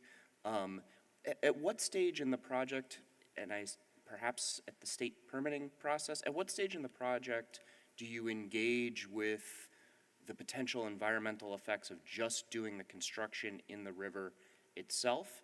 Have you thought about that, or is that not within your purview, or how does that fit into our discussion? It's an ongoing process, so it kind of goes throughout the the lifeline of the project. We've had resource assessments done to kind of determine what's out there. What do we have for wetlands? What do we have for natural resources? What do we have for species that are present? So we've done a lot of that preliminary finding, and as we define the design more and can speak to the more specific impacts, there'll be an ongoing process, working through all those permitting processes, and before we issue the contract, kind of securing this is the footprint within which a contractor has to work to limit their impacts. Ultimately, the final permits will be the responsibility of the contractor, but we'll be defining those parameters in the RFP. Well, I would just encourage making that a robust part of the ongoing public process, because it is, it is an area that a lot of people love and use, and it's a real resource that I actually think is underappreciated and could be emphasized more by the city as a resource for people to enjoy in a lot of different ways. Thank you. Thanks very much, Councilor Doherty. We'll go to Councilor Travers, and then maybe we can wrap it up from here, and then to Councilor Grant. Thank you, and thanks very much for this presentation. My first question for you all is whether or not you've received any specific feedback from emergency services and Green Mountain Transit with respect to the current lane width, and if so, has that been more anecdotal from your perspective, or has there been sort of a formal way where you've been collecting that feedback in such a way that it's shareable with the public?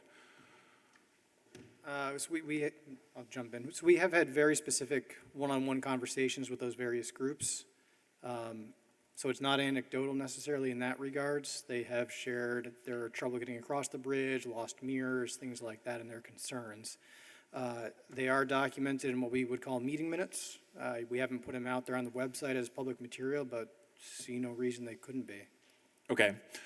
And I suspect when the CCRPC did their initial scoping study that a part of that was data on traffic, pedestrian, bike accidents. Have you been keeping that updated over the last 4 to 5 years? Do you have updated figures that we could consider as we continue to consider this proposal?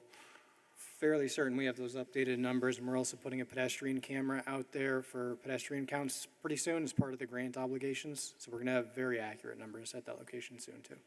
Okay. And I suspect that, anytime you look at that data, it doesn't capture all incidents. I suspect that that's particularly true for things like clipped mirrors, for example. And I'm curious whether or not you have any sense as to how frequently something like that is happening, where someone's actually clipping a mirror or having some, bothersome but relatively minor in the grand scheme of things type damage to their vehicle. Yeah, I don't know that we have that specific type of real data at our fingertips. Okay. As the council and public continues to consider this, I think it would be helpful for us to have sort of updated data as part of the presentation in terms of those types of vehicle, pedestrian, bike incidents that happen along this corridor and in the intersection, as well as to the extent it can be made public, comments from emergency services and Green Mountain Transit in terms of those issues, that would be helpful as well. I just want to also say, I want to respect the fact that in 2019, this council, looking back at the minutes, unanimously supported your proceeding with the proposed recommendation from CCRPC at the time. There were only 3 of us here at the table now who were on the council then, but I hope that 5 years from now, the council will, to a certain extent, respect the decisions that we make now. And I think for that reason, I suspect it's likely going to be difficult for us to consider such a dramatic shift to move from like 4 lanes to 2 lanes, although I certainly respect the considerations that folks have brought forward there.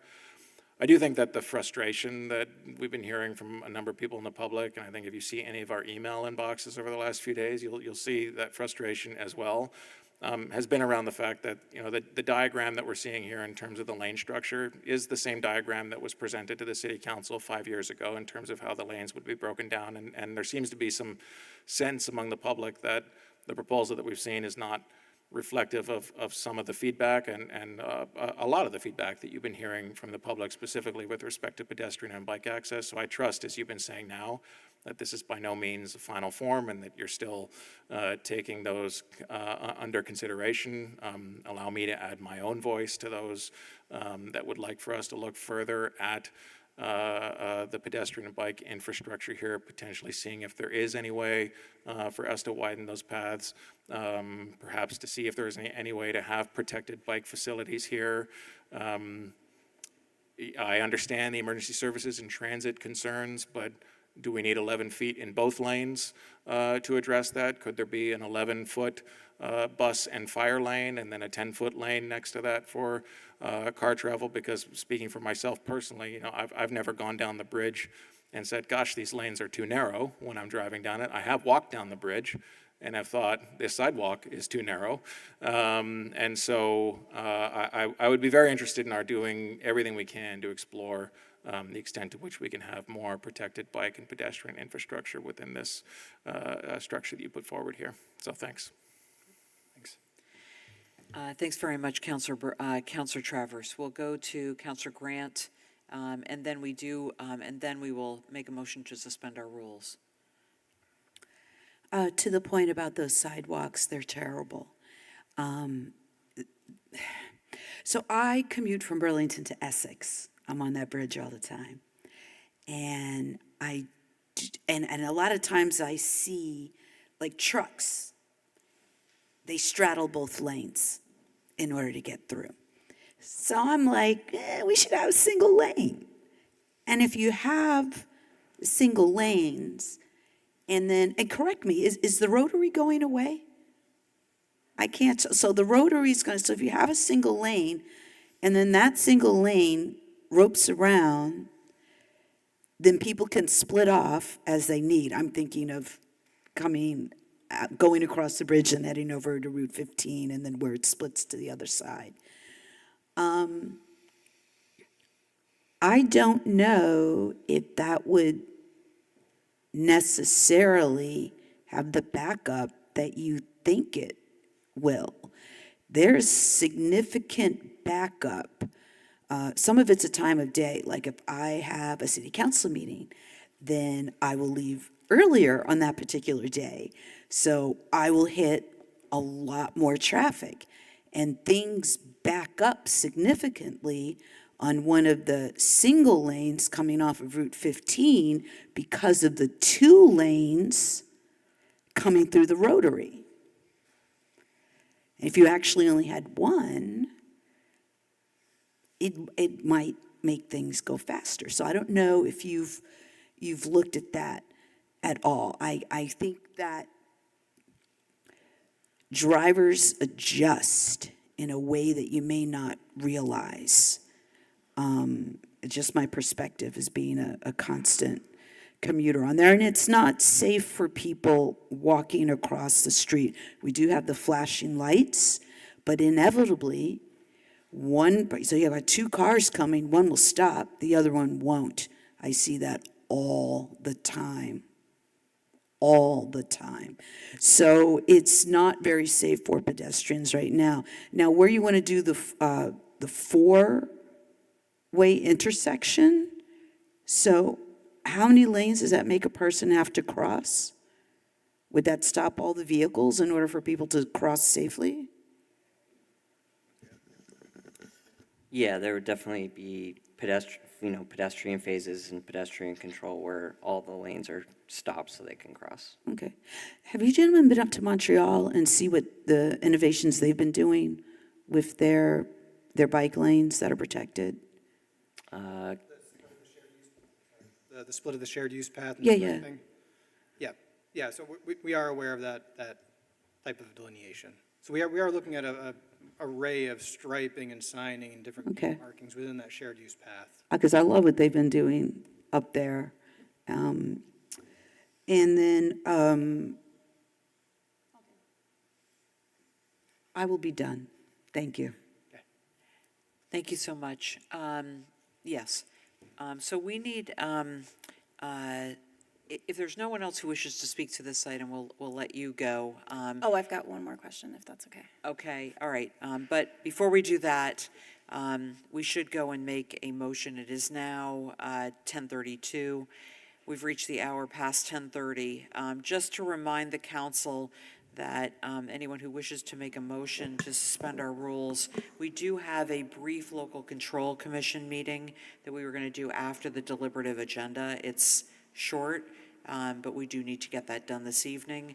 And as well, I believe we do have one remaining executive session item. Is that correct?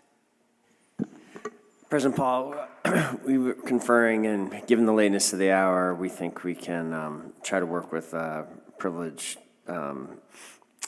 written communications and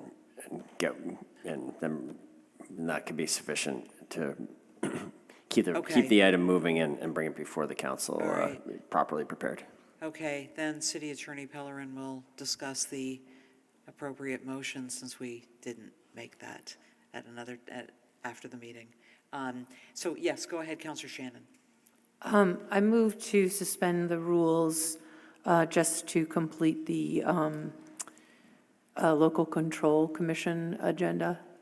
Okay, so a motion has been made to complete we've almost completed the deliberative, and then it would just be to complete the Local Control Commission.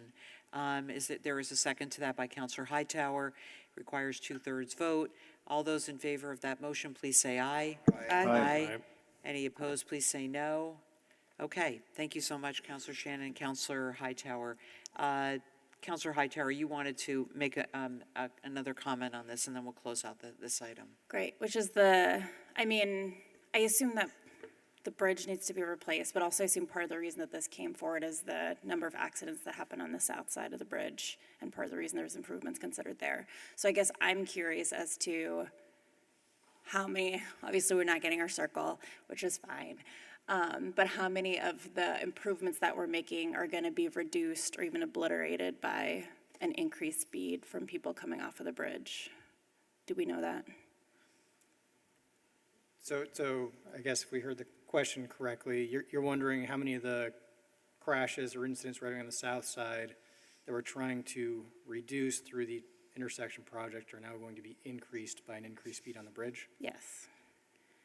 You want In terms of, is that data we can present? We certainly can't predict future crash rates or anything like that. I would say that the intent of the intersection improvements is to simplify, obviously that's a complex intersection now, it's confusing for drivers, so the goal is really to simplify that, reduce some of those conflict points. Speed may be a factor on the bridge, but we are also coming to a stop-controlled intersection, so we're thinking that the intersection will still result in significant improvements to safety, and really it's through that reduction in complexity and trying to simplify, the way that drivers travel through that. But in terms of any sort of future numbers for crashes, it's not something we can state. Looking, you all know this, but like US data, that we had increase in fatalities when we had a reduction in traffic because people sped up. So I think I'm glad that people won't lose mirrors on the bridge, but I wonder if in avoiding that we're creating worse scenarios, because yes, it will be a less confusing intersection, it will still be a very confusing intersection. And so if people are heading into those intersections at higher speeds, because you don't always stop, there's a lot of green channeling as you get off the bridge and go into Riverside, especially because you're making a right turn. I don't know that will be true, but there's a lot of green lighting through where people do not slow down. And if they're ready sped up because they've got a lot more space to do so, then I wonder if we're making the intersection in the south side more deadly for pedestrians and bikers. And then also one more comment, which I don't know if this has been addressed. I'm sure you've heard this in public comment, but I don't know, especially going from Riverside. I've never lived more than 3/4 of a mile from this bridge, so I have a lot of opinions about it. But it's so car-centric to the point where you can't cross from Colchester Ave to East Ave without waiting for 2 different pedestrian signals. And so already with not having the circle infrastructure, there's just so many near accidents or accidents. I've lived there, and I've personally seen so many accidents that have happened on that road, and I just don't want us to make those worse by speeding people through the bridge. Thank you. Thank you, Councilor Hightower. I will say that one of the key design elements of the preferred alternative to the intersection is to prevent that right turn on red, easy slip from the bridge onto Riverside Avenue. Creating a traditional 4-way intersection will actually require a full right turn as opposed to just continuing with a little veer to the right. So we're expecting that to drop speed significantly and create a new green space there, opportunity to enjoy the river and expand the access to the natural area. Your points are well taken. This investment can't roll back safety. And so what we brought today was a similar presentation to what was shown to Winooski for consistency's sake, so that each community could see the same thing. We are going to take the comments from tonight, and what you will see after will reflect the input. Are we going to be able to make every change? No, but we will be responsive to the input. Thank you. Thank you so much. And seeing no other counselors in the queue, and as this is an information item only, we'll close out this item. Thank you all so much for your time this evening.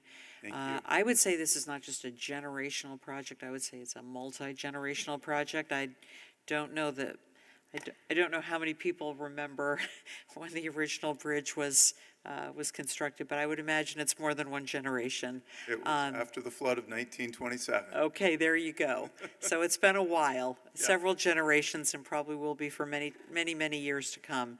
So thank you again. That completes our deliberative agenda. We will recess the council meeting at 10:39 and go to the local control commission meeting before we go back and adjourn. So that brings us to our local control commission meeting, which we will call to order at 10:39. The first item on our agenda is a motion to adopt the agenda. Commissioner Shannon. Move to adopt the agenda. Thank you so much. Seconded by Commissioner Travers. All those in favor of the motion, please say aye. Aye. Any opposed, please say no. That motion passes unanimously. So we have our agenda, which moves us to item number 2, our consent agenda. Commissioner Shannon. Move to adopt the consent agenda and take the actions indicated. Great. Thank you, Councilor Shannon. Seconded by Councilor Travers. All those in favor of the motion, please say aye. Aye. Aye. Any opposed, please say no. That motion passes unanimously, and we'll take the actions indicated on the consent agenda. That moves us to our deliberative. We have 3 items. The first is 3.1, which is a first and third class liquor license application for Fancy Ventures LLC. Commissioner Shannon. Move to approve the 2024-2025 first and third class liquor license applications for Fancy Ventures, 88 Oak Street, with the following conditions, contingent upon fire marshal approval and with all standard conditions. Thank you, Commissioner Shannon. Seconded by Councilor Travers. Any discussion on that motion? All those in favor of the motion, please say aye. Aye. Any opposed, please say no. That motion passes unanimously, which leads us to item 3.2, an outside consumption permit application for Fancy Ventures. Commissioner Shannon. Move to approve the 2024-2025 outside consumption permit application for Fancy Ventures, 88 Oak Street. All right, thank you, Commissioner Shannon. Seconded by Commissioner Travers. Is there any discussion on that motion? Seeing none, all those in favor of the motion, please say aye. Aye. Any opposed, please say no.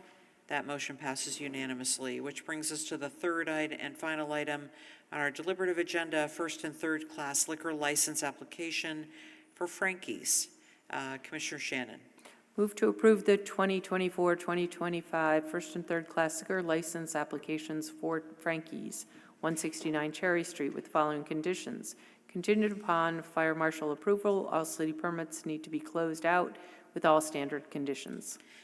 Thank you, Commissioner Shannon. Seconded by Commissioner Travers. Is there any discussion on that motion?